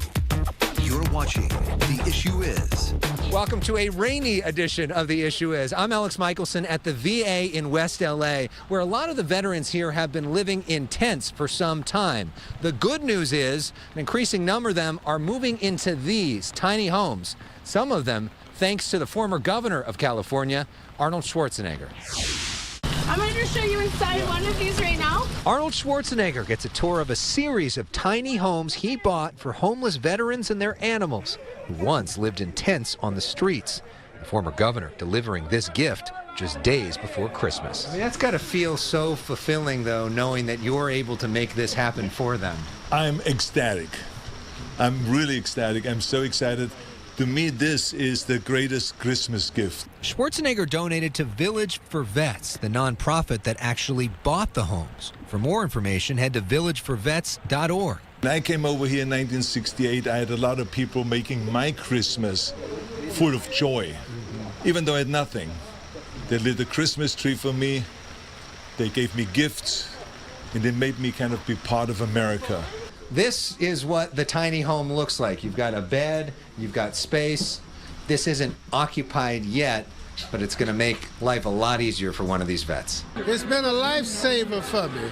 Veteran Bruce Henry Cooper personally thanking Schwarzenegger. He has not forgotten us. This scene, a lot different than this. It's not right. In early October, we joined the secretary of the VA as he toured this campus in West LA.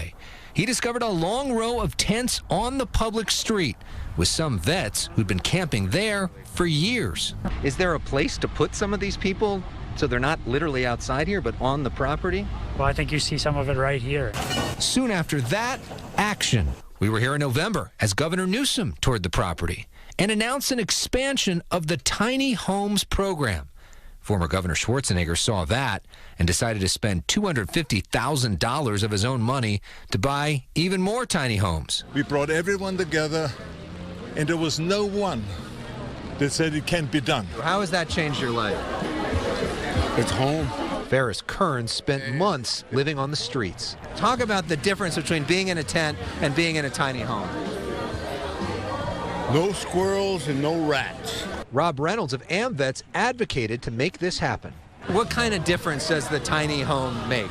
They have electricity, they have heating and air conditioning. Schwarzenegger joined by his son Patrick. They both provide food to the vets. We owe everything to our veterans. You know, they've sacrificed their lives, their familyhood, their futures for us and for our freedom. It's the holidays. Anything we can do to make other people's week a little bit better and happier, it's good.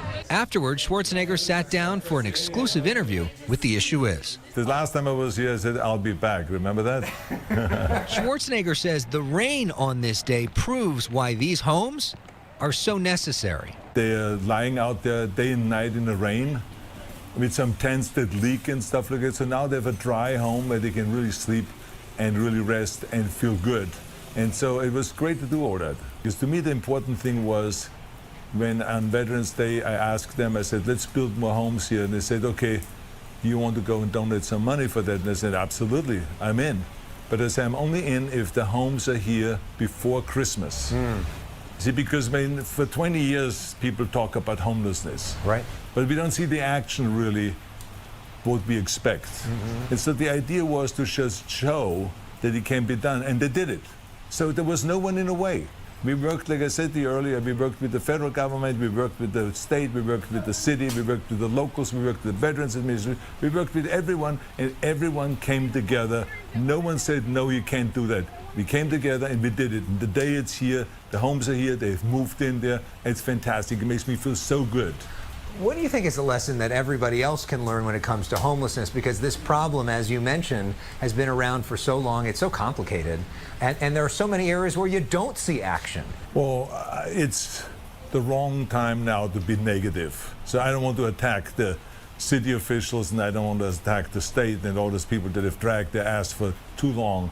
So I don't want to attack them, okay? I think that the key thing here is that they all worked with us and came together and said, let's do it.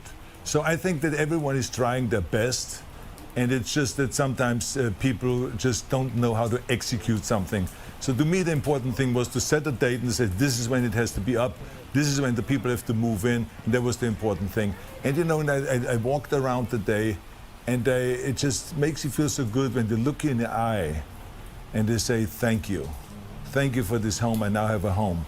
And it makes me feel good because it's a great Christmas gift, and it's like I said, a great Christmas gift for them, but it's a great Christmas gift for me because it makes me feel good that I was able to do something for these very, very special people, the veterans, that they've served this country so well, and that I could do something for this country. And as you know, we talked about this many times in the past, that I'm into giving back, you know, because I've made and had this great success only because of America. If it is in bodybuilding, if it is in business, if it is in show business, movies, in politics, and whatever I tackled, I achieved because of America. So to me, it's always great to give something back. It doesn't matter if there is a shortage of masks and you donate $1 million for masks to get immediately masks to all the hospitals in Los Angeles, or if it is, you know, giving out toys at the Hollenbeck Youth Center for people that really can't afford toys for their kids. Or if it is handing out turkeys on Thanksgiving, you know, or after-school programs and all of this kind of stuff, it makes me feel good that they continuously can give something back to this country that means everything to me. We also discussed the issue of COVID-19, with Omicron cases exploding this week. Come with me if you want to live. Arnold has publicly advocated for the vaccine since the beginning and went viral for sharing his frustration with those who refused to get it. Screw your freedom. Because with freedom comes obligations and responsibilities. In The Atlantic, he wrote, quote, "Don't be a schmuck, put on a mask." What do you make of this moment and the fact that there still are millions of people who are unvaccinated? Well, it's a very complicated issue. You know, there's just some people that don't believe in vaccination, and we just have to do everything we can to convince them that this is the right direction to go. I don't think that villainizing them is the right way to go. I think the right way to go is to just keep explaining to them from every angle, and one of the angles will work and it will be a breakthrough. And maybe someone in their family has died because they weren't vaccinated, and then wakes up everybody and says, okay, I think we all should get vaccinated, and the whole family then goes and gets vaccinated. We've seen those kind of stories. And the more we see it exposed, the news that the people that are the most vulnerable and the people that are passing away because of corona are usually people that are not vaccinated. So I think this is a very clear message that vaccination is great. And of course, the government has made some real mistakes. The scientists and the experts have made mistakes because they tell us a story as if it is a factual story, and then they go and they have to pull it back and say, no, it's actually this way. And so there's this back and forth where people don't feel really secure, and they feel like, do they really know what they're talking about and all this stuff? So it's very complicated, but it doesn't mean that we cannot tackle it. I think that this country is the best country in the world, And I think that if we get together, just like we did with this homeless situation here, we all got together and we tackled the problem, and we made a little bit an impact. Yeah, and on in terms of the people that are vulnerable to coronavirus, it's unvaccinated. It's also people that are obese, and you have worked more than just about anybody in the country in terms of getting people to be more fit. Do you think that we need to have more of a conversation in this country about fitness, in addition to getting vaccinated and wearing masks and everything else, to try to put people in a better position? You know, I think that you are hitting a very important issue here, because I think that people should always remember, before you go to the government and say we want to have health care, free health care, I cannot pay for these enormous expenses of health care. They should also think about what can they do to take care of their health. Because health care, what they say call health care, is really sick care. It's not health care, it's sick care. This is already when there's a problem existing. And I think the best thing is to do preventive medicine, to go and to live well, to eat well, to not stuff yourself. And may I remind you, obesity sometimes is a sickness, okay? So it does not mean that these people just stuff themselves and they're just getting fat and they're lazy or anything like that. There is a real problem there out there with obesity. But I think the key thing is to take care of yourself, to train every day and to eat well and all this. Take care of yourself. This should be the first health care. And then you can go and look for other means to go and make sure that you stay healthy and that you get the right treatments when you are sick. Up next, Governor Schwarzenegger on California's redistricting experiment that he started. Plus, his thoughts on Governor Newsom, the recall, and the road ahead. All right, while they take a commercial break, we are going to take one here on Live Now from Fox. When we come back, we're going to go back into it and, of course, talking about holiday travel. If you traveled for Christmas or if you are not home right now, I'm sure you've seen that flights across the country, thousands have been delayed, causing issues at nearly every airport out there. We're going to take a 2-minute break. We'll see you back here.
O'clock here in our Phoenix, Arizona studios, 10 o'clock on the East Coast. We're talking all things COVID-19, and the new variant Omicron is affecting travel across the country.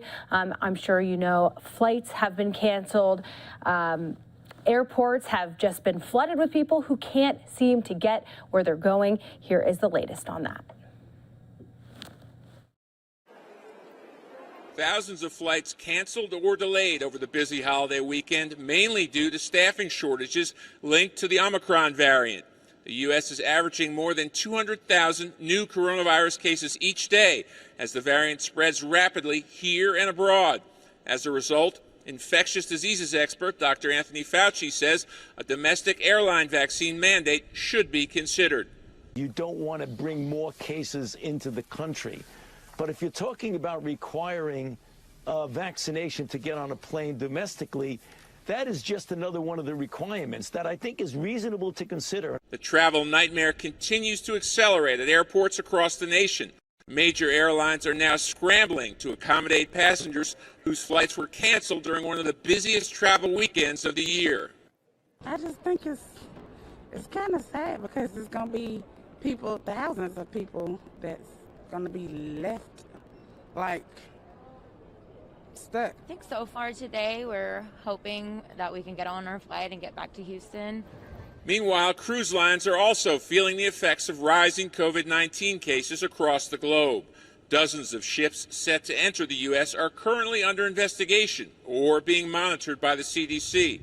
Passengers on Royal Caribbean, Norwegian, and Carnival cruises are now required to wear masks at all times inside unless eating and drinking or in their rooms. Major cities around the world are canceling or scaling back planned New Year's Eve celebrations in order to stem the spread of the virus. In Atlanta, Steve Harrigan, Fox News. Let's go out to another one of our reporters out in the field showing us what it's like at an airport right now where people just don't know what to do. As we make our way through the holidays, the increase in airline passenger traffic is being met with flight delays and cancellations across the nation. With good weather in Miami, some flights made it into the city seamlessly. So how was your flight coming from Denver this morning? It was fine. It was actually, we landed 45 minutes early, so that was great. And others didn't make it here so easy. These folks behind me flew in from Seattle after their flight was delayed for over an hour due to the weather. We lived there for about 3 years now, and I don't remember seeing a snowstorm as bad as that. We had one canceled, and then we bought another ticket from another company because we really need to be here because we have a wedding, so it was like really stressful. This particular flight was delayed for about a couple hours, yeah. What was that like for you guys? Stressful. Yeah, definitely. Stressful. We're glad to be, or to have landed and to have some pretty good weather around here. Yes. According to the FAA, some terminals are being affected by snow in cities like Minneapolis and, again, Seattle. Others are experiencing low cloud coverage, calling for air controllers to space out planes more than usual, which could lead to delays. Weather isn't the only contributor. The continuous effect of the COVID-19 pandemic is affecting staffing for some airlines. One father spent $3,000 getting his daughter to Miami on a last-minute flight to make their cruise. Her original flight was canceled after several delays. We take for granted that usually, for the most part, planes are usually on time for the most part. And so, when they're not and things get disrupted and you've got tight window schedules, your anxiety and it goes up. And so you're trying to scramble and figure out solutions. I really think it's the airlines' lack of planning and lack of, resources. They're already stretched thin with labor shortages, and then you throw the COVID and the weather, it's a perfect storm to have what's going on. Despite the travel hassle many Americans are going through, costing them time and or money, the people I spoke with are just happy to make it to their destination and continue on their trip. Reporting in Miami, I'm Brandy Campbell for Fox Weather. Holiday travel, obviously, is more than just air travel. You can also go by car. Well, some good news from Fox Business is that we're getting some relief at the pumps across the country. Here's Fox Means Business.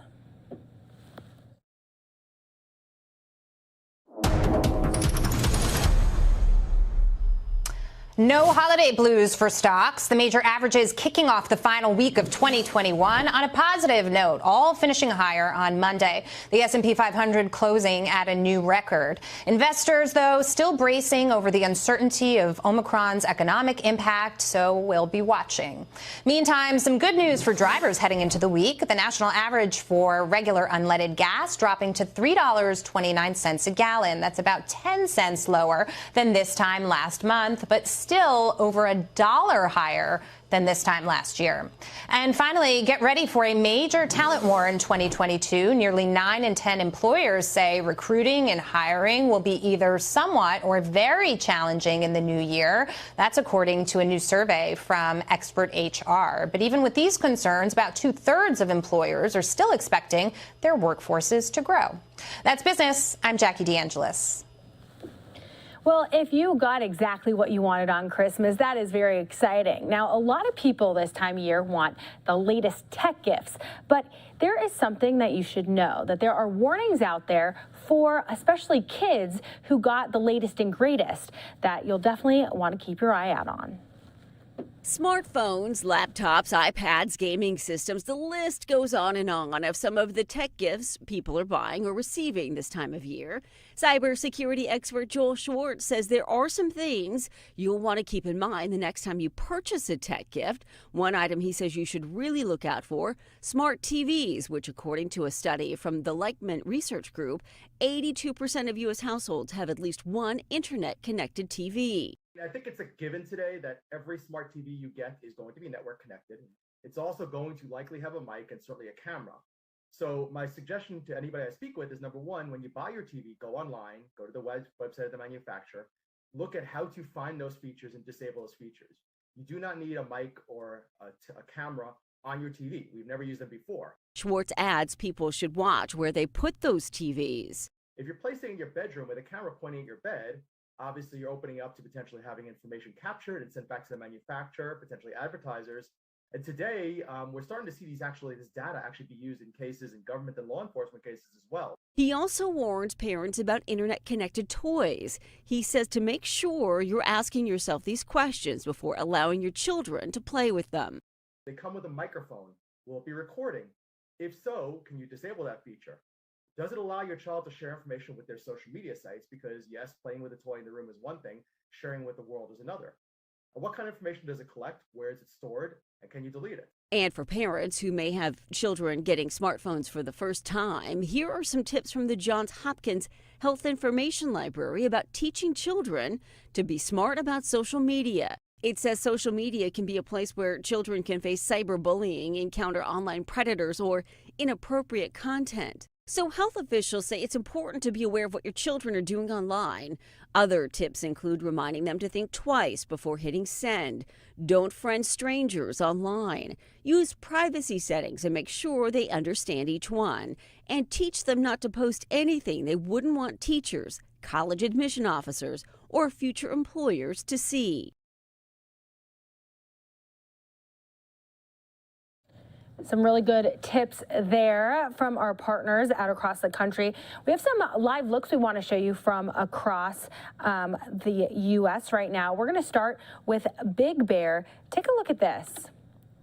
That is right at the Big Bear Ski Resort. Absolutely beautiful. You got the snow coming down. We're live here in Phoenix, Arizona, and of course we don't get a lot of snow, so watching that from here really brings the holiday time to us. Beautiful view there. We have another live view from, we have this in the Bay Area. Beautiful view there, the Christmas colors of red and green. And of course, we'll bring you now to the capital, D.C. Another day there, always something going on there. All right, we're going to take a 2-minute commercial break. When we come back, we have other top news of the day for you, including what you're supposed to do, or what they say you're supposed to do, with Christmas gifts that you don't really want. All that in 2 minutes.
2021 has been quite the year. I mean, even the inauguration was this past January, if you can believe it, and so much has happened. Let's take a look back at the full year with Fox's Bill Hemmer. 2021 was another turbulent year marked by civil unrest, economic uncertainty, and a pandemic that just won't go away. Those stories and more dominating the headlines this past year. The year kicking off with one of the worst breaches of security in American history. After a rally featuring a fiery speech from President Trump, his supporters attacked the Capitol on January 6th, demanding his loss in the 2020 election be overturned. Members of Congress there to certify the vote went into hiding as thousands stormed the building, making it as far as the House and Senate floor and the Speaker's office. Those events eventually prompting the House to impeach President Trump just a week later, making him the only American president to face 2 impeachment trials. But much like his first, the former president was eventually acquitted by the Senate. Just a week later, so help me God. Congratulations, Mr. President. Joe Biden becomes the 46th president of the United States. The socially distanced inauguration taking place under a cloud of uncertainty. Also in January, the COVID death toll passes 2 million around the world.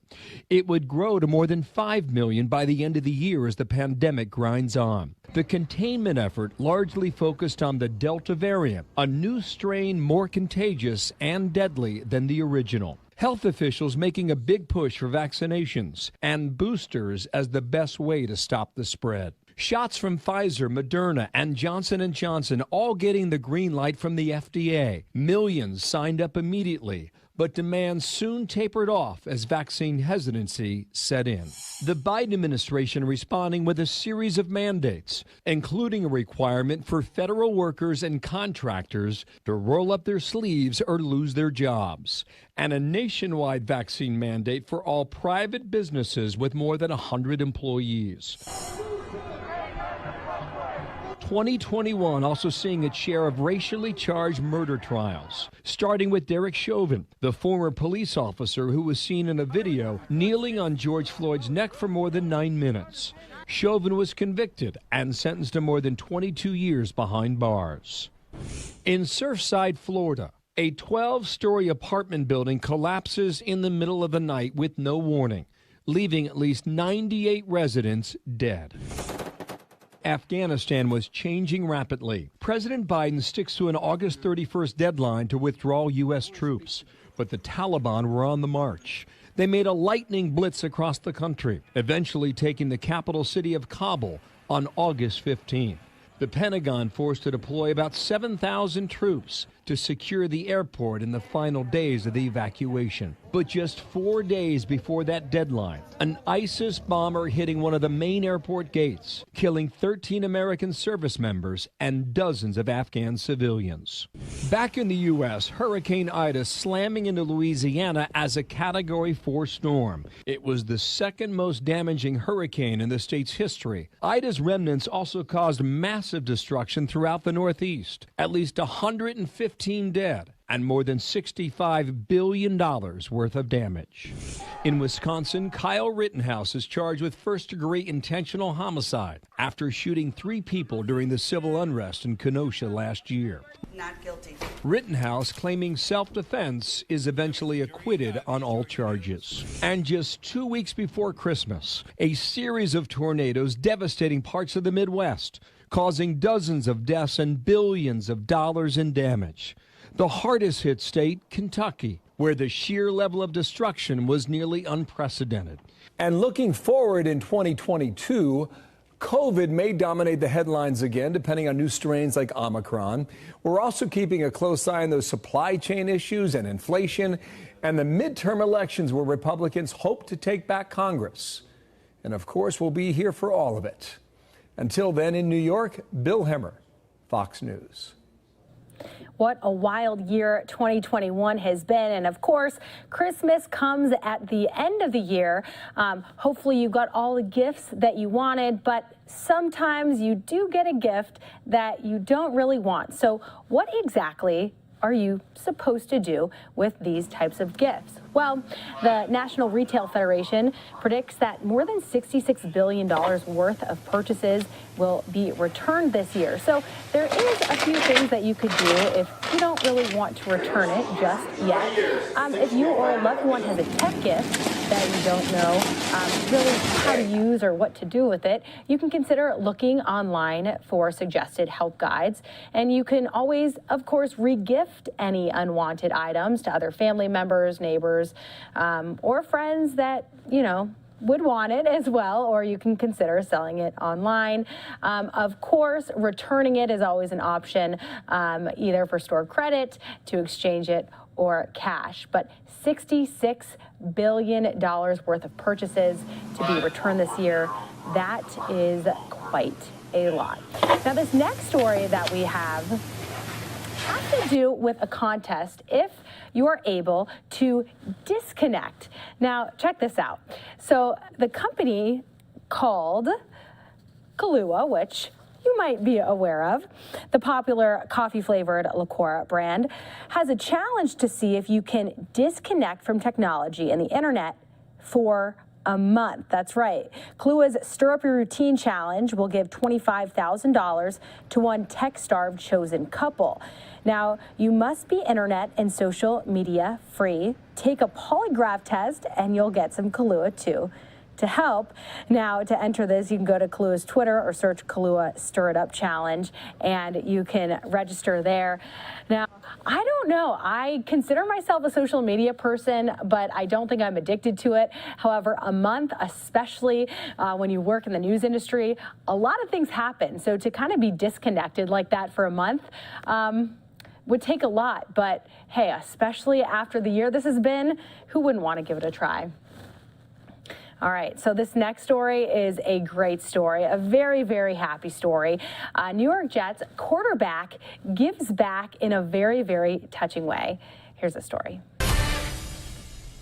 Welcome back. This will make you smile. A New Jersey waitress getting the surprise of a lifetime on Christmas morning. Kenza Thaluzma was working at the Ritz Diner in Livingston, New Jersey on Christmas morning when New York Jets rookie quarterback Zach Wilson was having breakfast with his family. After learning that Thaluzma's son is a huge Jets fan, Wilson gifted Thaluzma with 2 tickets to the Jets game against Jacksonville Jaguars yesterday. Now, Kenja didn't make it to the game because she did have to work, but her son and his girlfriend put those tickets to use. Here to tell us all about it is the recipient of those tickets, Ritz Diner waitress Kenja Thaluzma. Kenja, just tell me for a second, you know, we've all had such a hard year, and it's been a hard end to this year as well. How did it make you feel? It's out of, I can't imagine. I don't know what to say. I'm out of word. It was such a beautiful morning for myself and my family. I did not even have any idea of any of this was gonna happen, because that morning I did not want to come to work because, you know, it was Christmas. I wanted to spend it with the family, but my diner is open, so I had to come to work. And it was just out of this world. He was such an amazing. I was out of breath.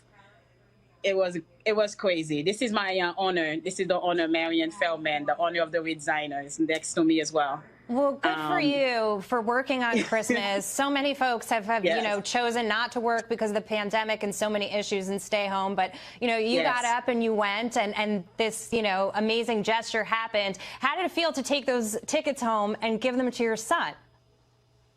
Well, I called my son. He said to give me your email, and I couldn't even remember my email, so I had to call my son to face. So I was out of breath, and it's like, let me just call him. So I just called my son and say, he's giving you a ticket to the ball game. Then my son just texts me the thing, and then I just show it to him, and he emailed it to him directly.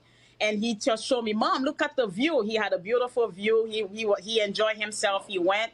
And he had such an amazing time, and I was so happy they won yesterday as well. Oh, everyone hearing this story is going to be happy. But I have a question for you. So, of course, this yes. Football player comes into the diner. And what did you say to him? How did you let him know that you were a huge fan? I feel like I wouldn't even know what to say.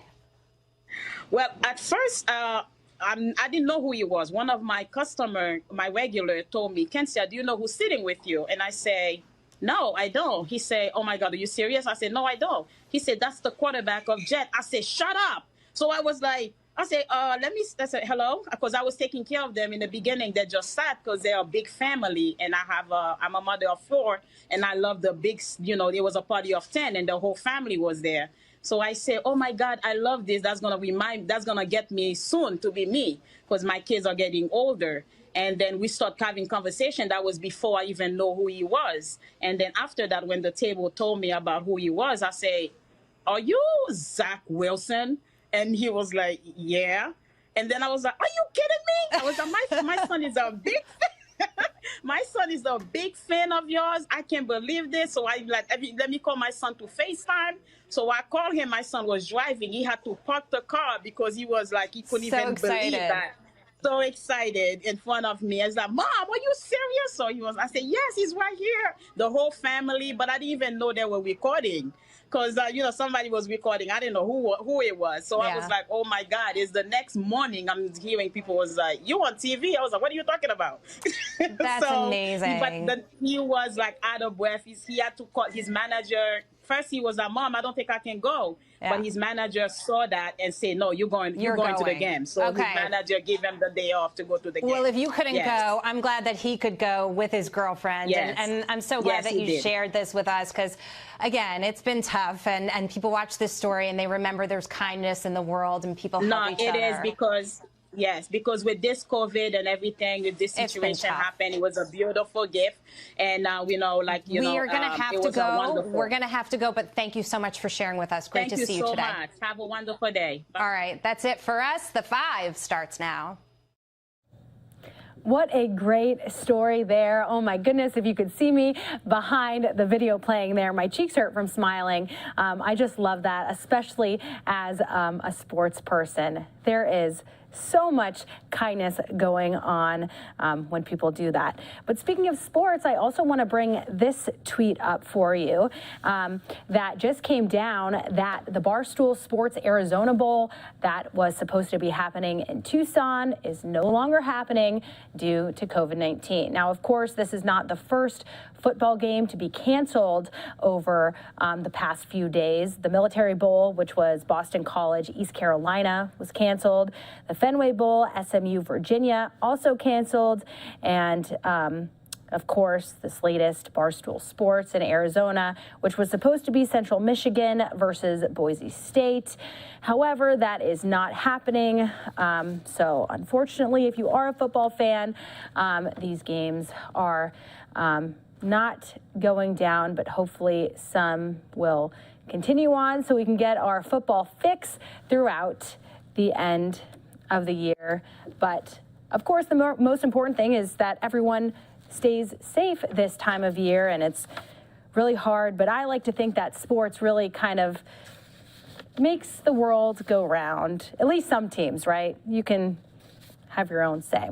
All right, this next story has to do with TikTok. Of course, it's a very popular social media app. Let me pull this up for you here. And it actually has gotten more clicks than Google this year. Very, very popular amongst preteens, teenagers, viral videos. But listen to this, a diagnosis video on TikTok. Now, those types of videos are leaving teenagers thinking they're suffering from a rare mental disorder. Videos in the app containing the hashtag borderline personality disorder have been viewed 600 million times. According to the National Alliance of Mental Illness, about 1.4% of the adult population suffers from this disease.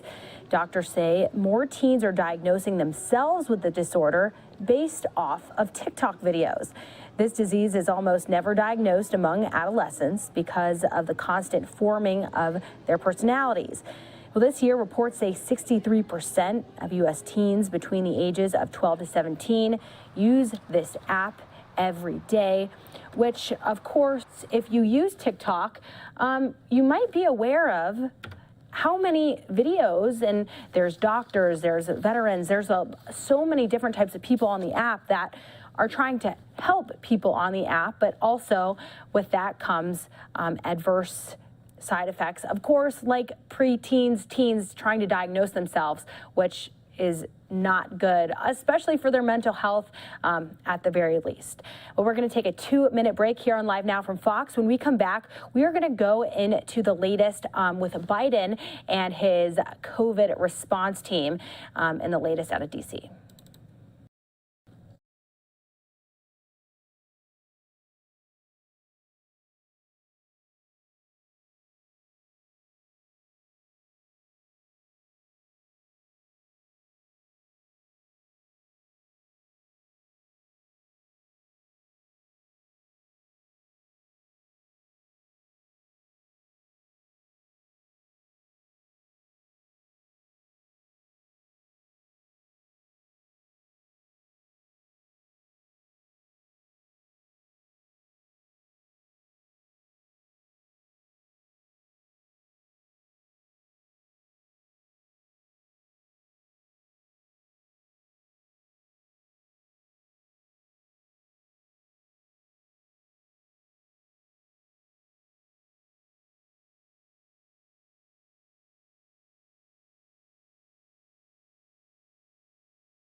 President Biden right now, he met with the governors from across the country to brief them with the latest COVID-19 news.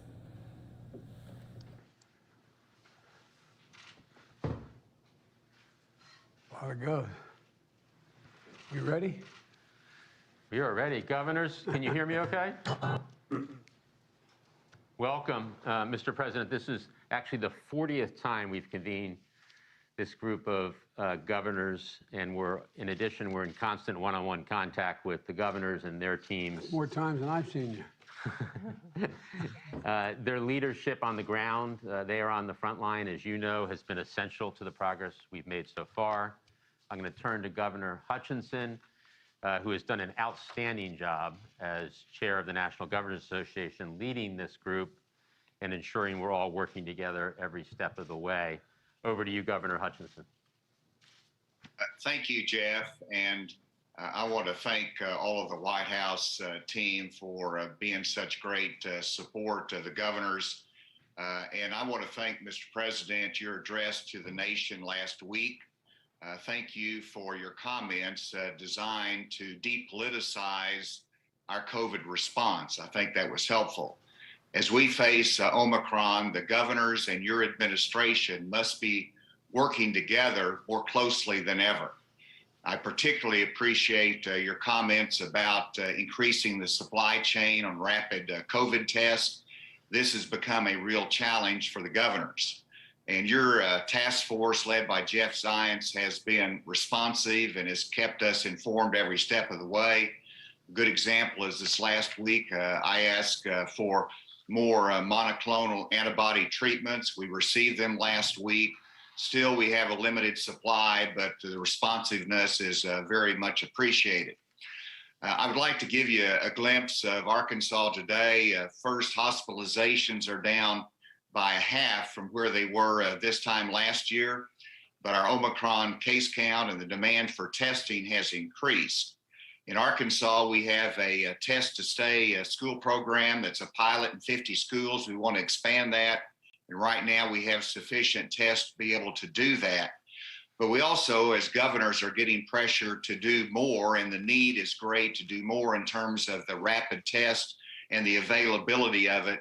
And so one word of concern or encouragement for your team is that as you look towards federal solutions that will help alleviate the challenge, make sure that we do not let federal solutions stand in the way of state solutions. And the production of 500 million rapid tests that will be distributed by the federal government is great, but obviously that dries up the supply chain for the solutions that we might offer as governor. And so just that brief comment before I turn it over to you, Mr. President, but I want to say personally, I've enjoyed working with you when I was in Congress as head of the DEA, and I appreciate your leadership. And thank you so much for giving us the time today to hear from us, but also so that we can hear from you personally about the challenge that we face. So, Mr. President, the microphone is yours. Thank you, President Biden. They said, thank you very much, Ace. Look, there is no federal solution. This gets solved at a state level. I'm looking at Governor Sununu on the board here. He talks about that a lot. And it ultimately gets down to where the rubber meets the road, and that's where the patient is in need of help or preventing the need for help. Look, Gov, thank you for what you're doing. Thank you for the National Governors Association and Vice Chair Murphy across the river. All's well in New Jersey, I assume, Gov. Amen, Mr. President. And here today, Democrats and Republicans, we've discussed the rising COVID cases, especially coming out of the holidays. And as I said last week, Omicron is a source of concern, but it should not be a source of panic. If you're fully vaccinated, you get your booster shot, and you're highly protected. If you're unvaccinated, you're at a high risk of getting severely ill from COVID-19, being hospitalized, and in rare cases, even dying. And this is not like March of 2020, the beginning of the pandemic. We're prepared and we know what it takes to save lives, protect people, and keep schools and businesses open. We just have to stay focused and continue to work together. My message to the governor is simple. If you need something, say something. And we're going to have your back in any way we can. Last week, we took steps to bolster support for you with, number one, more capacity to get shots in arms. With more places, more vaccinators, more times for folks to get vaccinated or get a booster shot. And we've added appointments for booster shots, adding hours, getting more convenient to get a booster every day. The second thing we're doing is more testing. Seeing how tough it was for some folks to get a test this weekend shows that we have more work to do, and we're doing it. First, let's talk about how we got here. When I took office we were 10 months into the pandemic, and even so, we had zero over-the-counter home tests in the United States, none. And if you wanted to get one, to get a test, you had to go to a clinic or a drugstore to have someone give you the test, and there were very few places to go. So we got to work. We quadrupled the number of pharmacies offering the free test, and there are now more than 20,000 places where you can get tested for free. At many locations, you can book an appointment online in advance to minimize your wait. We've worked with Google, so you can now search COVID test near me on Google to find a location. And now I know the lines have gotten very long in some states. That's why I ordered FEMA to set up pop-up sites in places with high demand to shorten the wait. We stood up 6 new sites in New York City in 5 days, and there are more coming. For over-the-counter at-home tests, as I said, there were none when we took office, none. Now we have 8 on the market, and just 3 days ago, another test was cleared. We went from no over-the-counter tests in January to 46 million in October, 100 million in November, and almost 200 million in December. But it's not enough. It's clearly not enough. If we'd known, we would have gone harder, quicker if we could have. Because steps we have to be taken to increase the number of authorized tests, we're now able to purchase 500 million at-home rapid tests to be sent to the American people for free when they request it. And we're going to continue to use the Defense Production Act to produce as many tests as possible. And starting in 2 weeks, private insurance will reimburse you for the cost of at-home tests. We're providing access to free tests for folks who don't have insurance. But we have to do more. We have to do better, and we will. The third point I'd like to make is more support for your hospitals. On hospitalizations, let me start with this. Because we have had so many vaccinated and boosted, we're not seeing hospitalizations rise as sharply as we did in March of 2020, or even this past fall. America had made progress. Things are better. But we do know that with the rising cases, we still have tens of millions of unvaccinated people, and we're seeing hospitalizations rise. It means our hospitals in some places are going to get overrun, but in terms of equipment, both in terms of equipment and staff. That's why we stockpiled and pre-positioned millions of gowns, gloves, masks, and ventilators. We're mobilizing an additional 1,000 military doctors and nurses and medics to help staff hospitals. FEMA is deploying hundreds of ambulances and EMS crews to transport patients. We've already deployed emergency response teams in Colorado, Michigan, Minnesota, Vermont, New Hampshire, and New Mexico. We're ready to provide more hospital beds as well. The bottom line is we want to assure the American people that we're prepared. We know what it takes. And as this group of bipartisan governors has shown, we're going to get through it by working together. I want to thank the governors for their partnership, and I mean that sincerely. With that, I'm going to turn it back over to Jeff, and I understand you guys may have some questions. Jeff? Good. I think we're going to clear the press first.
Good afternoon, everyone. I hope that you're having a safe and peaceful holiday with your families.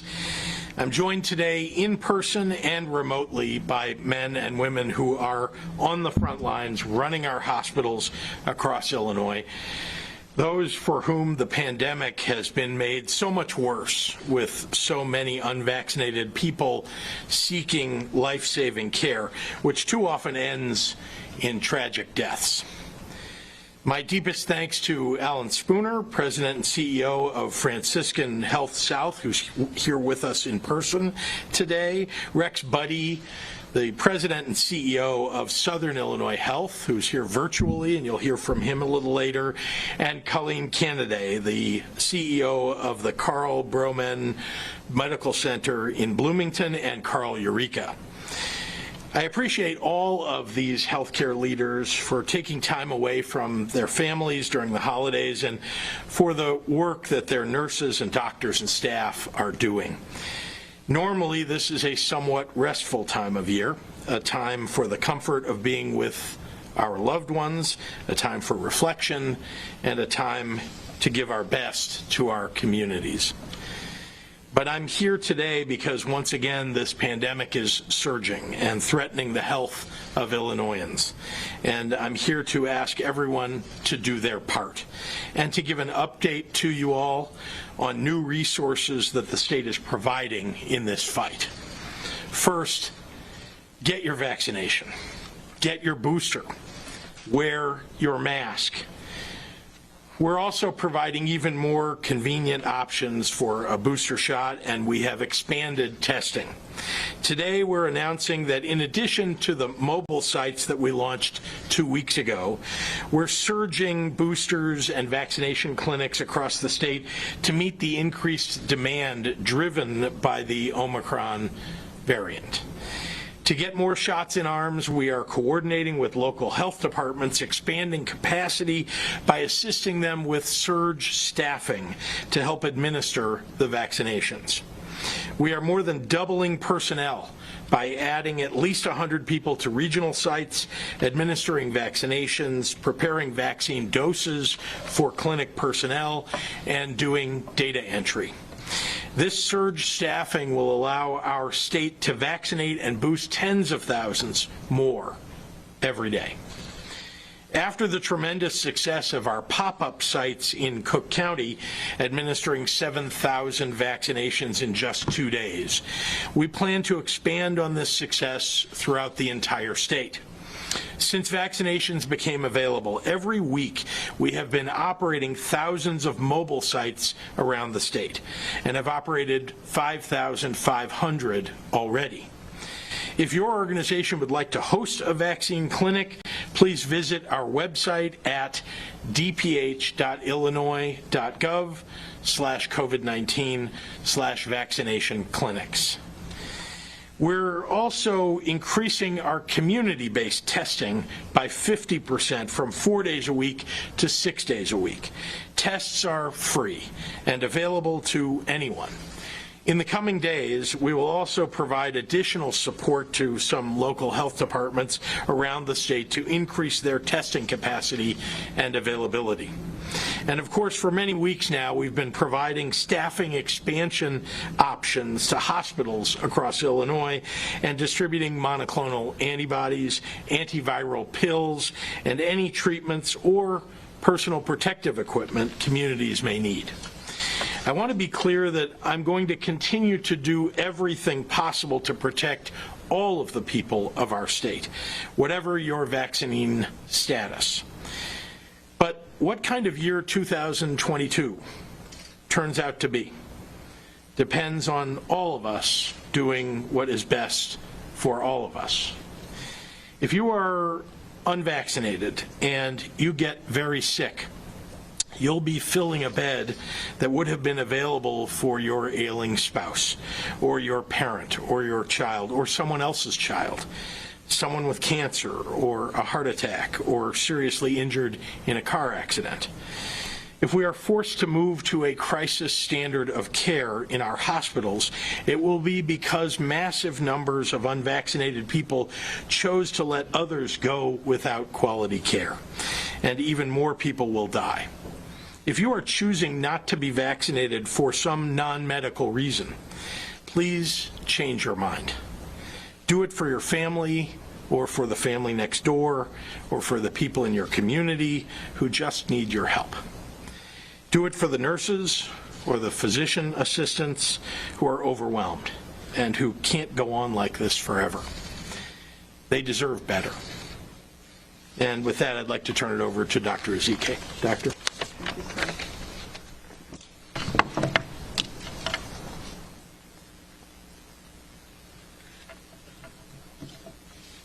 Good afternoon. Happy holidays to everyone. This is a difficult holiday season, especially for the family and friends of the 27,435 people here in Illinois who have died of COVID in Illinois during this pandemic. But we don't have to continue to lose people. We are not in the same place that we were at the beginning of this pandemic or even a year ago. We have a vaccine. We have a vaccine that's highly effective, and it can prevent severe illness and death if we take advantage of this effective tool. Yes, I know there are people who will argue and push back and say, oh, but we're seeing breakthrough cases. Oh, we're seeing breakthrough hospitalization, so why get vaccinated? Admittedly, nothing is 100%. No vaccine is 100%. But if you can significantly, drastically reduce your chance of being hospitalized or dying, why wouldn't you avail yourself of that opportunity? Listen, let's be clear. Every single event being held during this holiday season will have one or two uninvited, unwanted guests, Delta and/or Omicron. One or both could be there. And I'm not saying this to scare, I'm just saying this for people to be aware.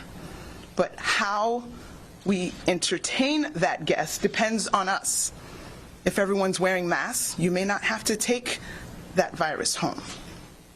If you are boosted, you have a much lower chance of being significantly ill.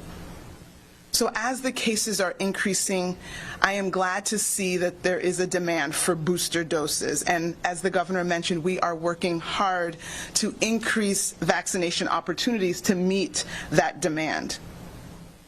So for those of you who are looking for those boosters, keep at it. You will get your booster, and it is critically important for those of you who have not gotten a single dose to get that immediately.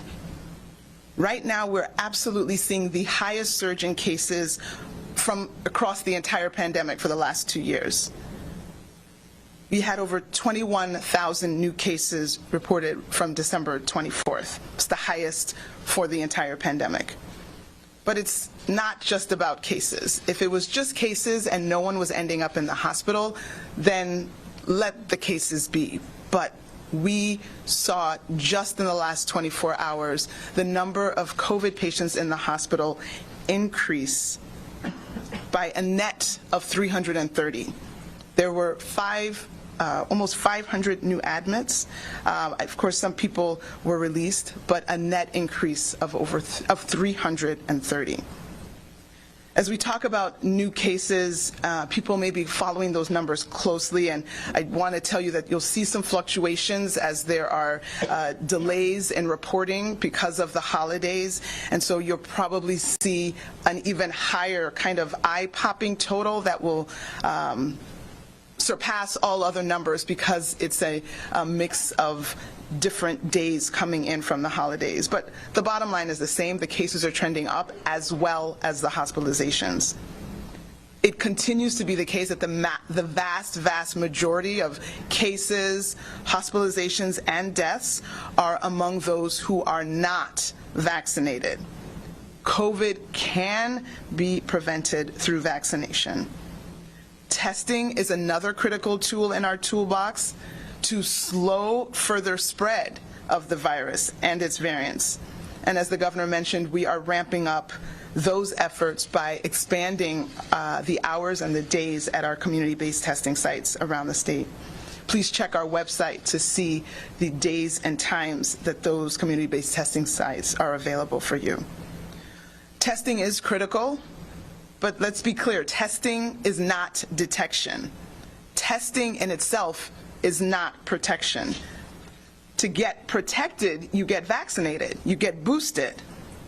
And if you don't want to do it to protect yourself from hospitalization and death, can you do it to protect others?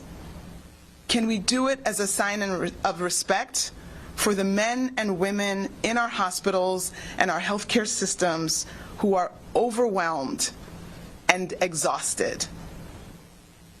While I was trying to get last-minute presents for people in my family, I remember that there are people in the emergency room and in the hospitals tending to new COVID patients as well as non-COVID patients. And they are there to serve us while we are enjoying our families. We owe them a break. Let's prevent the preventable hospitalizations. The bottom line, I'm going to keep it simple, just keep it 100. Get vaccinated, get boosted, stay masked, get tested. And now I'll summarize in Spanish. Buenos tardes y felices fiestas. Sé que estas son unas fiestas difíciles, especialmente para los familiares y amigos de las 27,435 personas que han muerto de COVID en Illinois durante esta pandemia. Pero no tenemos que seguir perdiendo gente. Tenemos una vacuna que es muy eficaz para prevenir enfermedades graves y las muertes. Hay personas que argumentan que estamos viendo casos de avance, hospitalizaciones y muertes, así que ¿por qué vacunarse? Es cierto que ninguna vacuna es 100% efectiva, pero si se puede reducir drásticamente la posibilidad de ser hospitalizado, o peor aún, de morir, ¿por qué no hacerlo? En todos los eventos que se celebren durante estas fiestas, habrá uno o dos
invitados no deseados. Se llaman Delta y Omicron. Uno sonó los dos, estará allí. No digo esto para asustarlos, lo digo para que la gente se dé cuenta. Como los casos de Omicron están aumentando, estamos viendo una demanda de dosis de refuerzo. El Estado está trabajando para aumentar las oportunidades de vacunación para satisfacer esas demandas. Sin embargo, es muy importante que aquellos que aún no han recibido ni una sola dosis de la vacuna se vacunen, y pronto. En este momento, Illinois está viendo el aumento más alto de casos de toda la pandemia. Informamos de un aumento de casi 21,000 casos por el 24 de diciembre. Es posible que veamos una caída en los números en los próximos días, ya que los informes se retrasan por el fin de semana festivo y luego un total de un día aún más alto cuando los informes se pongan al día. Pero el resultado final es que los casos tienden a aumentar. La gran mayoría de los casos, las hospitalizaciones y las muertes aún se encuentran entre los que no están vacunados. Pero el COVID se puede prevenir mediante la vacunación. Las pruebas son otra herramienta crítica para frenar la propagación del virus y sus variantes. Y como el gobernador mencionó, el Estado está ampliando los días y las horas de nuestros sitios de pruebas basadas en la comunidad en todo el Estado. Aunque las pruebas son fundamentales, las pruebas son de detección, no de protección. Para protegerse, vacúnese y reciba un refuerzo. Si no lo hace para protegerse de la hospitalización y la muerte, hágalo para proteger a sus seres queridos. Hágalo como una señal de respeto por los hombres y mujeres de nuestros hospitales y de nuestros sistemas de salud que están abrumadas y agotados. La conclusión, muy simple: vacunarse, reforzarse, hacerse las pruebas y mantengan sus máscaras. Muchísimas gracias. And with that, I will turn it on to Mr. Alan Spooner.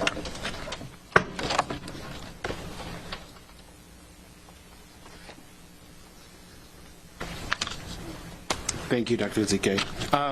Hello, everyone. I want to give you a bit of our current situation, just to give you a flavor of what's going on in probably most of our hospitals and healthcare systems across the state.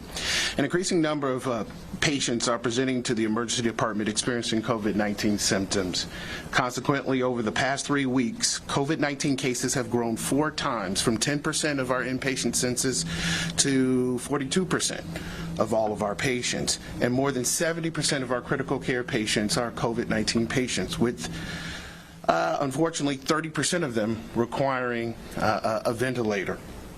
Surgeons and specialists have expressed concerns that ongoing delay of procedures and care is increasing the severity of patients' medical conditions, and that the pull of acute care personnel and other resources is delaying serious non-COVID-19 patient care. COVID-19's prevalence in the south suburbs is anticipated to affect significant numbers of our employees. Physician and staff infections have risen as this latest surge increases, exacerbating an already precarious staffing shortage across healthcare. So what do we do about it? Get vaccinated and get boosted. All hospitals continue to face difficulties with overwhelming spread of COVID-19. Please remember that the greatest gift that you can give your loved ones is to get vaccinated and boosted. It protects others, including the resilient healthcare heroes throughout this great state, and reduces the likelihood of hospitalization. I'd like to thank all healthcare workers serving our communities during this pandemic, and I'd like to give a special thanks to our Franciscan health physician and staff. Throughout this pandemic, you have shown courage in caring for COVID-19 patients when not much was known about this disease, and flexibility as the healthcare staffing crisis lowers the number of those serving at the time you need them the most.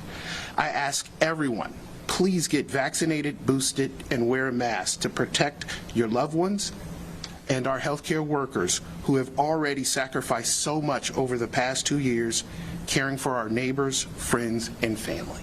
Thank you. Thank you very much, Alan. Thank you. And now I'd like to introduce the President and CEO of Southern Illinois Health, Rex Budde, who will be speaking remotely with us. And I want to just say a special thank you to him. SIU Health has been just a tremendous partner to the state. They are dealing with the pandemic in a way that's somewhat different than other places in the state, and I just am grateful for the advice and for the help that Rex Buddy has given to us, to IDPH, and of course to all the people that they've treated. So, Rex. Thank you, Governor. Yeah, I appreciate the opportunity to have a brief conversation with everybody. No big surprise, we're seeing the same sorts of things in Southern Illinois. Fully 40% of our medical beds are occupied with COVID patients. We're at 54 patients this morning. We treated or tested 450 patients over the weekend and are booked the rest of the week in trying to test people. So we're really up against it. Finding the staff to open more testing sites is a critical need, but my conversations with the governor and others at the state, they're doing everything they can to help us down here. I would echo a couple of things that have been said already. Get vaccinated. People are dying from this virus that don't need to die. Imagine being a nurse or a physician or a care tech. We have to look at this and deal with this every single day. The staff is worn out. Nurses are worn out. Physicians are worn out. We've been at this for almost 2 years now. The number one thing that we can do is get vaccinated. We have had to delay heart care patients. It's been harder to care for stroke patients because we've had to devote so many resources to COVID. So please, if you haven't been touched by COVID, if you wait long enough, you will. Get vaccinated. Wear your mask. Do this not only for yourself, but for your loved ones, for the caregivers in your region. It'll make a big difference. And I do sincerely appreciate what my nurses, my physicians have been through, and I can't speak kindly enough with all the support that we've gotten from the state. So thank you very much, and please get vaccinated. Thank you very much, Rex. Now I'd like to introduce Colleen Kennedy, the CEO of Carl Broman Medical Center in Bloomington and Carl Eureka, and she'll also be speaking with us remotely. Colleen. Thank you, Governor Pritzker. The COVID pandemic has me thinking a lot about the word community. I've lived here in Central Illinois for just over 11 years. And the appeal of Central Illinois to me is the patchwork of our small towns and our mid-sized cities is our residents. We are hardworking, honest, family-oriented people who know the value of sacrifice and teamwork when it comes to helping a neighbor or supporting a local business. Our resilient communities know their strength in numbers when faced with a challenging situation, and I believe this sense of community is what is needed now to end the surge that we're seeing with this COVID pandemic. Carle Health joins other hospitals in our region and across the state who are experiencing a very concerning surge right now in COVID hospitalizations. And this rapid increase that we're seeing is certainly impacting our capacity and our resources to be able to care for our communities. The majority of our COVID patients that are especially in our critical care areas are unvaccinated. And I want to say to you quite simply that I worry right now that our pleas to our communities and asking everyone to get vaccinated have become white noise and are actually causing some to bristle at the words, and that's certainly not what's intended. This pandemic continues to be very difficult and challenging for our healthcare professionals and for those that are on the front lines. It's very real to our staff, as you've heard from Rex, who are living it every single day. I want to share with you that I was rounding in our ICU recently, and I asked one of our intensivists, one of our physicians in the ICU, how are you doing today? And he looked at me very down and distraught and very defeated, and he said simply to me, I am so tired with people needlessly dying. It doesn't have to be this way, and it's tearing apart families. Just last week, I was rounding in our intensive care unit, talking with one of our most seasoned nurses. She shared with me that they were in the process of going to intubate their third patient for the day, and she had tears in her eyes as she described to me a situation, the heartbreaking event really that had occurred earlier in the day. She shared that she had a patient that was in her 40s, was COVID positive, and they were just about to put the patient on the ventilator, and as they always do, they were coordinating a FaceTime call with her family. And so she said that this was likely going to be the last conversation this lady would have with her family. And our staff member actually had to walk out of the room because she said the scene was unbelievable as this beautiful family appeared on the screen, a husband and two beautiful children sitting in front of their Christmas tree, having a conversation to say goodbye to their mother. Sadly, this type of story is not uncommon in any of our hospitals right now. I want to close with one final thought. I've heard many people say that they're healthy and they don't need to get vaccinated because they don't think if they got COVID, they would get very sick. I want to ask you at this time to please think of your neighbor. What if you had a child or a grandchild at home that wasn't old enough to get vaccinated and was being treated for cancer or some other type of disease that you knew if they got COVID, they would likely not do well? If this were your child, would you rethink and would you get vaccinated? So I challenge you right now, please think of your neighbors because this could be their child. We have the opportunity right now to unite together to protect our neighbors and our communities. And I think together we can end this pandemic. So at this time, I'd like to welcome back to the podium Governor Pritzker. Thank you. And before I take questions, I just want to say that Colleen Kennedy and the folks at Carl similarly have been our partners all along in this pandemic, fighting hard to keep people alive. Carl covers much of central Illinois. People really need their hospitals and the people that work at those hospitals. And I'm very, very grateful just personally for all that they've put in over the last, well, I guess we're at almost 2 years now. And so I plea with all of you, as Colleen has, to do the right thing, get boosted, get vaccinated, wear your mask, keep people safe. So thank you, and happy to take any questions from Tamat. Governor, can we talk about New Year's Eve? Parties are still a go, vaccine mandates are optional. Did you consider restrictions for New Year's Eve? Well, what we've done is to make sure that people know that getting vaccinated and getting boosted and wearing your mask is the best thing that you can do to keep yourself safe. People obviously should take extra care. You heard Dr. Ezike talk about the fact that people who are getting together and think that everything is safe, everybody can take their masks off.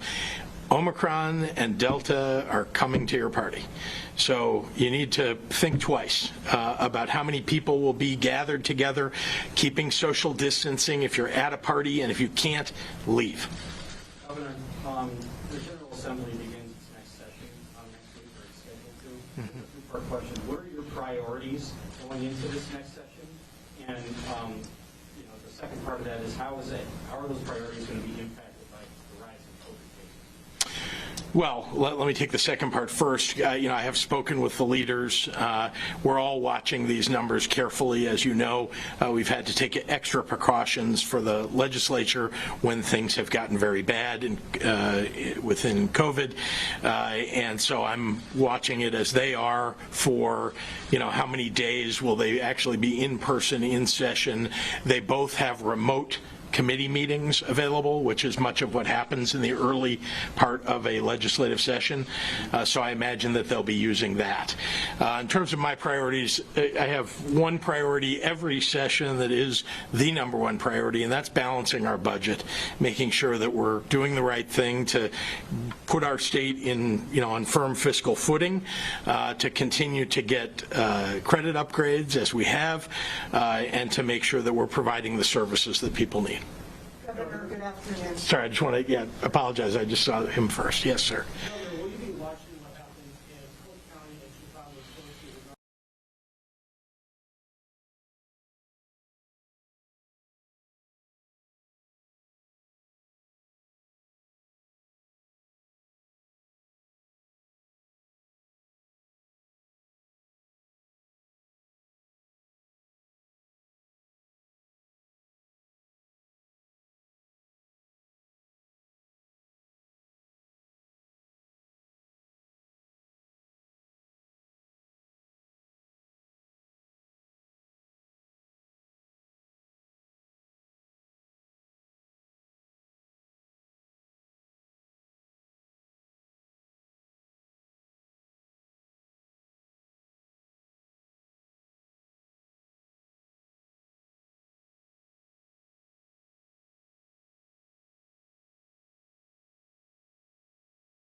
state recommendations? Well, I think I've told you what those are, right? That we're providing more and more testing, more and more boosters, more and more vaccine clinics across the state. That's what we're doing to make sure that we keep people safe. I want to call on local leaders to do the right thing for their communities, just like Mayor Lightfoot did, just like President Preckwinkle did. They looked at their communities and said, this is the right thing in my local area. I hope that people across the state will take example and look at what will work in their community, because just saying that you're going to look at vaccine cards may not work in one place or another. And so you've got to know your community and get it right in your community. But please, please, please, if you're going indoors, obviously we know what the exceptions are with bars and restaurants, but if you're going indoors and you're going to congregate with a bunch of people, please, please wear your mask. We're one of the few states in the country that put it on in early August and has kept it on, and it really has kept infections from skyrocketing. It's awful right now, but it would be much worse. Look at the states around us and how many people are getting sick and going into the hospital and dying. Governor, I have a two-part question for you with regards to testing. Obviously, we all know demand for testing is much higher than what's available. So the expansion that you've discussed at the community testing sites, do you anticipate that this is going to be enough to fill the gap? And I guess the second part of that question is, you were on a phone call with the president earlier and the other governors. Was there any discussion about what the federal government can do to assist in this regard, besides what they've already addressed in terms of addressing especially the shortage of at-home kits that we've all experienced over the last couple of weeks? Well, I'm proud to say that we're very experienced in the state of Illinois at expanding testing, making sure that we get, tens of thousands, hundreds of thousands of people tested. We've been, doing that since early on in the pandemic, that is building out our testing capability. And so we have turned that back on and backed off whenever necessary. It is important now that we have those tests available to everybody. So it is, we've made them more available than they were before.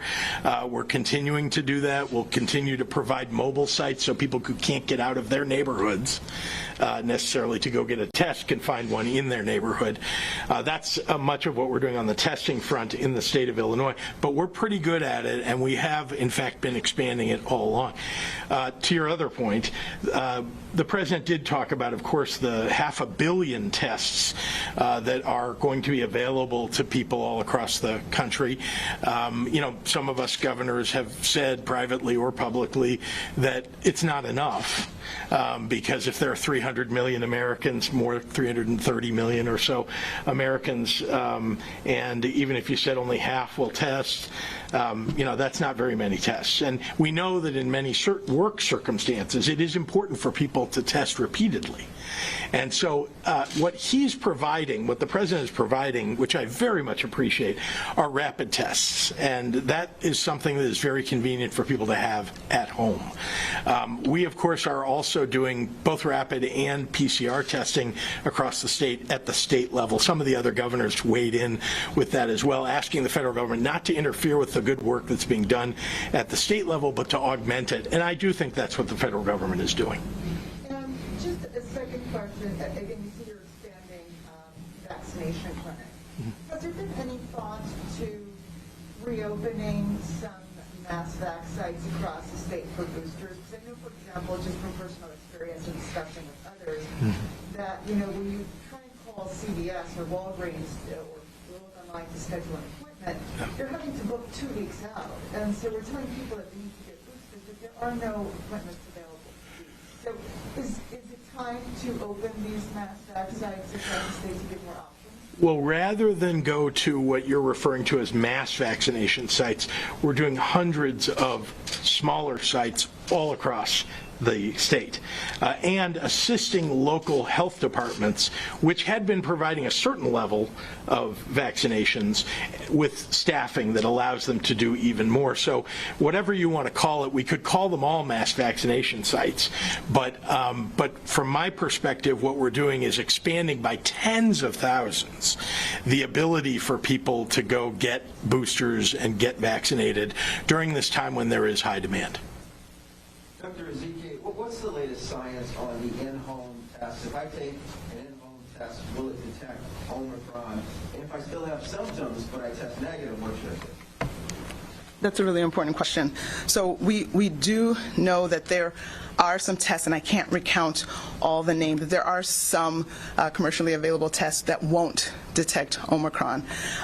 But we have to remember that those rapid antigen tests, they're not 100%. So if you have symptoms and have a negative test, I would still be very cautious, probably stand down, for sure wear a quality mask while you get maybe the PCR test, which you can get at the community-based testing sites to confirm.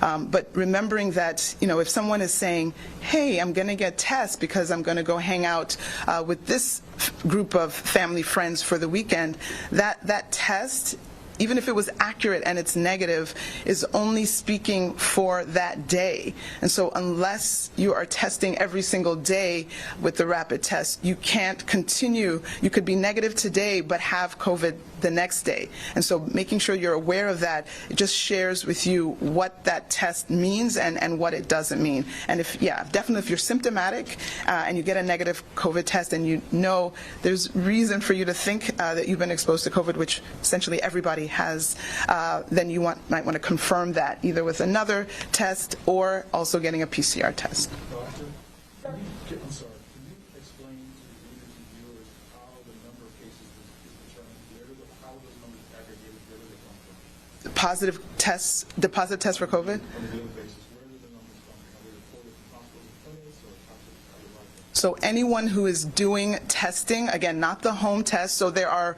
a large number of additional tests that are not recorded in our numbers. People who are doing in-home tests, those do not get reported through any portal. But any testing site, our community-based testing sites, the tests that are happening at hospitals, at clinics, all of those they're required to send in both positive and negative tests so that we understand how many total tests were done, whether negative or positive, and then, obviously we're counting the positives out of all of those tests that were done from all the sites, but no private home tests are recorded in that.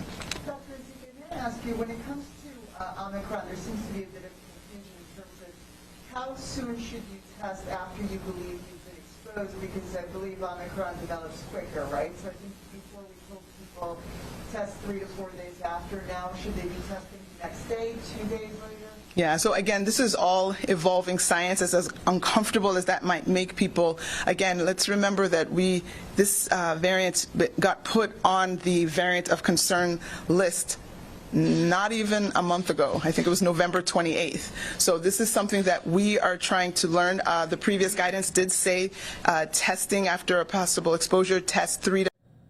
All right, we are going to break in really fast. We have some breaking news for you here. Take a look at this tweet. This is from Fox 5 in San Diego, saying an aircraft crashed Monday night in a neighborhood near El Cajon. Authorities with the California Highway Patrol said, we're working now to get some visuals for you. But what we do know is that a crash happened at about 7:15 in the area of Pepper Drive and Mollison Avenue, which is located to the east of SR 67 and to the north of Interstate 8. Now, we do know very few details at this time about the incident, and they are not publicly available just yet, but officials say the crash took down several power lines. As of 8 o'clock in Los Angeles, more than 2,500 SDG&E customers were without power in the area, impacting communities of Lakeside, Bosnia, and Granite Hills. That is from the company outage map, and the bulk of the outages are estimated to be repaired by 11 o'clock tonight. That is according to the company. Again, we are working to get more information and visuals for you on what happened. Right now, we don't know if there are any injuries or what led to this crash. But stay with us here on Live Now from Fox. We will make sure to bring the latest to you as we learn it. We also have other breaking news going on right now in the Denver area. This is a tweet saying that the investigation is continuing after a deadly shooting spree spanning from Chessman Park to Lakewood's Belmar shopping area. We are learning more information, but we do know that 5 people are dead after a series of shootings Monday night in the Denver and Lakewood areas. It also sent an officer to the hospital. 2 women were killed and 1 man was injured in the first shooting, which was near First Avenue and Broadway, according to the Denver Police Department. Another man was killed in a shooting near the intersection of 12th Avenue and William Street. Both of these shootings were reported within 2 hours prior to the Lakewood officer being shot. Lakewood police said 2 people are dead, 1 being the suspected shooter. Another person is injured. Police are searching the area near Target and Belmar for possible additional suspects. Obviously, this is an ongoing story. It's developing. We only know this much so far. Denver police, though, did confirm that the shootings are connected, saying this one individual was responsible for this very violent crime spree that took place this evening. So Denver police, they are calling this a crime spree, a shooting spree in the Denver area. Again, working to get more visuals for you on the ground there. We'll see if we can get one of our reporters who is out there on the field to join us here on Live Now from Fox. But this is the latest, again, out of Denver. We are following both this story and the plane crash out in California for you. Again, let me go back to this tweet for you so you can see exactly. This is, again, an aircraft crash Monday night in a neighborhood in El Cajon. That is in California. And again, a shooting spree happening in the Denver area. We are working to get more information and visuals for you on both of these stories here on Live Now from Fox. Of course, as you know, here on Live Now from Fox, this is exactly what we do. We're monitoring breaking news from all across the country, and as soon as we learn it, we're going to bring it to you live on Unfiltered. And of course, even before we get down there on the street to hear from our reporters, we're just going to bring it to you how we know it and what we're seeing, what we're hearing. All right, we're going to take a 2-minute commercial break. When we come back, hopefully we'll have more information for you. If not, we're going to go back into the Illinois governor's COVID update.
We do have some breaking news that we're following, and we are now getting some visuals out on the ground.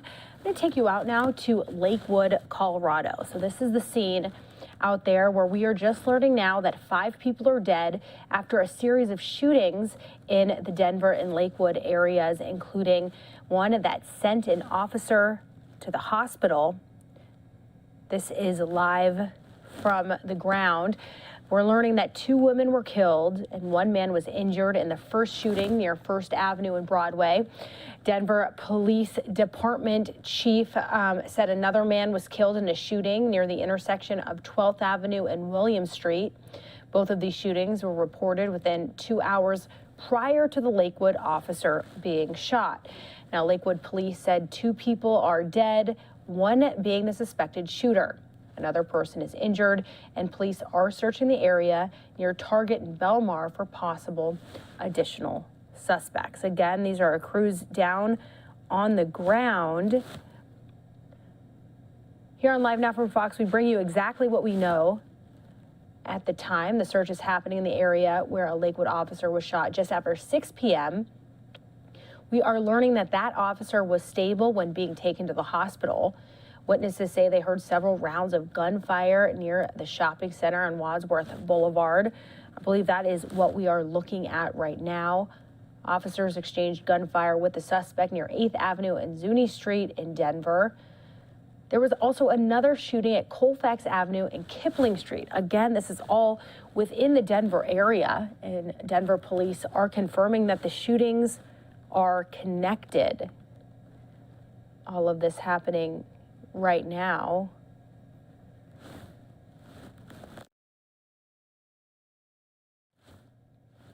This is a developing story, so we will stay on these live pictures for you, and we'll see what else we can learn from there on the street.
All right, if you're just joining us here on Live Now from Fox, these are live pictures out in Denver, Colorado, where we are just learning that 5 people are dead after a series of shootings Monday night in Denver and Lakewood, including one that sent an officer to the hospital.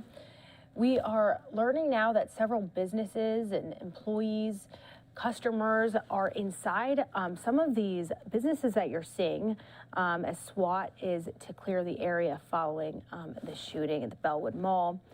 We're staying on these pictures right now. This is as much as we know right now. We do know, however, that the officer was stable when being taken to the hospital. He was shot just after 6 p.m., a Lakewood officer there in Colorado. So he will likely survive as he was in stable condition. Witnesses say they heard several rounds of gunfire near the shopping center on Wadsworth Boulevard.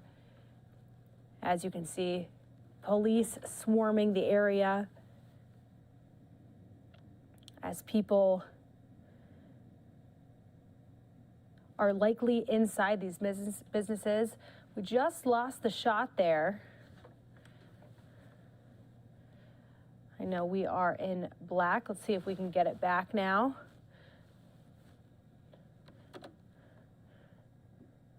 This is a tweet, however, from earlier, right at the beginning when we were just learning that 5 people have been shot, have been killed after a series of shootings in Denver and Lakewood, Colorado, including an officer from the Lakewood Police Department. We just had live pictures. We are working to get them back. But that is what we know at this time. We are also following some breaking news out of California at the moment.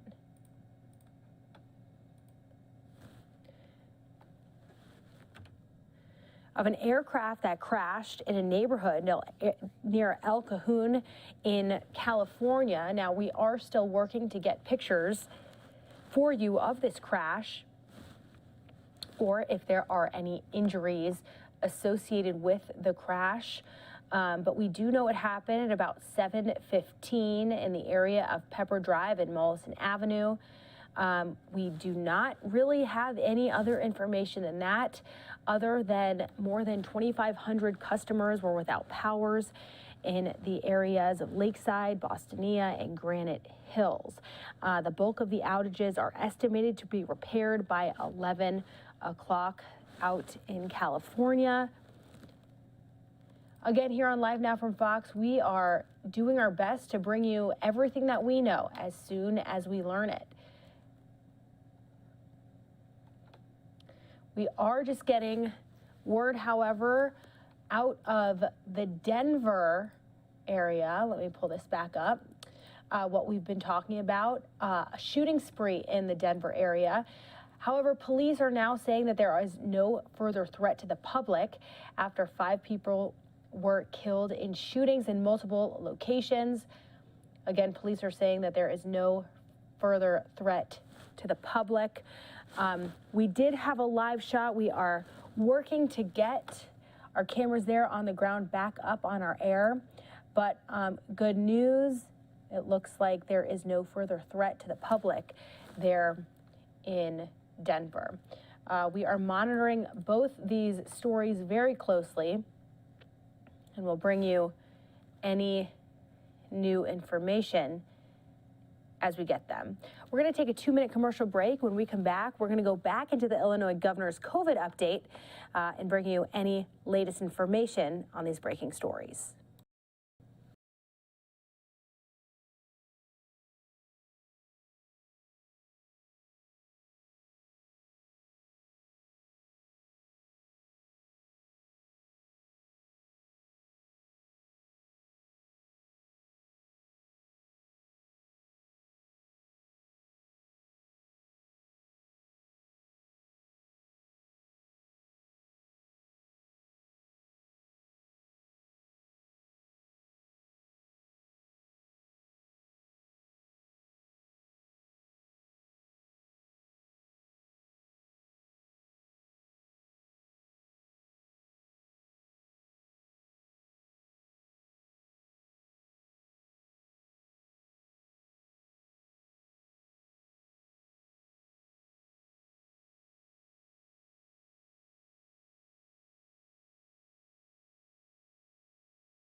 that the time of incubation might be a little shorter, so maybe you'd be testing at 2 days. Obviously, if you're symptomatic, you test right away. But if you want to test at 2 days, but that negative test at 2 days should not make you think, oh, good, I'm clear. You might want to test again. And of course, symptoms you cannot ignore. Scratchy throat, headaches, all kinds of symptoms. Anything new can be a symptom of this new illness. Dr. Ezekiel, are we seeing an increase in child hospitalization? So we have seen that in some other states very clearly. We're still looking at our numbers. I have anecdotally talked to many pediatricians who are heads of departments at hospitals who are seeing that there is an increase. So we are going to continue to follow those numbers. There's not that many pediatric hospitals that can especially manage a very critically ill pediatric patient. So if that bears out, we want to get that information and we want people to be very aware of that. I don't want to sound the alarm, but we have anecdotally heard and we're seeing a mild increase, but we expect an increase because we are seeing, even though there's not a direct proportion now, the same proportion between cases and hospitalizations, we know as the cases have increased, the hospitalizations have definitely increased. We're averaging about 500 new COVID admits a day. And so as it increases in adults, it's absolutely going to increase in kids. So by that, you can say, yes, the numbers are up, but is it where we are running out of pediatric hospital beds? We're not getting that. But of course, that would be a natural assumption that we're going to continue to see more people. Hopefully, it won't be so severe. We don't want to report any more deaths, period. And of course, those pediatric deaths are especially hard to deal with. So again, the plan and the remedy to that is all the same. Mask up, get vaccinated, get boosted, get tested. Doctor, one last question with regards to New Year's Eve, since you did bring it up. There are a lot of people that are planning to go ahead with these plans to go to big hotel New Year's Eve parties. What would you say to folks planning to go to these big parties? Should they be doing that, vaccinated or unvaccinated? Right. So again, people are going to do what they want to do. Like there's a gradation of safety. Obviously, you are safer if you're not in that large crowded gathering. That's probably the safest. The next thing would be that if you're going to go to a gathering, that there are not as many people. The next thing is that if you're going to be in a gathering, there are a lot of people, that you keep your mask on the entire time and you put on a high quality mask. That absolutely can be very helpful if people are wearing masks, and then when you have to take it off to eat or drink, keep some distance from other people so that you're not swapping air with people right in your face that may be wanting to share a gift that you don't want. So there are definite harm reduction strategies, if you will, that can be employed, but I know I've seen that people think that once they go to the party, the masks have to go away, and that's absolutely the wrong strategy. Enjoy your New Year's party. If you're absolutely going to have it, wear your mask. Next year, for 2023, you can have your, maskless face. For this year, let's do New Year's more, with our masks. Dr. Ezekiel, as far as hospitalizations go, do you have any kind of sense as far as how ill fully vaccinated patients are, even those who've gotten the booster, are how many deaths there have been, or even those on ventilators due to the Omicron variant? So again, I know that we're talking a lot about Omicron. As we are doing sequencing, we're not seeing that everything is Omicron. We still have a lot of Delta, especially central Illinois, other parts outside of the Chicago, Collier County areas. Yeah, so in general, we are seeing illness. We have had illness and hospitalization that is due to Omicron, but I know that the reports are saying that it's less severe. Maybe that is true for the masses. Again, we are new to this. We've had this in our state probably only reported for the last couple of weeks, so we need more data. I don't think you can make definitive statements based on just a handful of people. You need a little bit more data, but we don't want to take any chances. We don't want to gamble, no Russian roulette. Let's try to prevent the hospitalization in the first place, whether it's a mild one or a severe one. I think we would all prefer to prevent that hospitalization in the first place. Comorbidities or pre-existing conditions that make any of these variants worse? Yeah, so again, there's no change in what we are talking about in terms of who is at risk. People over the age of 65, that's, it's a risk factor that you can't adjust, right? People older age, people who have heart disease, that can be hypertension, that could be CHF, congestive heart failure, people who have liver disease, kidney disease, the immunocompromised are especially at risk because the vaccines may not even have the expected results. So immunocompromised, whether that means that you take high-dose steroids on a daily basis versus other medicines for rheumatologic illnesses or other immune-compromised conditions that further affect your immune system. We also have obesity. We have I said kidney disease, recent cancer patients, recent transplant patients. I think sickle cell disease, uncontrolled HIV. So there's really a large, any of these comorbidities put you at increased risk. Is diabetes on that list? I'm sorry, I did not mention diabetes, and it absolutely is on that list. Diabetes is almost a form of being immunocompromised when diabetes is not well controlled. So please add diabetes to that list. Thank you.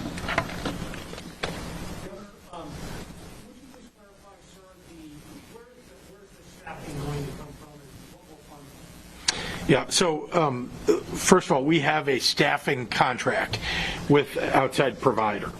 And so we allow hospitals to use our state staffing contract in order to access staff that they may need, nurses, physician assistants, and others.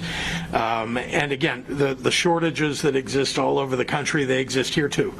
And so we're doing our best to make sure that we give every access to our hospitals to make sure they get the staffing that they need.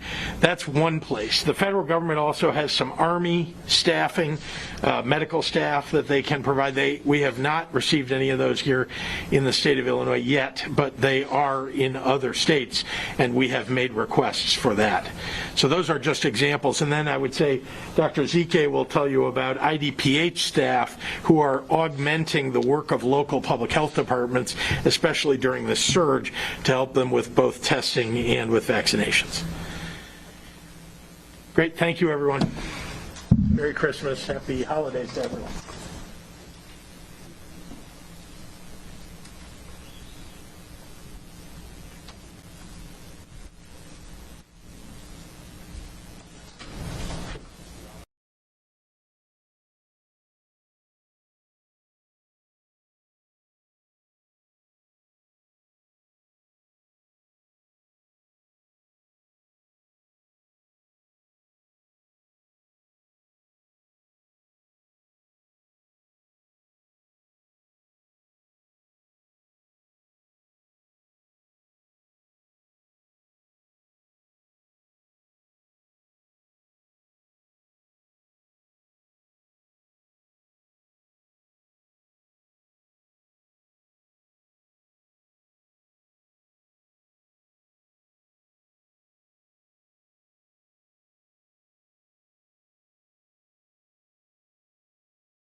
Good morning, and thank you for joining us today.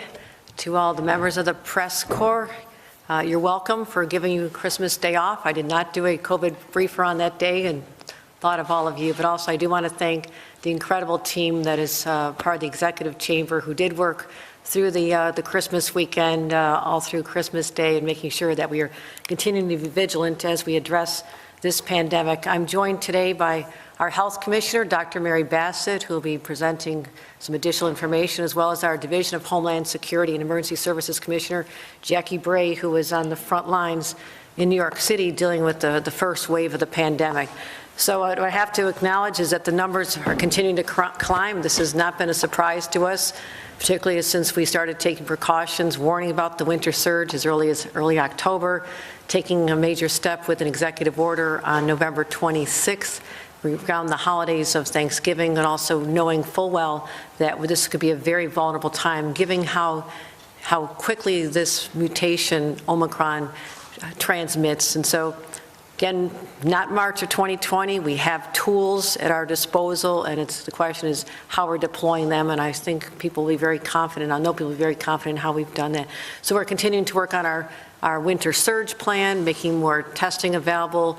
Again, reminding everyone, we have ordered and are starting to receive 37 million testing kits, which are critically important to make sure that people can ensure that they're safe before they gather with individuals or go to their jobs. So that's important to make sure that that testing is widely available. So let's take a minute and go through some of the latest numbers.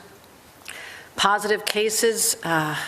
We had a low number on the 26th because there's usually less on Sunday, so I don't want to get too much excitement around 26,737.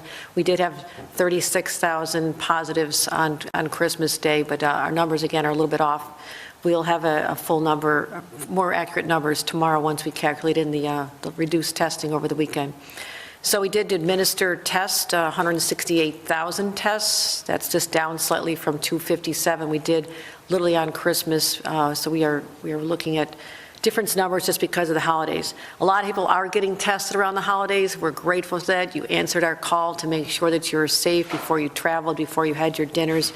And also, I just remind everybody, we have seen a major uptick in cases all around us. This is a northeastern phenomenon right now, Washington on up, the Atlantic seaboard, New Jersey, all around us, Rhode Island, Delaware, Maryland are all being hit hard, almost equal numbers as we are. So we are seeing cases per 100,000 statewide up to 180, which is high. You can see where we're trending there. Not a surprise, not something we weren't preparing for, not something we're not ready for, but it is always disturbing to see those numbers continue as they do. Hospitalizations, this is what we focus on. Over the last 2 days, on average, about 165 deaths a day, 132 total over 2 days. Our HERDS data was off on Christmas, so we don't want to give you an inaccurate number. But anyhow, this is just a devastating time to lose a loved one over the holidays. And you read the reports in the newspaper, individuals who literally had 48 hours notice when their loved one first contracted the virus and then succumbed to it. And I just can't imagine the pain that these families are going through. So let's always keep them in our prayers. We had 5,526 New Yorkers hospitalized yesterday. We had 7,183 hospitalized this very day last year. You can see, though, the hospitalizations are continuing to spike upwards. You get some comfort in seeing we're not where we were in April 2020. We're not where we were in January of 2021, but it is going upwards, and that is something that we are very cognizant of and have been anticipating and preparing for. So some of our hospital actions, as you know, we've been laser focused on this. We warned about this. We've taken major action to increase bed capacity and also protect critical services as part of our winter surge plan, and it's been working right now. We required hospitals to scale up their capacity. This was not done this week or even last week. This was talked about at the end of October and through November. So we did pause non-essential elective surgeries in hospitals with limited capacity, which we defined as having 10% or less capacity at the time. Some have rolled off, some have gone back on. So right now we still average about, I think it's about 25 are on that list, down from 32. We've made it easier for hospitals to bring in additional workers, activating their surge and flex plans. As I mentioned, we signed that executive order to suspend elective surgeries, working with working with hospitals to get more staff in. The communication with individual hospitals is ongoing, it's intense. being very responsive to their needs and being as helpful as we can. As you know, in some cases, we even deployed the National Guard to help with their discharges. And knowing that there are people who could be discharged from hospitals, but were not able to be taken by a long-term facility or by a nursing home, so we deployed the National Guard to those facilities to take some of the pressure off. So this continues intensely, ramping up, but this has already been in place. And what we've seen, as I just mentioned, we've seen an increase in our bed capacity, which is good, something we've been working on, an 8% increase in our hospital bed capacity. I'm not going to rest on our laurels here because this could change in a moment's notice. So this is just a snapshot of where we are right now. But I do thank the hospitals who've made progress in getting us down to 25, who we're working closely with. We are preparing our strategy, which we'll be announcing later this week, for our Winter Surge 2.0. So those of you who want to join me on New Year's Eve, I'll be anticipating being right here. We'll bring some festivities and make it a little more fun than it probably would ordinarily be, but this is where I'll be New Year's Eve. We're preparing for all scenarios, including the worst case scenarios, which we're not at, but I have said from the very beginning, I want to have the ability to deploy whatever actions need to be taken if we get to a crisis situation, and we are not there yet, but I'm going to be continuing everything we do. In fact, I'll be speaking with President Biden when he addresses other U.S. governors in another half an hour or so, 45 minutes. I'll be on that call with President Biden. And I spoke with him separately last week before he did his national press conference. And I will be talking, Commissioner Bray will be giving an update on what our specific asks are to the federal government and how we're having to rely on them for some of the work, but also everything we have control over, we're handling here. And that means vaccines and boosters. We've had more than 3.2 million vaccines administered just since December 1st. Doses over 33 million just since as of 11 a.m. yesterday. 4.3 million booster shots, and you see the gap. We are very excited to hit the 90% of one dose. That is very high. We're proud of that.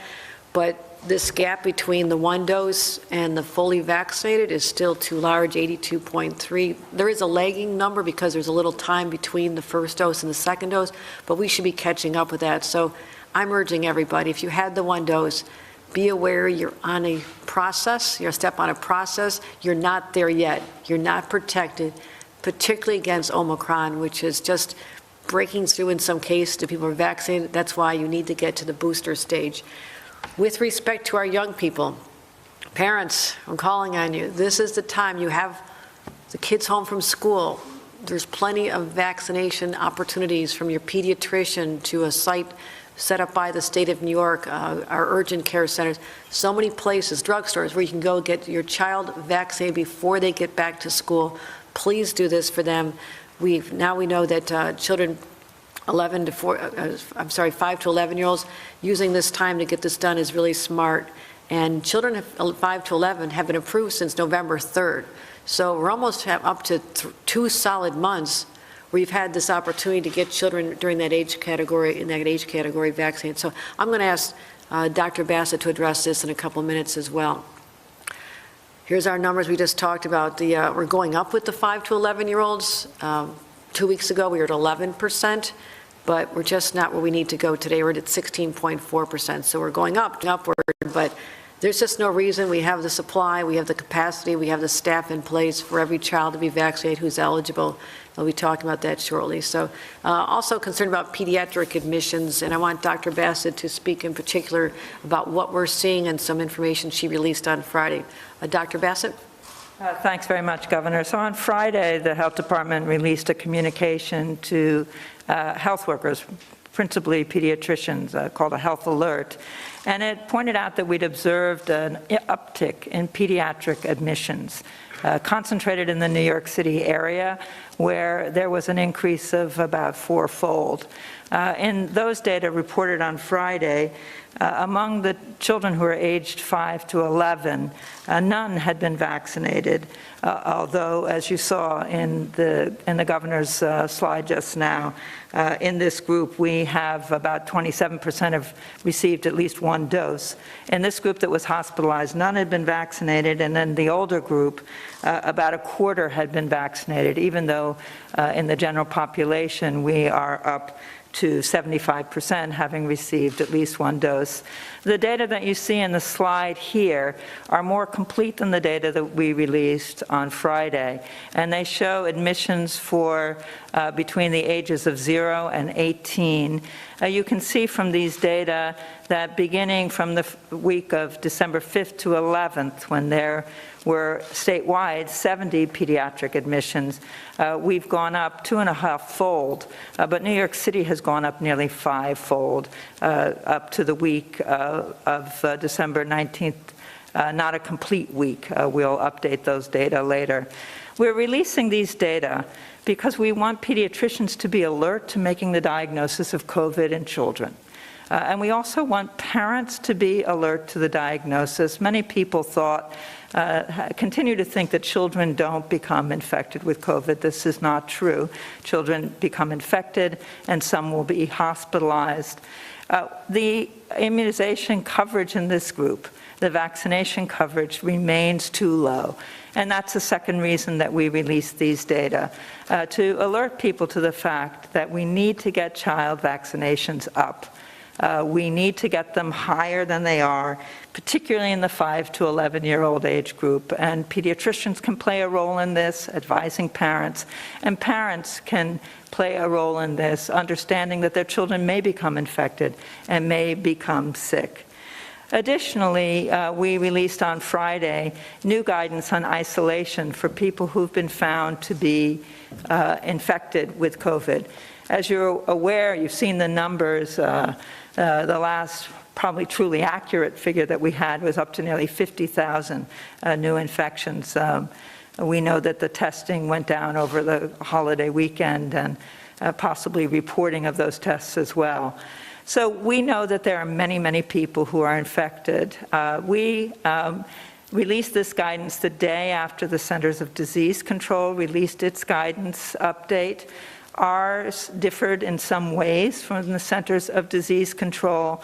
I want to outline to you what the New York State guidance does, and then point out the ways in which it builds on the Centers for Disease Control guidance. This the New York State guidance covers only people who've been fully vaccinated.